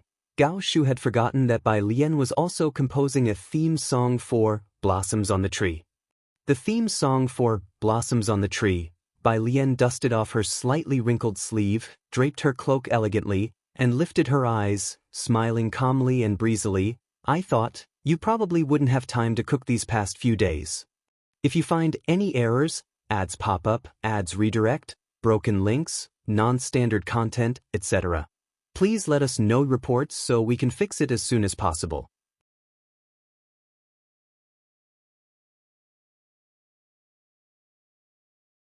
Chapter 708, Miss by 281 is that composing genius_1 theme music itself can't constitute drama, but once integrated into the background, it can more directly influence the audience's emotions and expand the drama's expressiveness. The old Dean's Blossoms on the Tree took so long to create because it's an original drama that the theater has been heavily promoting in recent years. The theme song is not just a promotional track, but will also be integrated into the background music of the play. Most people indeed wouldn't dare to take on this task. Secretary Shui and Gao Shu escorted Bai Lian downstairs, and as Ming Dongheng's car drove away, Secretary Shui curiously looked at the CD in Gao Shu's hand. Miss Bai actually wrote it? The arrangement is done too? She can compose and arrange music? I didn't expect it either. Gao Shu walked back to the office, where the computer can play CDs. The two reached the office, and Gao Shu bent down to turn on the computer directly, while Secretary Shui opened the black CD case, revealing the logo inside, Jiangjing Music Academy. There was also a printed sheet of musical notation. Is it a CD recorded at Jiangyin? Secretary Shui was somewhat stunned, since Jiangjian's recording studios aren't easily accessible to just anyone. Gao Shu took the silver CD she picked up and inserted it, not as surprised. When the CD was inserted, Gao Shu clicked on the drive and played the music inside. Secretary Shui took the opportunity to make Gao Shu a cup of tea, guessing that Gao Shu would definitely want to drink tea while enjoying the song, and might even need to loop it several times. She handed the tea to Gao Shu. Tomorrow I'll find a singer to release this song. At this moment, both of them felt much better, although they had almost never thought of using Bai Lian's song as the theme tune. The recording was rushed. The video had no content, just pitch black, and as the blue progress bar appeared below, the dense drum beats pulled in from afar. Gao Shu and Secretary Shui were originally laughing and discussing, but upon hearing the introduction, Gao Shu, who was sipping tea with lowered eyes, immediately straightened up. She suddenly looked up and put down her teacup. Her wrist resting on the desk, and her previously lax posture leaning back in the chair, she now sat upright. The demo was a trial singing version. When the beautiful female voice joined in the middle, Gao Shu and Secretary Shui felt goosebumps. During the chorus, the pipa sound vanished for a few seconds, leaving only the melodious singing. It was like the calm before a storm, with dark clouds obscuring the sun, bringing quiet yet suffocating tension. Gao Shu's fingers, resting on the table, twitched slightly. The next second, when the Guzheng matrix started, she felt a chill down her spine, as if leaves were breaking through the air, and her cheek was scratched by a leaf carrying a threatening aura. The 4-minute and 59-second track finished quickly, and after the player finished the song without looping, it stayed in a ready-to-play state. However, the two in the office couldn't react, as they had watched the rehearsals several times and were too familiar with the plot. Even people unfamiliar with the story would be swayed by the undercurrents in the lyrics, let alone them. After a while, Gao Shu snapped back to reality and clicked the play button with her mouse once more. After listening once, they played it several more times. After a good long while, she finally exhaled deeply, her knuckles whitening slightly as she pressed on the table, her chest heaving. "Xuena, go and ask Bei Tong and Qin Si to come over."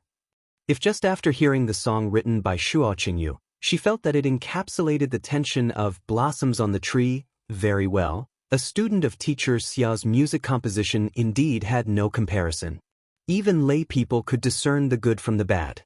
Now, with the song that Bai Lian had brought out, the sense of calm yet hidden danger it evoked was several levels higher than Shuo Qingyu's work. Not to mention Gao Shu, even Secretary Shui could tell the difference in quality.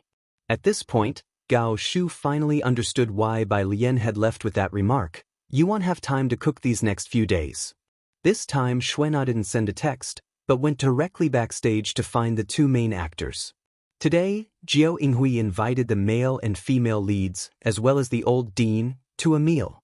Bei Tong and Qin Si, the two leads, had just changed out of their costume clothing and removed their makeup to change into their own clothes. When Xuena arrived, Bei Tong had already picked up his military coat, ready to leave the backstage. It was evident that he was excited, looking forward to the gathering. Both were meticulously selected young people who had secured the leading male and female roles in Blossoms on the Tree, destined to become the backbone of the theater company. Secretary Shui. Bei Tong's appearance was not the typical idol in entertainment circles, but rather rugged, with highly adaptable features. Having listened to Bai Lian's composition, Xuena felt much more relaxed, dispelling the aimlessness of the afternoon. She mentioned to the two leads about going straight to Gao Shu's office later to get familiar with the theme song. After Xuena left, Bei Tong's phone rang again. It was Jiao Yinghui's assistant inquiring about their whereabouts. If you find any errors, ads pop up, ads redirect, broken links, non-standard content, etc., please let us know reports so we can fix it as soon as possible.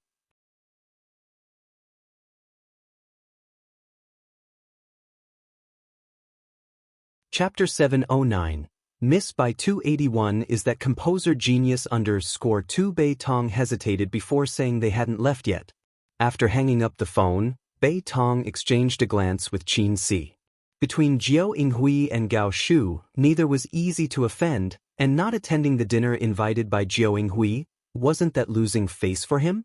Gao Shu had arranged to practice singing with them after rehearsal in the morning, and although they had just been informed that the practice was unnecessary, Secretary Shui had come in person, 2 big shots. Qin Si suggested, "How about one of us attends the dinner, and the other goes to get familiar with the song? We can explain to each other?"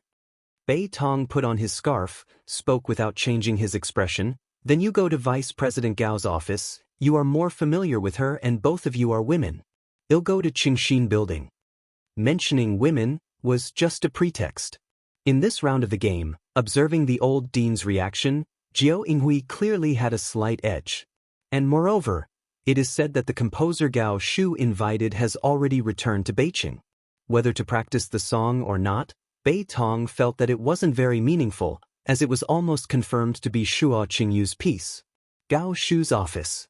After Xue Na returned, Bai Lian's song was still playing on loop on the computer. She approached, marveling, "How did Miss Bai come up with this? Is she really a student at Jiang University?" Not only is she a student at Jiang University, but she is also the top scorer of the college entrance examination, Gao Shu said with a smile. Originally thinking that Bai Lian was just playing around, Gao Shu didn't take the child's actions seriously. Who would have thought that in the end, she would give herself such a pleasant surprise, this feeling of stumbling upon treasure. It's said that the university is the forefront of humanity, Secretary Xue sighed. While attending classes, she composed this song. She truly understands this play. The old dean must really like it. Outside, Qin Si knocked on the door. Gao Shu paused the music and let her in. Qin Si was recommended by Gao Shu herself, and the two were considered familiar. She explained the situation on behalf of Bei Tong to Gao Shu. But those who could sit here understood the twists and turns of this place. Gao Shu didn't speak, but Secretary Xue chuckled, "Boss, the demo that Miss Bai provided had only a female voice. Her composition seems more suitable for a female voice. How about we let Qin Si do all the recording?" Her words surprised Qin Si. To record a song meant that after the old dean made a decision, they would first record the theme song, extract the background music, and finally post it to the official account of the theater as a promotional effort. Why did Secretary Xue's words seem to presume that the old dean would choose their song?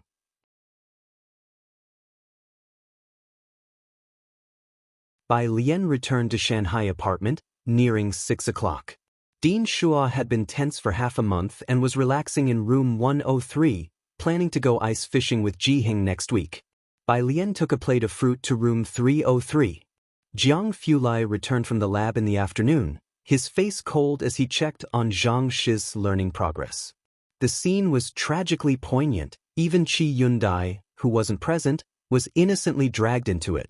It wasn't until Bai Lian returned that the battle situation eased somewhat. Bai Lian pushed open the door, hung her cloak on the rack in the corner, and noticed Zhang Shi's standing respectfully in front of Jiang Fulai, a departure from the strict demeanor she saw before she left. Jiang Fulai sat in his chair, a black pen held between his pale fingers, drawing a line on Zhang Shi's math paper, his phoenix eyes looking down, his voice indifferent. Last Saturday, the second major problem that Ning Xiao explained was similar to this one. It really is terrifying how good some people's memories are. Zhang Shi's bowed his head and apologized proficiently. "Jiang Ge, I'm sorry." Bai Lian walked over to see Zhang Shi's score on the recent monthly exams spread out on the table, 629, ranked 107th in the entire school. A rank of 107th in the affiliated middle school meant there was no need to worry about University of Political Science and Law. Qi Yundai was planning to take him there for a moot court simulation this week. His grandmother was already preparing fireworks at home for these scores. For Zhang Shi's, he could never achieve such a score in 10 lifetimes. But for Jiang Fulai, this level of difficulty was so low he could pass with his feet. Not only Jiang Fulai, but Zhang Shi's had also been taught by He Wen, Xing Lihong, Ning Xiao, Tang Ming, and included by Lian. A group of geniuses from Jiang University had already done all they could. Jiang Fulai felt embarrassed to even mention he had tutored this matter. Bai Lian crossed her arms in front of her chest, leaning lazily on the table, watching for a while without speaking for Zhang Shi's. Jiang Fulai scolded him for a few minutes, then let him go write down the corrections to his mistakes. Bai Lian handed him a strawberry. "Teacher Jiang, have some fruit, cool down." Zhang Shi's, standing aside, breathed a sigh of relief. Jiang Fulai took the strawberry, calmed down, and started discussing serious matters with Bai Lian. "Make sure you take your research group's paper seriously." He didn't state the reason. "Are you sure?" Bai Lian raised an eyebrow. "If you find any errors, ads pop up, ads redirect, broken links, non-standard content, etc., please let us know reports so we can fix it as soon as possible."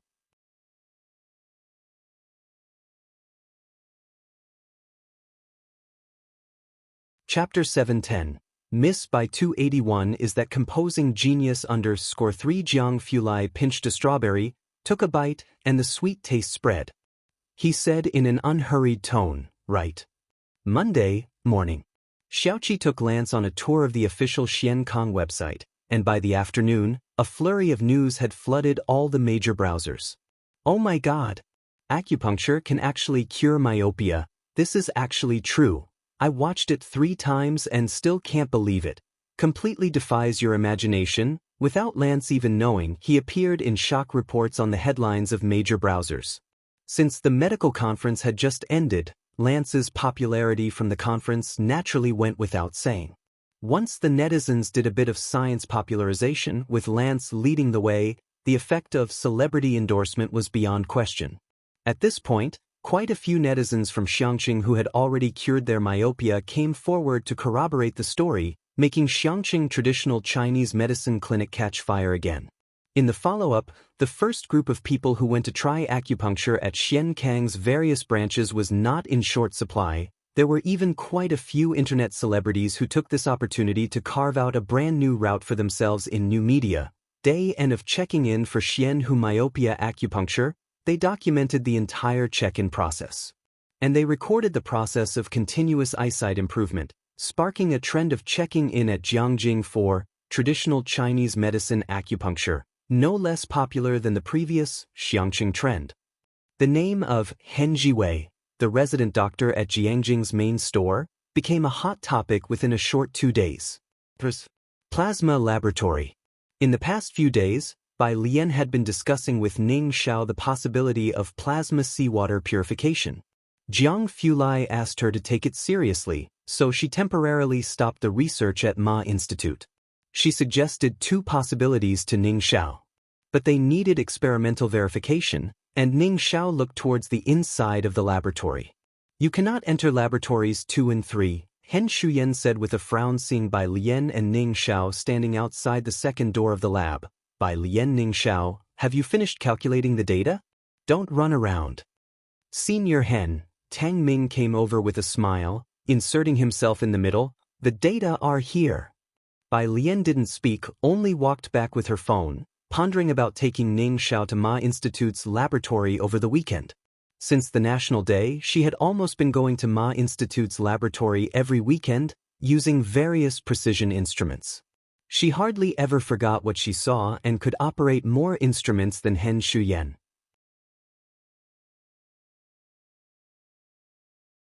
Therefore, there was no need to get familiar with the instruments in the external laboratory, and the task of data that was assigned during the group meetings was quickly calculated by her. Most of the massive data assigned to Tang Ming and Su Jiwei was organized by her. She returned outside and continued looking at her printed-out paper. Her phone lit up with a message from Gao Shu. Gao Shu wanted to discuss the copyright fee with her. Gao Shu. Qin Si has already recorded it. The song will be kept secret until its release, and a snippet will be posted on the official site. Also, who did the arrangement and the lyrics? The old dean is very surprised. He would like to meet you guys too. Bai Lian put the paper aside, leaned back, and her slender fingertips tapped on the phone screen, typing out a line of text. Bai Lian, no need, it's a free gift, on the other side of the phone. Gao Shu looked at the message from Bai Lian on her phone, feeling somewhat helpless. Secretary Shui came in with a stack of documents and saw Gao Shu sitting on the sofa. Boss? Gao Shu put down her phone and sighed.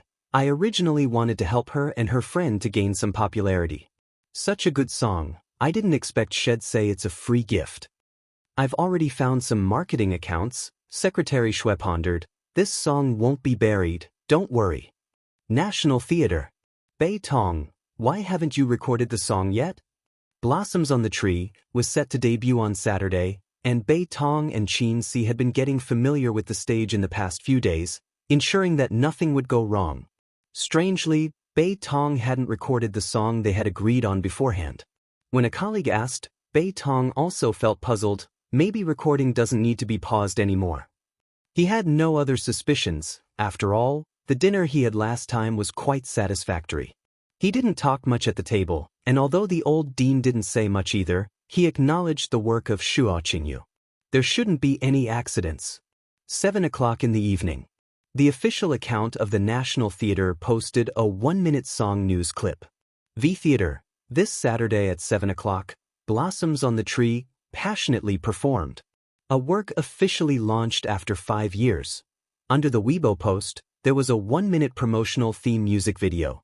Theatrical plays have always been somewhat niche. Young people don't pay much attention. Once a Weibo post was made, there were only a few dozen comments below, and no one had clicked on the promotional video. The staff managing the theater's Weibo account also left it alone after posting, not expecting much. The theater's official Weibo seldom got replies, which he was used to. At the same time, in the Brilliance super topic, a bunch of people were urging. It's been almost 4 months. This has never happened before at Yenlu at Jiangjing Music Academy. Can you hurry them up? Last month, when the Chinese Music Awards nominations came out, why hasn't Brilliance released a new song, also trended on the hot search? One can imagine the grudges of the netizens. Until a Weibo post barged into everyone's view. Everyone go check out the Weibo just retweeted by at Jiangjing Music Academy. Netizens followed the tag to check it out. 3 minutes ago, Jiangjing Music Academy retweeted and commented. Congratulations. 10 minutes later, Yenlu retweeted and commented on the official Weibo of the theater. Congratulations, the traffic to Jiangjing Music Academy was not too heavy. But everything spiraled out of control when the ever-popular Yenlu retweeted the post. The official Weibo of the theater was instantly overwhelmed by responses, and that's when the fans who viewed the video increased substantially. The traffic was massive, including hardcore fans of Yenlu and die-hard fans of Brilliance and Jin, who, despite the video being only 1 minute long, had goosebumps throughout watching it. Recognizing the exquisite arrangement style and the composition and lyrics, some fans smelled something fishy right away and asked the Jiangjing Music Academy if the song was by those two. The Jiangjing Music Academy replied, "Classmate, you have good taste." 8 o'clock in the evening. Gao Shu had just finished dealing with office matters, ready to head home. Blossoms on the Tree was about to premiere, and the dean was satisfied with the theme song and highly recognized her ability, entrusting most matters to her, keeping her busy every day. Secretary Shui hurried in from outside. "Boss, have you seen Weibo? What happened?" Gao Shu picked up the coat hanging nearby, as she seldom paid attention to Weibo. "Weibo has exploded. It looks like I don't need to buy views for the official account." Secretary Shui handed her the phone. "Miss Bai, is she the composing genius behind Yenlu? Is the arranger of this song Dean Jian?" Gao Shu's heart skipped a beat, and as she looked down, she saw the hot search page. Hot search number 2. Yenlu retweeted Weibo. Hot search number 1. Frowny face by Jian's latest composition of the year, Blossoms on the Tree. If you find any errors, ads pop up, ads redirect, broken links, non-standard content, etc., please let us know reports so we can fix it as soon as possible.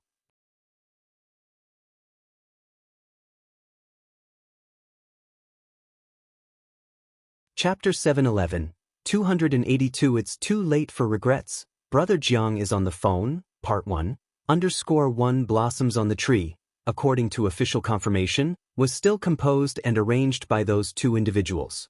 The lead vocalist was no longer Yenlu. Everyone turned their attention to the new lead vocalist, Qin Si. A professional stage actor, stage acting is niche, and they don't have the same level of popularity as the entertainment industry, but because of this 1-minute segment led by Qin Si singing Blossoms on the Tree, she went viral. Qin Si's appearance in the video was also widely approved by netizens. Everyone knows the disdain hierarchy. Stars in an instant, her followers surged from tens of thousands to over 1 million. People flocked to comment on the theater's official Weibo. Why is it only 1 minute? Is there anything we Svips can't see? Official, open up, I won't be able to sleep tonight. Okay, I got a ticket for Saturday night at 7 o'clock. Picture, I will report to you all on time. The tickets for Blossoms on the Tree on Saturday, several thousand of them, and although a few hundred were unsold, within 1 minute, they were all snatched up. The person in charge of the theater's official Weibo had just posted and returned home for dinner when his phone was bombarded with calls. His boss called him directly, "Edit the video quickly, replace it." The Weibo guy received a brand new video, and before even opening it to see what was added, he immediately went on Weibo to replace the video at the behest of his superior. But as soon as he accessed it, his phone crashed from the overload. Almost instantly, hundreds of thousands of likes and messages popped up, shocking him. Even though he knew Secretary Shui was buying likes, could it really be this effective? He nervously clicked to replace the video, and the next second, he saw the comment with 210,000 likes, Vien Lu. Congratulations, and below were a bunch of Jian and by Jian comments. He opened the video and saw it was still a 1-minute video with nothing replaced, except there was a new caption added. Blossoms on the Tree lyricist, by Jian composer, by Jian arranger, Jian vocals, Qin Si. When Bai Lian returned to 407, it was after 10 o'clock. She could still hear Kong Wei and Yu Simin engaged in a heated discussion, while Sun Qian sat in her spot, quietly reviewing her books. Qin Si, this Miss Qin was the top professional to join. As expected, their designated singers are no ordinary individuals. Kong Wei wore headphones and wasn't playing anything out loud. But one could see that she was refreshing the short video page. Netizens are incredible. With Qin Si's sudden rise to fame, they dug out her previous stage drama clips and set them to a 10-second chorus from Blossoms on the Tree.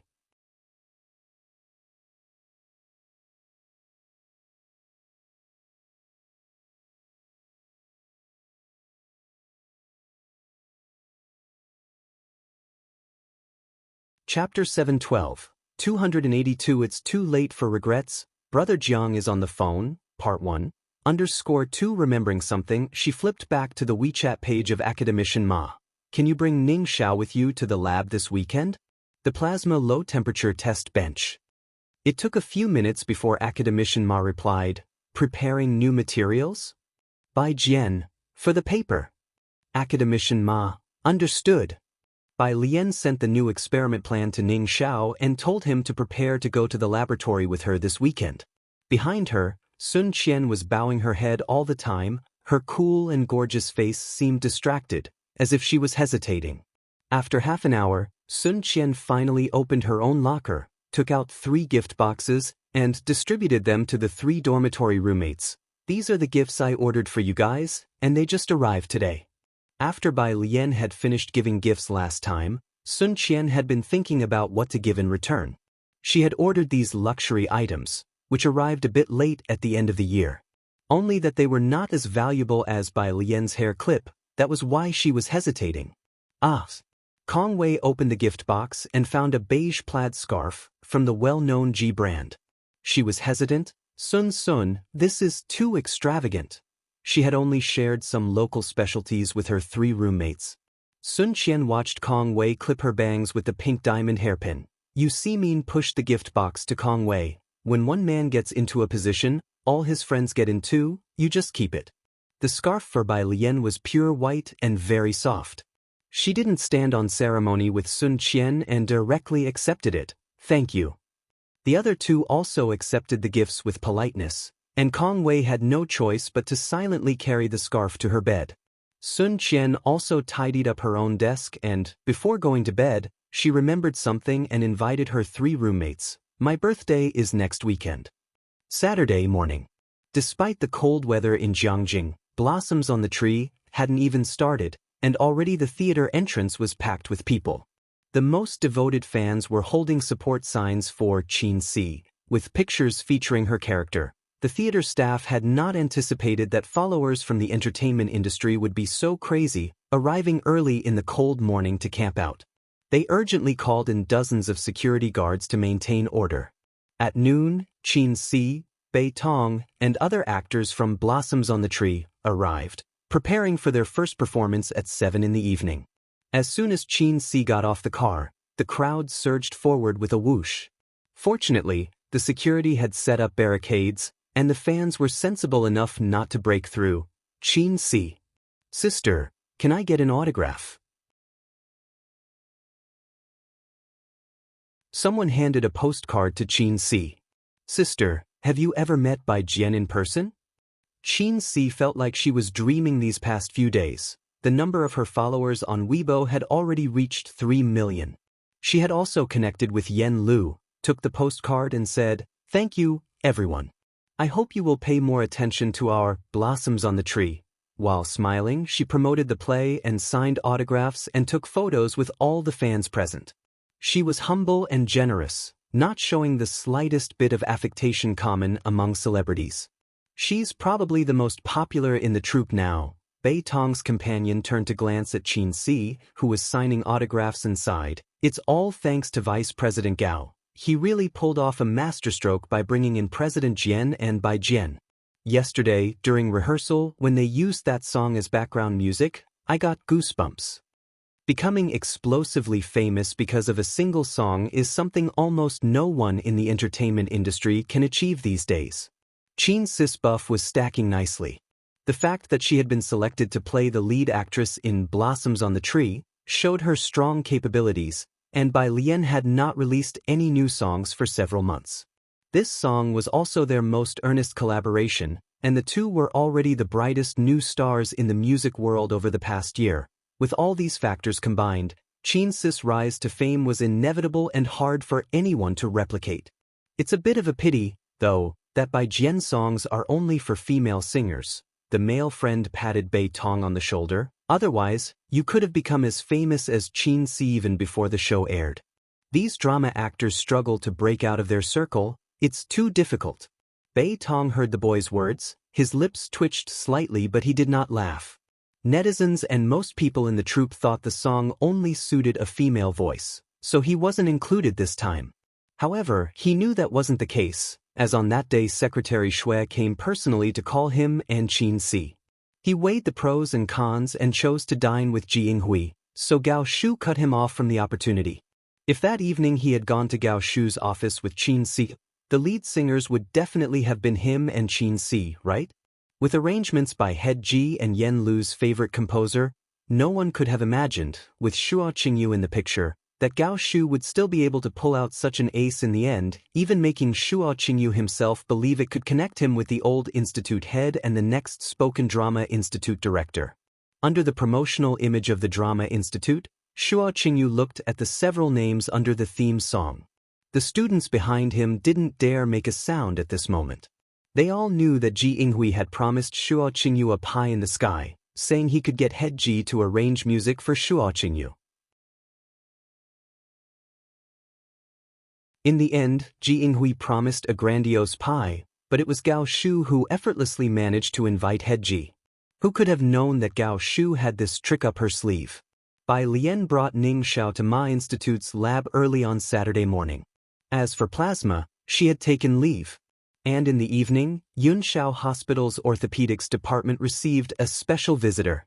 The Dong family's expressions were not good as the elder Dong stepped out of the elevator.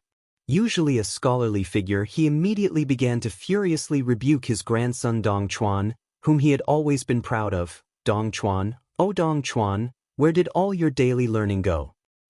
Taking Wanxian to a bar, is that something you can do? How can our Dong family explain this to our superiors?" Dong Chuan bowed his head and admitted his fault and didn't say it was Ren Wangshuan's own wish to go to Qinglong Bar. Moreover, the person involved has a somewhat special identity. He is someone Wangshuan's uncle knows. Orthopedics Director's Office. Xiaoqi stood with his hands behind his back, still exuding a gentle and refined demeanor.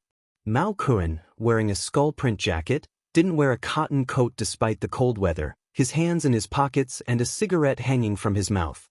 Ren Wanxian sat across from the orthopedic director, her right wrist in a plaster cast, her face cold and stern. As soon as Elder Dong appeared, Xiaoqi apologized to him. "I'm sorry, our person was a little reckless and hurt Miss Ren." The director said a month of rest won't affect the dexterity of her hand. Mao Kuan still had his hands in his pockets, a cigarette dangling from his mouth, ignoring the Dong family members. Seeing his attitude, old Dong's anger couldn't be contained. "Injured Miss Ren? You think it's over with just saying you injured Miss Ren? Do you know how important she is right now?" Xiaoqi's face was youthful, around the same age as Wanxian, and not of an age to take charge. He was a person known to Ji Xiaojun.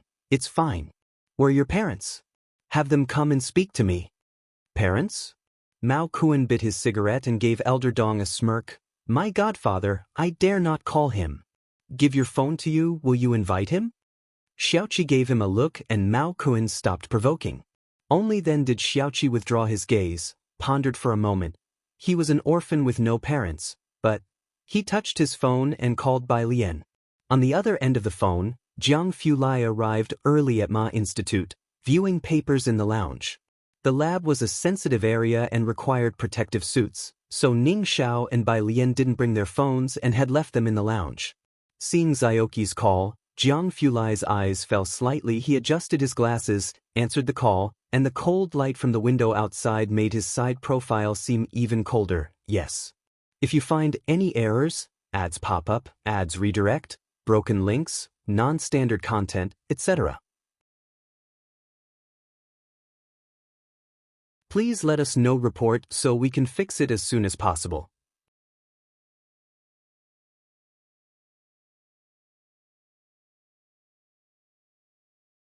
Chapter 713, 283. This is their era. Second update. _1 Ning Xiao was still inside the laboratory and hadn't come out yet. Bai Lian came out first with the experimental data. She had been reading a lot of papers on plasma-based new material preparation recently and shared several translated papers with Ning Xiao and Ding Wenyang's team. In the break room, Jiang Fulai saw her come in, looked up, the light reflecting off his glasses, finished. Ning Xiao is capturing the next set of data. Bai Lian entered the break room and closed the door. I heard that starting up the machine is very expensive. Academician Ma is the person with the most research funding in the circle, only second to Jiang Fulai. The equipment that Bai Lian and Ning Xiao needed to start up had a 5-figure startup cost, but Academician Ma didn't even blink, and the bill was sent directly to the Jiang family. Jiang Fulai leaned back, playing with her phone in his fingertips, and said nonchalantly, "It's not expensive." Whenever he said it wasn't expensive, Bai Lian always had her doubts. That's why Ning Xiao was planning to stay in the lab all weekend, working overnight to produce their data, hoping to get their experimental results in one machine startup. Bai Lian was going to return to organize the afternoon's data, along with addressing the issues raised by Ding Wenyang's team. Jiang Fulai packed up his computer and handed her back her phone, mentioning Xiaoqi. He just called. Should I have Ming Dongheng take care of it? For such a minor matter, Jiang Fulai was too lazy to bother. Xiaoqi usually had his own ideas and wouldn't call Jiang Fulai unless it was out of the ordinary. Was Ren Wanxian injured? Bai Lian was surprised as she packed up the data. Let's go have a look. Jiang Fulai gave her a glance. A wrist injury, what's there worth seeing? He had a dinner reservation with Bai Lian tonight, and after eating, they planned to attend the premiere of Blossoms on the Tree. He indifferently grabbed his coat and scarf. Ming Dongheng was waiting outside, took the computer from Jiang Fulai, whose mood seemed quite good before coming here, but in just 15 minutes, he was exuding a chill. Ming Dongheng didn't dare look at Jiang Fulai and just followed the two men with his head down. The snow outside had already melted, but it was still very cold. The car took to the main road, heading straight for Jiangjing Avenue, passing through Xinjiang District on the way to Yunshao District. Along the road, the red banners for the Ink and Ocean Quadrilateral Exchange were occasionally visible, and when passing through the commercial district, the electronic screens on the mall buildings also displayed the Quadrilateral Exchange. Today, Ming Dongheng was driving a business car, with Bai Lian sitting in the back with Jiang Fulai. She placed her computer on the table at the back of the car and opened the software to draw curve graphs. Jiang Fulai sat next to her, his hand casually resting on the table, leaning slightly to watch her create the images. Yunshao District Hospital. Ren Wanxian was under observation in the hospital. The Dong family's old master had been in the office talking to the chief physician the whole time and hadn't said much to Xiaoqi or Mao Kuan, the younger kids. After conversing with the chief physician, he stayed at the end of the corridor on the phone. When the phone call ended, his expression was far from good. Dong Chuan stood by his side and upon seeing him hang up, quickly asked, "How did it go?" I've reported to the chairman. The old Master Dong's expression was poor. The exchange is next week. It's not easy to find someone of the appropriate age in such a short time who can also stand the official scrutiny. Are you sure it was just an accident? Old Master Dong narrowed his eyes, looking towards the two in the corridor. Mao Kuan was squatting in the corridor, engrossed in playing pop star, while Xiaoqi stood next to him holding his coat, responding to messages. Xiaoqi appeared rather refined, while Mao Kuan simply looked like an unreliable youthful fellow. This exchange was important as Ren Wanxian represented the entire image of their region. It was hard for people not to suspect that someone deliberately caused trouble to disrupt the exchange. It's not entirely their fault, Dong Chuan spoke up. A few people were drunk outside the bar. They were handling the situation when Wanxian had an argument with Mr. Xiaoqi over a piece of paper and then someone else injured her wrist in the scuffle. What paper? Old Master Dong narrowed his eyes. It seemed to be a drawing. She wanted to take it, and that's when her wrist was injured by a counter move. Dong Chuan also found it strange. I didn't get a clear look at it. Mr. Xiaoqi put it away. Old Master Dong didn't ask further. It was Ren Wanxian who had instigated the trouble first. The two returned to Ren Wangshuan's private hospital room, where the doctor was holding up an X-ray against the light. In the hospital room, Ji Xiaojun, Xin Qing, and the floor butler were present. With Ren Wanxian being injured, naturally, the Ji family had to be notified. With Ren Qian and Ji Xiaorong not around, Ji Xiaojun and Xin Qing had made their way here. With such seriousness from the Dong family, the two hurried over, only to find it was just a swollen, sprained wrist. If you find any errors, ads pop up, ads redirect, broken links, non-standard content, etc., please let us know reports so we can fix it as soon as possible.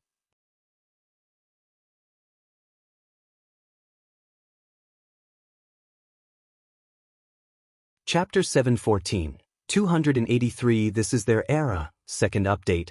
_2 Ren Wanxian was in a bad mood and didn't speak to Xin Qing and the others. When Xin Qing saw Dong Chuan, she said, "It's just a sprained wrist. The doctor said the bones aren't injured, and it should fully recover in about 2 weeks. Why don't we let those two kids outside off the hook? It wasn't intentional on their part." Her words naturally showed bias, as Xiaoqi and Mao Kuan were friends of Bai Lian, and they even called her aunt. Compared to Ren Wangshuan's indifferent attitude, Xiaoqi and the other looked much more pleasant, especially Xiaoqi. "It's just a sprained wrist?" After hearing Xin Qing's words, Ren Wanxian glanced at her with a remark that seemed both mocking and teasing. She wanted to say something else but ended up turning her head away, no longer looking at Xin Qing, as if there was nothing left to say between them. As soon as Ren Wanxian said this, Xin Qing knew there was more to the story, and she immediately tugged at Ji Xian's clothing, not daring to speak further. Ji Xiaojun interacted with Elder Dong quite gracefully. The Dong family was indifferent to Mao Kuan and the others, but they were somewhat polite to Ji Xiaojun. "It's not that I want to make a big deal out of it, but this issue is more than anyone can handle." The butler, standing by, was taken aback and wondered to himself what matter could be so significant. Speaking of which, Elder Dong glanced at Xiaoqi and Mao Kuan with a cold voice. "Haven't your parents arrived yet?" Xiaoqi looked at his phone leisurely. "They're here." Elder Dong's gaze grew heavy, and he sat back down in the chair beside the sickbed, while Dong Chuan handed him a cup of water. It was at this moment that the half-closed door of the ward was pushed open, and the sound was particularly noticeable in the quiet room. The one who pushed the door was Ming Dongheng, with his sharp brows and starry eyes, an imposing aura about him. Ming Dongheng surveyed the room's occupants but did not enter, standing respectfully to the left of the door. The room seemed to quiet down in a second, so silent you could hear a pin drop. Elder Dong was looking down at his tea, with no intention of looking up at Zioki's so-called parents. But the next second, he seemed to sense the shift in the atmosphere and raised his head. He saw a man and a woman entering.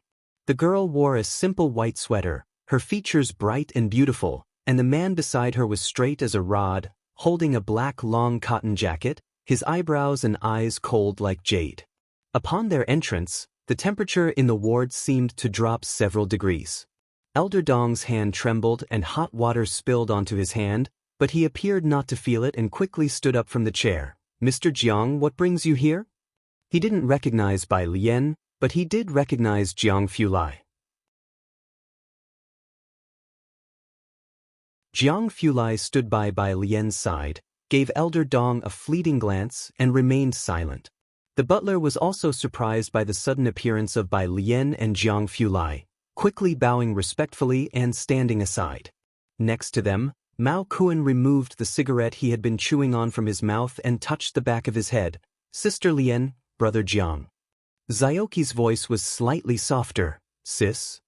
With their words, the Dong family realized that the relatives, Xiaoqi and Mao Kuan, had been waiting for were Bai Lian and Jiang Fulai, and both Elder Dong and Dong Chuan were extremely surprised. How could they possibly imagine that Ren Wangshuan's little thugs were so familiar with Jiang Fulai? Bai Lian held her phone, greeted Ji Xiaojun and Shin Qing, then turned to Elder Dong. We'll take care of all the medical expenses. Don't worry, we assure you that her hand won't have any issues afterward. Elder Dong finally lost his previous arrogance, smiling wryly. He then explained the issue with the upcoming international event. Actually, any injury would not be a big deal, but the international exchange will start next week. Wan Xian is representing the National Calligraphy Association as a youth in official public appearances. This is a very important and confidential matter, and we can't find a replacement on short notice. We're not trying to make a fuss, but if the matter is pursued from above, neither the Dong family nor the Mu family can bear it. This was an opportunity that the Dong family had finally managed to secure. They were supportive of Ren Wangshuan's involvement with Dong Chuan, naturally wanting to promote her while also taking this opportunity to boost her fame, but before it could begin, this incident occurred. To put it lightly, they were unsuccessful in handling matters. To put it more seriously, it damaged the official image. In the room, the butler was startled by the Elder Dong's words, "Miss Ren is going to represent the youth?" He realized the importance of the matter. At the scene, only Bai Lian, Jiang Fulai, and Xiaoqi with a few others maintained their previous expressions, their faces showing no change, as if what the members of the Dong family were discussing was just an insignificant matter. Bai Lian said politely, "Is this the only issue?" Dong Chuan and the Elder Dong hesitated, but considering Jiang Fulai's presence, they did not dare to speak openly, only looking towards Jiang Fulai. "Mr. Jiang." The butler took a few steps forward and whispered to Bai Lian, "Miss Bai, this is an official exchange meeting." Bai Lian had heard about the Four Nations exchange meeting from Jianzhe and Qiu Shuezheng a few days earlier.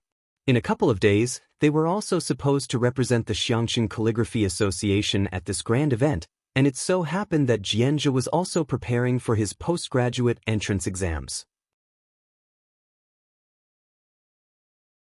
Bai Lian listened inattentively, her fingers tapping on the phone screen sporadically, thoughtfully looking at Xiaoqi, ready to ask him later exactly what kind of paper it was. "I know." She grasped her phone after the butler finished speaking, and very politely asked, "I'll take care of things with the Calligraphy Association. Is there anything else?" Polite, restrained, yet assertive. The Elder Dong had not yet reacted, only shaking his head in confusion. Bai Lian nodded her head, bid farewell to Ji Xiaojun and Shin Qing, and then looked at Xiaoqi and Mao Kuan. "Come out with me." Jiang Fulai had not said a word from beginning to end, just standing to one side. When Bai Lian walked out, he leisurely followed behind her. Outside, Bai Lian took out her phone and sent a message to Qiu Shuezheng.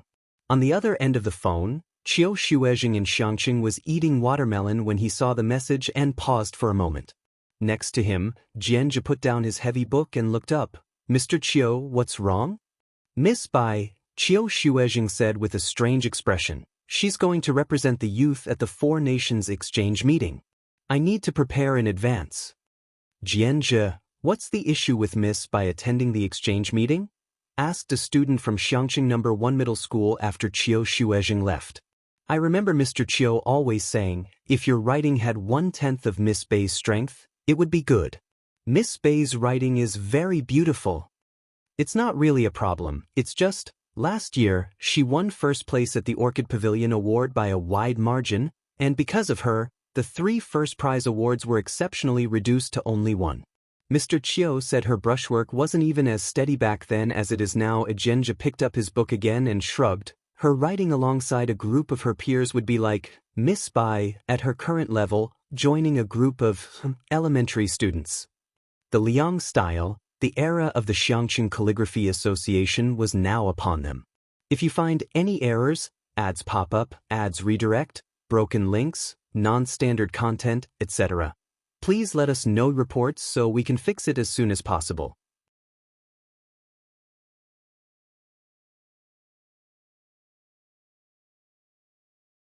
Chapter 715, 284 The Newly Emerged Outlaw, by Lien's Confidence. _1 Xiaoqi was busy. When Bai Lian got into the car with him, he had just finished a call with Zhang Xiais. Zhang Xiais had gone to the University of Political Science and Law that afternoon and had just come out, planning to have dinner with Qi Yundai.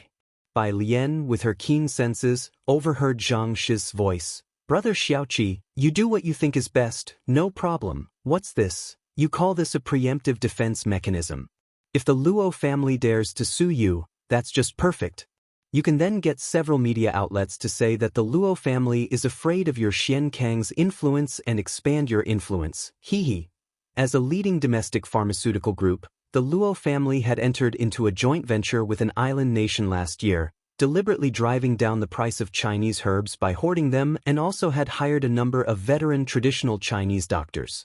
Many small Chinese medicine companies domestically could not continue with their business because of this. However, Xiaoqi had traveled to the 4 major cities last year and started with third-tier small towns, acquiring many endangered pharmaceutical companies that were on the brink of closure and had excess stock. His recent moves had been bold, bringing Lance to the fore and even releasing a series of shameless soft-sell articles.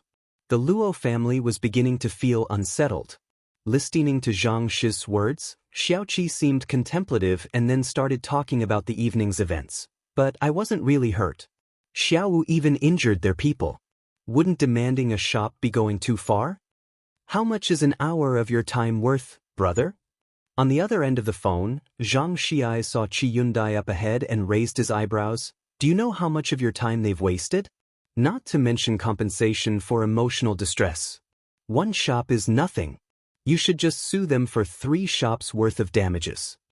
All right, my teacher is here, brother Xiaoqi. Let's talk next time. Gotta hang up now. To not be injured yet demand the other party compensate with a shop? When he heard such dangerous rhetoric, Bai Lian's brows twitched momentarily. She couldn't help but turn to look at Xiaoqi, beginning to wonder if he hadn't called her today. Would Ren Wanxian and the Dong family people still have had to compensate Xiaoqi with 1,000,000 yuan?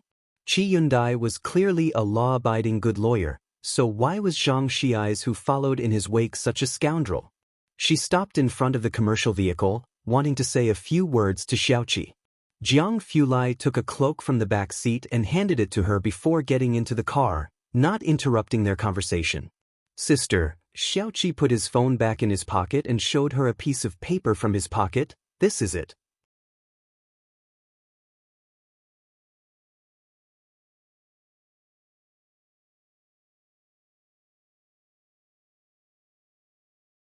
Chapter 716, 284 The Newly Emerged Outlaw, by Lien's Confidence.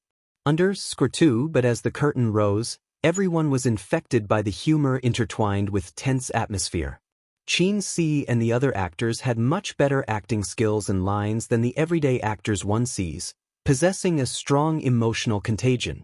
The first climax began, accompanied by the prelude to Blossoms on the Tree, which gradually built up to the most moving moment. As the sound of the guzheng played, not a single person in the large theater made a sound, all watching the stage with rapt attention. The exhilarating play concluded, and in the final tailpiece, it was Qin Si's solo, singing the theme song. This was the highlight. Blossoms on the Tree was so popular mainly because of the theme song, which is why the theater specifically arranged this segment. After the premiere, they immediately released Qin Si's version for free on the internet. During the 2-hour performance, including Qin Si's solo, not a single person left early. After Qin Si finished singing the theme song, she stood in the middle of the stage to take a bow. Dressed in a bright red outfit, her hair tied back at the nape, She stood radiantly in the center of the stage. Everyone was still immersed in the plot and the theme song, with applause that was like a tide and lasted a long while. Backstage, the old dean's assistant excitedly said, "Dean, our play is a success, it's really going to be a hit." Gao Shu, holding flowers, embraced Qin Si. "Congratulations, Qin Si." Next to them, the old dean looked at Gao Shu and nodded slightly, already making a decision in his mind. Bai Lian had been quite busy lately. After watching the play, Gao Shu wanted to take both of them out for a meal, but she declined. Gao Shu had no choice but to send the two of them out. After the black business car drove off, Gao Yan finally snapped back to her senses, beginning to digest the plot she had just seen. "So, you're saying that the theme song was composed by Lian Lian and Dean Jian arranged it? She's that composer who's been incredibly popular online recently?" When you think about it carefully, it's not surprising. The first time I saw Bai Lian with Dean Jian, they didn't interact like elder and junior, but more like musical soulmates when they talked about music. Now that I think about it, Bai Lian being that composer, and Dean Jian being the arranger, everything makes sense. Earlier when Secretary Shui was trying to dig up information on Bai Jian, she couldn't find anything. Gao Shu walked back with her. "With my nephew involved, who could possibly uncover her information?" A successful play hinges on the actors, music, atmosphere, and set design. None can be missing. Blossoms on the Tree had the best of everything, along with added halo effect.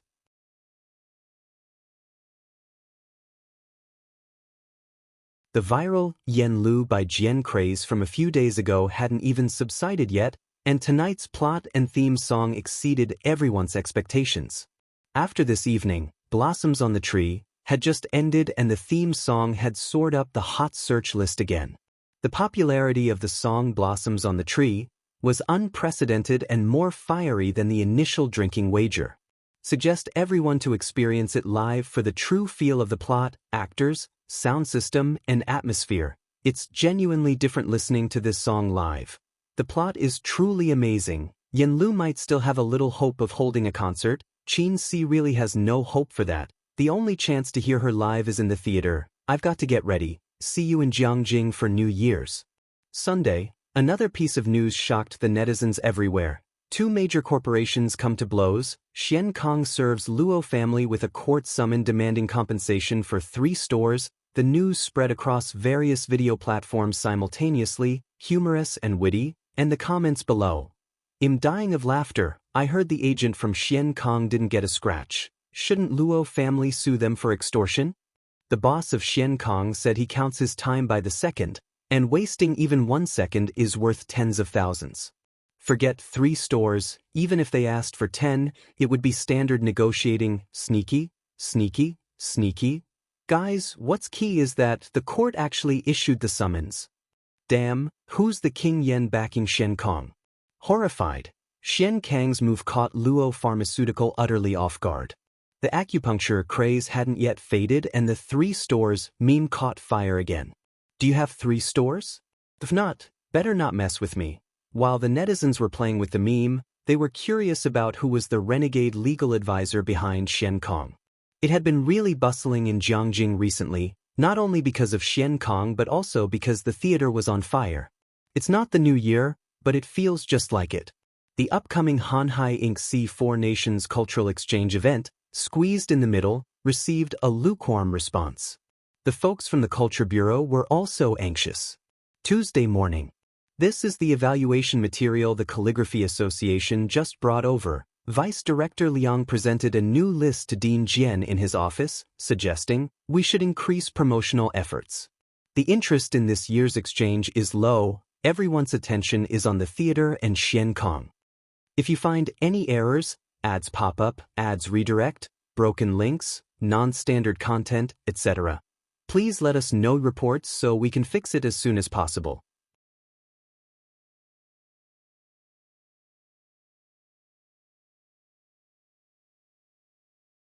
Chapter 717, 284 The Newly Emerged Outlaw, by Lian's Confidence. _3, as for public relations, the two of you handle the negotiations. Dean Jian lowered his head, stretched out his hand to flip through the Calligraphy Association's quota, and was surprised. The representative changed? Vice Director Liang was contemplating the publicity matter. I heard there was a problem with the candidate selection. Dean Jian never involved himself too much in the affairs of the Calligraphy Association. He hadn't really remembered the few young people featured by the Calligraphy Association in their last report. He just had someone investigate their backgrounds, and as long as those were clean and simple, it was sufficient. This time was no different. He held a pen and briefly flipped through each page, encountering names unfamiliar to him. On the last page, he pressed down on the list, about to sign as he looked down, but sensed something was off. The next second, he released his hold and flipped back to the previous page. Young representative, female. Name, by Lien, by Jian H. 20. If it were just the name, Dean Jian might think it was a coincidence, but the other name was the same, and so was the age. All these coincidences together, could they still be coincidences? Dean Jian? Dean Jian? Vice Director Liang saw Dean Jian pausing on that page, delayed in signing his name. Is there a problem with the list? Not necessarily. Having spent time in Xiangqing, Dean Jian knew about the unclear connections between the Calligraphy Association, Shunkong, and the neighboring martial arts school. The recent events in Jiangjing were all related to Bai Lian. I was just thinking, there's a possibility that we won't need to do any publicity. What is she up to now? Dean Jian was puzzled. He remembered Bai Lian's Guanga-style calligraphy. It wasn't part of the grass script and Liang-style calligraphy this time. Tuesday afternoon. In the cafeteria of Jiangjing University, Hen Shuyen, holding a cup of milk tea, bid farewell to Song Min and Bai Shaoqi, junior brother, junior sister, goodbye. Senior Hen, take care, see you tonight, Song Min bid him farewell. Hen Shuyen had secured experimental funds through Song Min, and after back-and-forth interactions, the three had become quite familiar with each other. Bai Lian spent 2 hours in the ion laboratory that afternoon. After sending the data and summary to Ding Wenyang, she took off her lab coat, ready to leave early. Qiu Xuezhing and Jianzhe were soon to arrive in Jiangjing, and Bai Lian was going to have dinner with them and discuss the four-nation exchange event. Ning Xiao was still analyzing the weekend's data. Seeing Bai Lian leaving, Hen Shuyan entered the laboratory with his milk tea and looked at her, pausing. Bai Lian, are you going out again? Hen Shuyan was a doctoral student mentored by Sun Fu, the youngest among the doctoral students he supervised. He usually didn't manage others, but now that he was supervising several new students, he couldn't stand seeing them idle on regular days. No matter who it was, anyone with free time would be assigned a task. Senior Hen, Bai Lian picked up her cloak. At this moment, she was still courteous. She always completed the tasks in the research center quickly. I've finished the group data for today. After finishing, you should double-check it twice. Scientific research requires rigor. Hen Shuyan handed her another set of data from the side, and by the way, calculate this too. Bai Lian looked down briefly. It wasn't a group assignment. She held her cloak, calmly and coolly said, I don't have time next. As the lab's doctoral students, Ding Wenyang and the others always treated Hen Shuyan politely. Bai Lian wasn't warm to them on a daily basis but was always courteous. This was the first time she was so outspoken. Hen Shuyan hadn't expected Bai Lian, who usually spoke the least and seemed the most honest, to be so sharp-tongued. Beside him, Tang Ming had long found these senior and junior students displeasing and gave a very quiet laugh. Hen Shuyan's expression stiffened a bit. What happened? Outside, Su Yuanjin, dressed in a white lab coat, came in and swept her gaze across the lab. Bai Lian looked down at her phone, sending messages in a steady and unhurried manner, without joining the conversation. Hen Shuyan relayed the entire matter to Su Yuanjin. Senior sister, it's like this. The research distributed by the teacher, I'm doing it for their own good, giving them these training opportunities. We need to report by Friday. Bai Lian almost laughed. She slightly lifted her hand without humility or arrogance and interrupted Hen Shuyan, her long black hair sweeping across her brows. Hen Shuyan, this training opportunity, do you want it? Her tone was very casual. Beside her, Tang Ming didn't dare to make any move. Having been around Bai Lian for so long, even when she was angry, she never interrupted someone else. She didn't even call him Senior Hen anymore. For a freshman, Bai Lian's attitude was a bit arrogantly out of nowhere.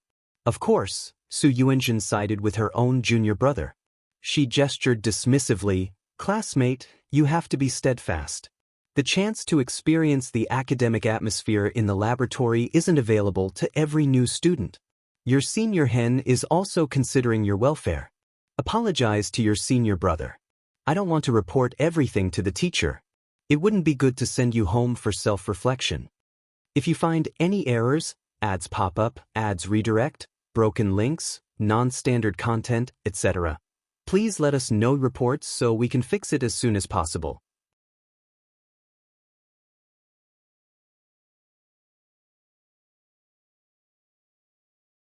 Chapter 718, 284 The Newly Emerged Outlaw by Lien's Confidence.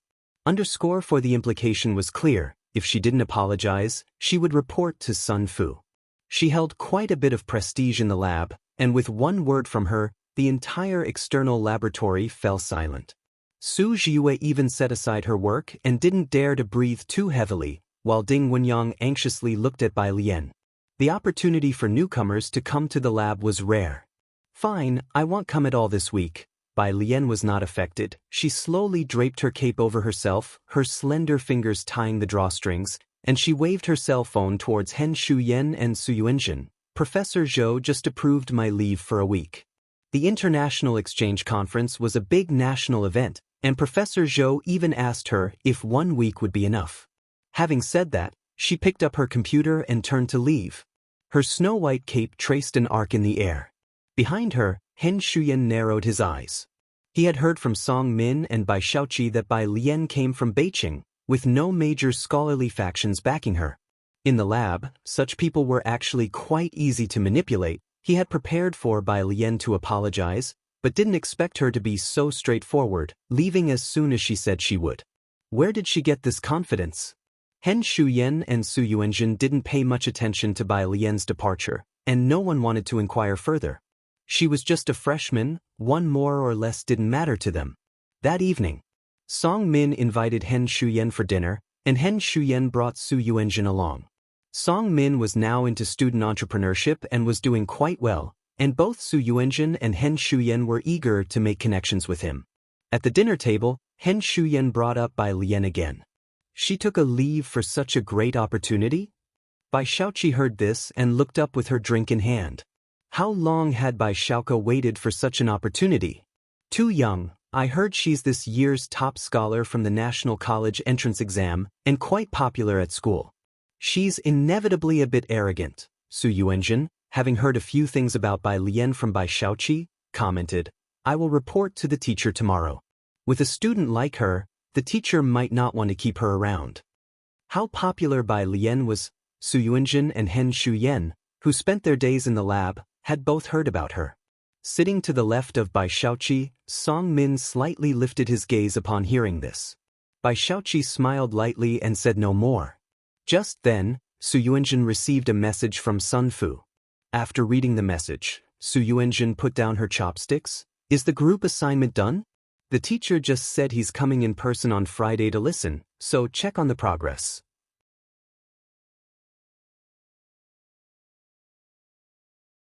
The teacher is taking it this seriously this time? Hen Shuyen was somewhat surprised. The two hadn't finished dining when Song Min drove them back to the research center. "I can't believe she just took a leave like that." Under the research center's tall building, after the two entered, Bai Shaoqi got into the car. "Are you really going to invest in this project? If it really can be developed," Song Min slowly drove off, "its market value will multiply many times over." In the upstairs laboratory. This time, Hen Shuyen and Su Yuanjun had delegated the group assignment entirely to the newcomers, and the quality of this year's freshmen was truly notable. They had both taken on the role of hands-off supervisors. Because they were both busy with their own matters, neither Hen Shuyen nor Su Yuanjun were aware of the progress of the group assignment. They called in Liang Wuyu. Upon being questioned, Liang Wuyu pushed his glasses up and his hair partially obscured his eyes. We're missing a comprehensive data model. Then you all need to hurry up and work on it, Hen Shuyan frowned. We can't, Liang Wuyu replied unhurriedly. Jiwei and Tang Ming need to familiarize themselves with the equipment. All their data was checked and calculated by Lien. She's faster than a computer. Only she is fully aware of this part of the data and the verification models. But now, she has taken leave.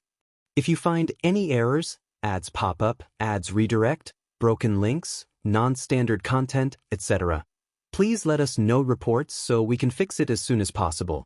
You're tuning in to the Passion Pages YouTube channel.